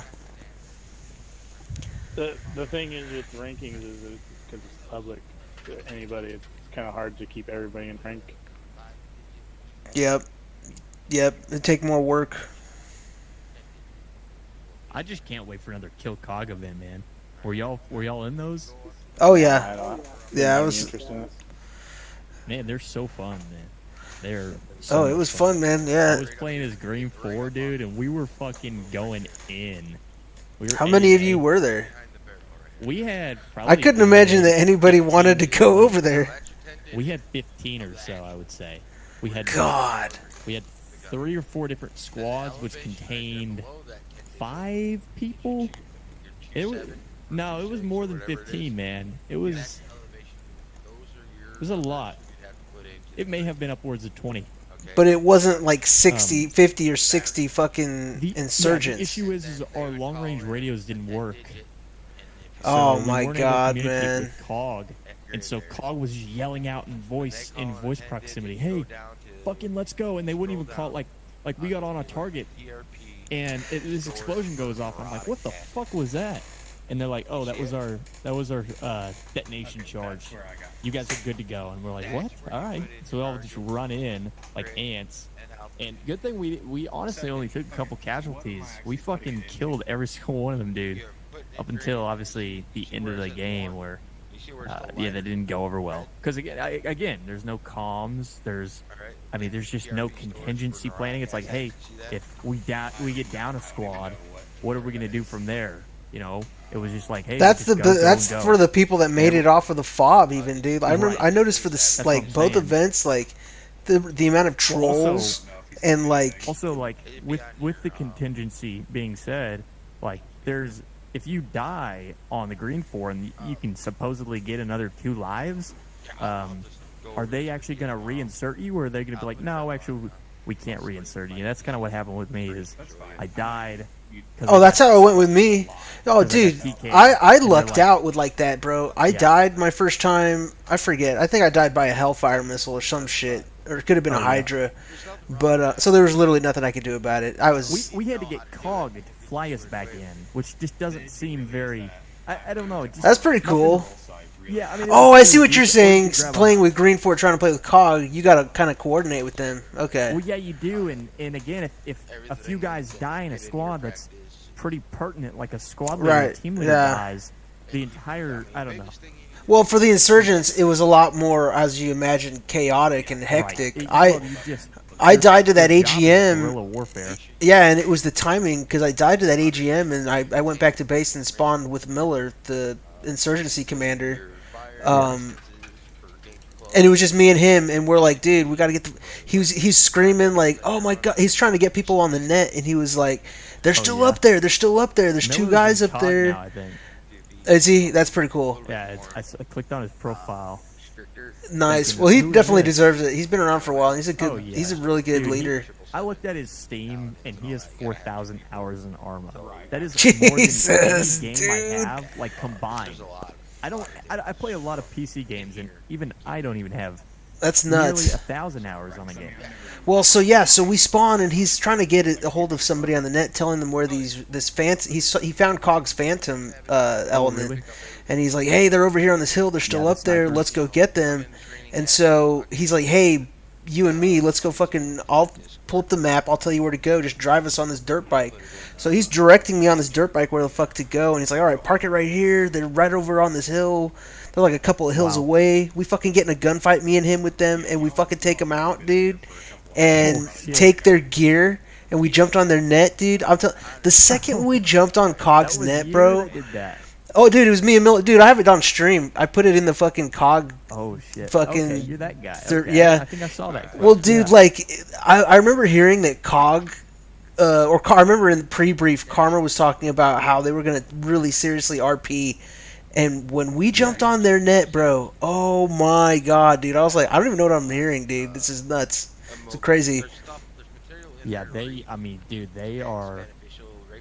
I don't know what their whole thing is, but they were like naming shit on the map in 3-digit letters. Like, for example, apart from containment and something else, like LZ, obviously, they would name everything specific to that. Like, if they have an LZ down to the southwest, they call it like LZ Jupiter, or, something like weird. But it's really cool. Dude, and then they have yeah, for real. And then have you noticed they have like what do you call it, like like in a city, for example, if they're taking a city or something, or even a small town, they'll have blocks. Numbers, right? Yeah, they have blocks. There'll be a 300 Yeah. block, a 100 block, Yeah. 200 block, Exactly. and every And they building grid it- is they in that. grid it out. Yeah.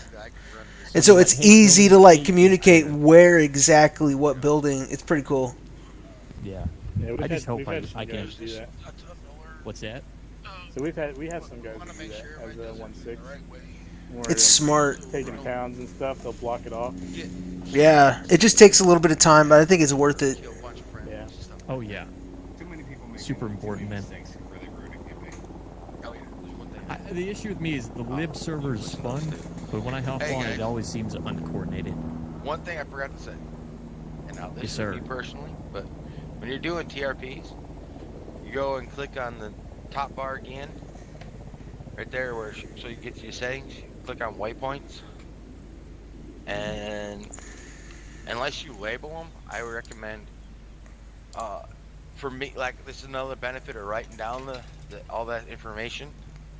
Okay, but delete that waypoint. Because if you set another waypoint, it's gonna automatically go to that top one. Right, exactly. That's what Beverly had the issue of. He was firing at TRP2, and I was like, "Hey, we're on TRP3, man. Like you gotta fix your waypoint." So, like I said, that's another benefit of writing stuff down. Because you got it there, you just go, okay, this is, you can write down the TRP number to it or whatever. But unless you're labeling them when you put your TRPs, so when that number pops up, that keypad, you can click in there and into that box and actually write, like, say, TRP this or whatever. Okay? But my personal recommendation, and that's one of the reasons benefits me writing down stuff, is just delete it so you don't make the mix up. Because I did mix up and almost whacked two. Oh yeah. whole No, I squads. get you. And if they're super close waypoints, 50 meters apart, it's pretty difficult to tell because the numbers look virtually the same. So. Oh, I had a question. That reminds me. Thank you. While you're here, it's more of a clarification. Like on the add or drop on the calculator, and then the left to right for the adjustments, the add or drop is elevation. Just to clarify, right? Yeah. Okay. All right, that's it. I Yeah. rarely ever use that shit, by the way. I kind of just go, Yeah, because you're gonna need like a cardinal direction, right? Like, how does that work, right? Because you're getting a cardinal. Because you're gonna get a cardinal direction You're from saying, your hey, observer, right? Fire north of that. Right. So you got to figure how out do you what go north, left or right, right? or north or south. First of all, you gotta know the compass. You're gonna have to compass that, but generally I just start. He means in changing the There's a way azimuth. to do it. It's a real pain in the ass. I find it a pain in the ass. I don't have a whole lot, but you got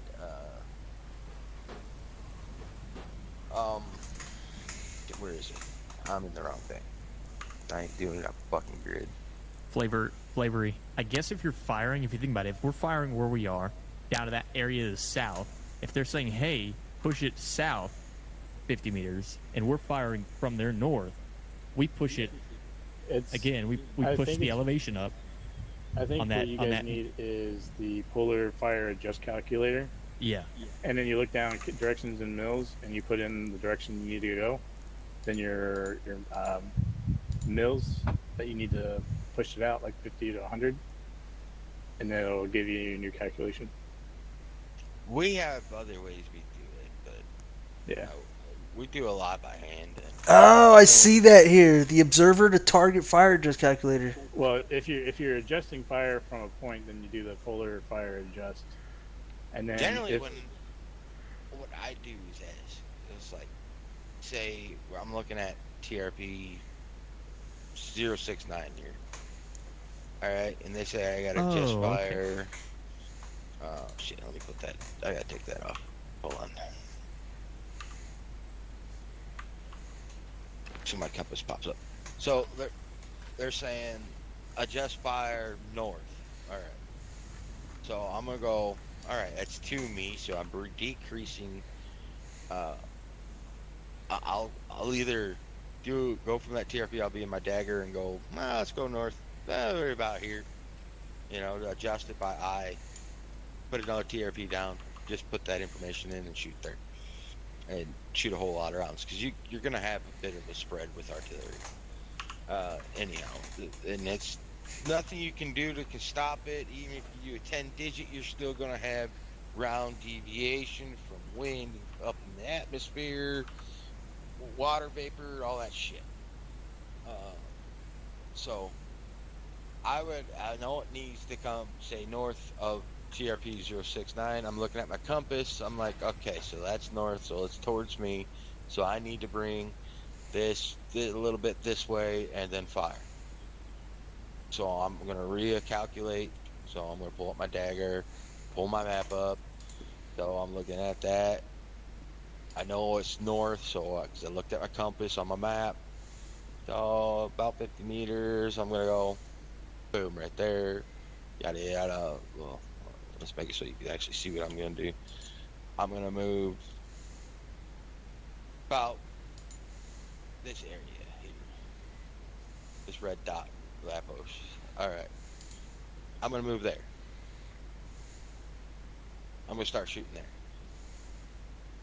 That's about 50 to 100 meters. So you're going to be in that area, so you're going to have the general spread about 10 to 15 meter spread at times. So you're going to have a little deviation. That's what I do, and generally it works. I mean, that's how I do it. I think I figured out that polar fire adjust calculator. I think I figured that out. How to do it. I just can't remember how to do it. Stone Kage is the person I asked about. I think you just put in for the direction of fire. You just put in your mills that you already have for the current fire mission, and then you use that vertical incline to like plus 50 meters. Yeah. And then that's your distance, so it increases it with your new ASMath, and your new elevation, which shoots your round further. Yeah, I don't know. The problem is with the observed target fire. I don't know what the UD is. I don't know if any of us know what that is. That would be ideal, but you need them to tell you you need to move it 50 meters this way and 50 meters this way. But yeah, I mean, play around with things, man. I mean, come in here, play around with it all. Calculators. I'm going to get off. Yep. Any other questions before I go? Nope. Not No, for me. sir.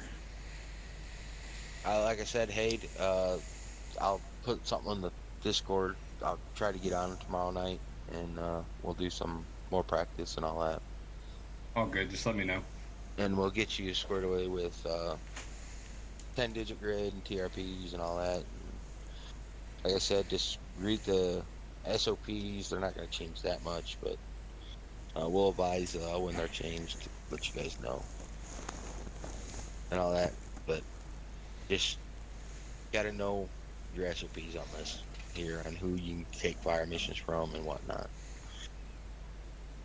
You'll be all right. Alrighty. Make sure you, like I said, Thank you. Watch, listen. You know, that's the way to do it. Make sure you read some of the documents about comms and everything. That's gonna help you. I know Redbeard knows his comms because he should know them by now. Yeah. But comms are important. How you do it. You know, making sure you call your shot. Shot out. Time of Time fire. of flight. Rounds complete. Jump off. Load up. If you got 2 people, have 1 person looking at the C-tab. About 5 seconds out. You ain't gonna tell. Say about 5 seconds out. 5 seconds to splash. Call out splash. It's helpful if they're trying to move up. You just call out last splash. Last round splash. That helps them. That helps them move. There's no more artillery, so they can go ahead and move on to objective. Gotcha. Like I said, you're gonna see a lot. You're gonna see how we do things. Everybody's different. Everybody does it a little bit different. Like I said, I like if it's a military objective they want me to hit, I like to run about 5 CBUs and then fucking pound the shit out of it with HE. Because generally CBUs will wound them. It'll kill them, but you'll have a couple guys left over, and you follow up with a 100-meter spread with HE. Buildings are getting knocked down. That helps the troopers, and you're mopping up anything else. Because a CBU round, if you don't know what it is, basically a hockey puck. The round goes out, it blows up in the air, and it shoots down a whole bunch of hockey pucks in a wide area. It's great for clearing out woods. For killing a bunch of dudes in woods. But you're gonna see tricks. I mean, there's people that do everything by hand. There's people that use the calculator. I like to use calculator and do some stuff by hand, especially if I gotta walk some rounds. Like I said, I'll do 2 waypoints. I'll do 1 point here. They need me to walk it to this spot. All right, I got that point. Do my start waypoint. Do my finish waypoint. I got my azimuth and mills for both of them. I got them sitting on a piece of paper, so I'm sitting there by hand, adjusting my fire, my azimuth, my mills, all by hand, until I get to my final waypoint. And you're putting rounds in that line over that where they wanted it. You know, but everybody's got a different thing on it. That's just my preference. I think it's easier when you got the visual reference of where you want to finish with azimuth and mills and where you need to start. Hey, I've got a question for you, Smoke. Yeah. Before you take off. If we find ourselves like training or in here working on any kind of the RD, TRPs, whatever, what's a good standard to try to aim for in terms of like how fast we can get rounds to a fire mission? You said aim for and rounds how fast. So are you looking to see what's a good like the question is what's a good standard for us to aim for and how fast we can get rounds out on a fire mission? Like how fast should any savage gunner be able to send RD downrange? You know what I mean? I'd say hopefully within a minute. Yeah, you want to shoot for under in a minute. Starting out, try to get to a minute. And if you go any longer than that, your target's are going to move. And ideally, I'd say 40 seconds. Okay. That's 40 seconds from the time. I mean, the obvious answer, right? I know it's kind of a weird question because the obvious answer is fucking ASAP, right? But yes and no. You want to make sure you're doing it right. It's more about loading and going than setting up and firing. Personally, I would think, because if you're having anti-battery or counter battery firing at you, you need to be quick what he's off the jump. Is going from you're loaded, you're receiving the fire mission, you're getting the waypoint or 10 digit, and you're getting it into your calculator, you're getting your azimuth, you're getting your mills or elevation, your gun elevation, or whatever you want to call it. We all call it different thing. And getting rounds out is what he's referring to. So it depends on who you're with. It depends on terrain. I mean, there's a lot. Yeah, like how useful am I for 1.8? That's what I'm trying. Yeah. I mean, if I'm sitting here, I'm receiving the information. I got you on the gun. I'm gonna tell you the azimuth right off the bat. So I'm gonna tell you azimuth this, and at that point, I'm calculating the mills, and then I'm gonna give you the mills. Then you're gonna do the read back. Okay. Yep. And then once you got your charge, azimuth, and all that, it matches up to what I got. I'm going to tell you how many rounds to fire. You're going to fire them. You're going to call out, round out, time of flight this, round complete. We're loading up. we're moving. The longest time it's going to take you once the fire mission comes in is calculating your target.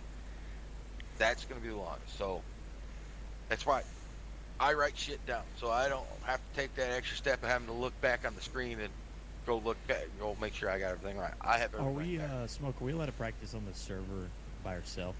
Yeah. What? We can. Mm-hmm. So I can, when you leave, I can just like, all right, I'm gonna hit TRP 3 or whatever, 6 or whatever. Yeah. Set yourself up for targets out there. Can I act as TAC P even though I'm not? Yeah, if you just pull up your control tab. But I have no fucking idea how to do that. But we'll give it a shot. All right, what you gonna? I mean, I know how to mark shit.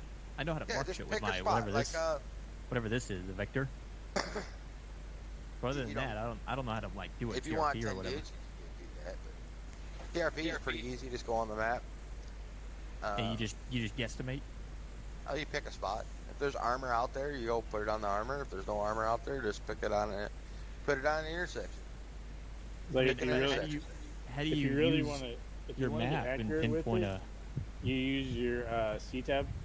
So then, like, you can use your vector, and then it'll give you a range, and then it'll give you your bearing, and then you just use your C tab to like mark it on the map, and then you can like flip over and just put an actual marker on the map in the same general area.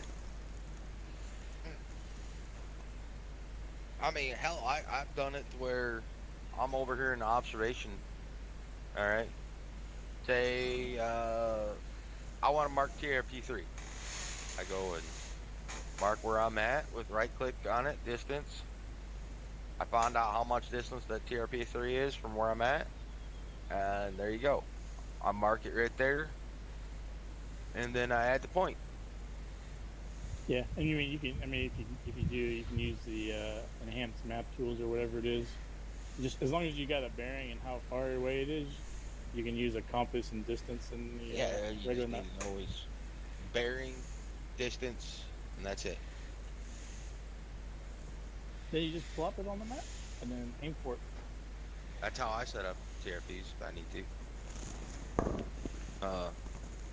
Generally, if you're putting a 10-digit in, you just mark down the 10-digit that you got, and there you go. All right, down, and take it back with you, 10-digit off the gun, and put that 10-digit you just wrote down where you want to hit, shoot, go back over there. You're gonna have plenty of time. Just respawn back over there, see if you hit the target. Yeah, that's what I do. I just send rounds and I respawn at the observation post and watch where they go. And if you don't feel comfortable by yourself, ask if someone's around and to help you out. That's what the Discord channel's for. You know, you don't have to do it yourself. You just have to ask. See, I got I forgot what it was, but I have an added acceptable mod, one of the extras that they let you download. That above my compass, in the center of my screen there, it shows my degrees, my heading, and my azimuth. See, my azimuth right now is 1307.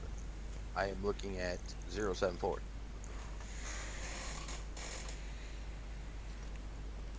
Wait, what? Yeah. Where like the the squad radar is? Yeah, right there, that little icon, right? You know, compass with your right in the center of your bottom of your screen. I have my heading and my azimuth right there. The azimuth I'm looking. How do I get a 10-digit for somebody? Oh, okay. So, you gotta pull up your tagger. Alright, you gotta go back into settings area. You wanna connect to. And then you gotta have the vector. Alright, and you just tab R on where you want to target, and it'll pull up a 10-digit in the dagger, as long as it's connected to the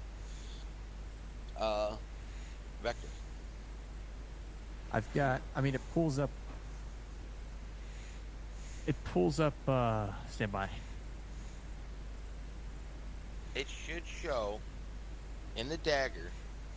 You'll have your bars, then you'll have like a little, I'd call it a sparkler stick, next to the clock between the bar. Oh, it's in the top. Bars and the clock. You see a little sparkler stick. You see it?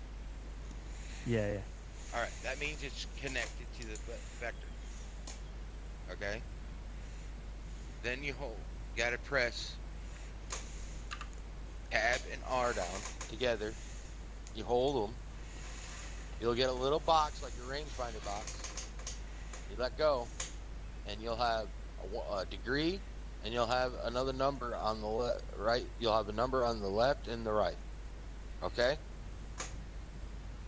And then when you go look at your dagger, you'll have a 10-digit at the bottom. Say LE and the 10-digit.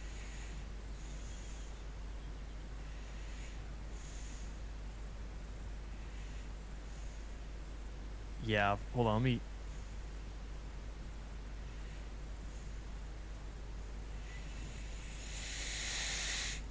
But you gotta make sure when you double tap home and you go click the top bar there, you gotta make sure you click that connect to. Oh, you gotta hit connect too. Okay, I've got it. My bad. Yeah, I was on the other one. I was on the TRP thing. Yeah, no, you gotta make sure you click Yeah, connect I've to. got it. And that's how My you bad. find a 10-digit. And you do, Cool. like I said, you look through your vector, you hold down Control R. I mean Tab R, sorry. And on where you want to go, you wait for the little box to show up over the center, the little red box. And you'll let go, and you'll have a number on the right in degrees, and you'll have a number on the number on the left in degrees, and a number on the right. And then you look at your dagger, and you'll have LE, and then you'll have a 10-digit. Okay? Yeah. And that is your target's 10-digit. It is static. It ain't gonna move. Cool. If you move around, like your gun, your position 10-digit, it's not gonna move. That is a static, and you just you leave it up, go to your gun, put all your 10-digit gun, your battery placement 10-digit, then you put that 10-digit in your TRP spot. You find out which charge you need, azimuth, get your azimuth mills, put it in on the gun, and fire. Cool. You guys hopping off as well? Yeah, I'm probably gonna jump off. Pretty simple. Once you know how to do it, you just know how to do it now. But remember now, if you join the Sam's crew, ask for the tablet. The squad leader for the tablet. It helps. It makes it I'm easier curious to how to track. make this voice chat louder. Can you? Will it save your loadout if you save a tablet in there? No. No, only squad lead's gotta have it. We're gonna try to make it so we can change that to all Savage because it's a convenient thing. All Savage elements can get the tablet. Because I'll be honest with you, there's times where you just sit there and watch helmet cams. Got nothing better to do, so you get a fire message. Yep. Please sit there and watch helmet cams. You know Savage is bored when you die and they send you random messages while you're down. Oh, I'll sit there and message people like, how's it going out there? I had Jax one time, he sent me a message like, I'm rooting for you. I got it down as 1-9. was waiting for somebody to find me. Oh yeah, I've sat there and watched the map and like, oh, there goes a whole entire squad. But one thing you're gonna have to deal with is 1-8 gets fucking air happy. They will fucking ignore the shit out of Savage when there's air up. When there's no air, there's the Savage. You're gonna get worked to death. But when there's air up, you're not gonna get much work. Because they're gonna be running CAS all fucking those air support. So don't expect, if there's a Reaper and a Demon up, you're probably not going to get a whole bunch of fire missions. Sometimes there's a couple people that will give you a shit ton of fire missions, even if there's arrow, and that's because they savage. And savage is probably so underutilized when it can be the most used asset. I mean, when you have an asset sitting, you're doing something wrong, in my book. I mean, And it's an asset that shoots the whole fucking map. I love to sit there and have the illumination from them instead of having my grenadiers, go through 15 grenades and then they run out and then we're just running in the dark. I fired a lot of fucking illumination last map, just to let you know. Yeah, and I mean, you just don't realize I know you do, but just some people don't realize how much it really helps. See, it's better to have a mortar crew doing that than having your 777s. Right. So that's my opinion on that. Since we got to do two, we're trying to push for 2 per. I'm gonna push to say if you got a 777 out, 1 777, and you got a full crew on it, have the other 2 fucking savage dudes running that mortar. Get it out there. Get them out there You get them out there right next to the squads and just throw it over the AOs. Well, you got to remember, on the mortar, it's 100 meters danger close. Right. Whereas it's 200 meters for 777 and the Paladin. Okay, so you can get closer without being danger close with a mortar. But you also got to remember, smoke on mortars is 200 meters. And you kind of want to know the wind direction on that one. Yeah. A lot of people don't know how to pull up the wind direction. I forgot how. I knew how it's Control K or something like that. Shift K. Shift K. Yeah, the wind direction here is 0. Well, it could be because of these barricades too. You just gotta step out to the side. Yeah, a wind direction. Yeah, could be very important when it comes to that. Smoke helps. There we go. Any reference to smoke or anything like Wind's that. blowing northwest right now. Yeah, I mean, the smoke's coming towards us, so. But, stuff like that. I don't really shoot a whole bunch of smoke out of the 777 because it looks more like marker flares than anything. Marking smoke. Yeah. I think out of the smoke, the mortar's got the best smoke. Basically, phosphorus. So. How do I hide my dagger? Or just toggle it? Ace interact. Close it. And then the voice proximity, how do I do that again? That is, you don't have to look that one up because I changed my key binding on that. Wait, do you guys... voice proximity raising your voice from default is Control tab. Control tab. Oh, I got you. Yeah, I changed mine to Control 1.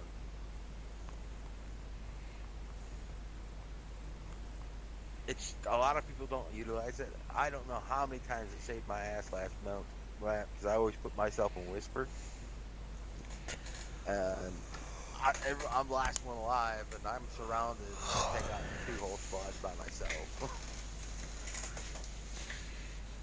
It's a joke because you're up sitting there and whisper, and they can't hear me, and they just walk past me, and I shoot them in the head. And most of the time I had 240 Bravo for it, so. But I'm out of here. Yep, me too. See you guys. Yep, I'm out of here too. I'll see you guys. Catch y'all around.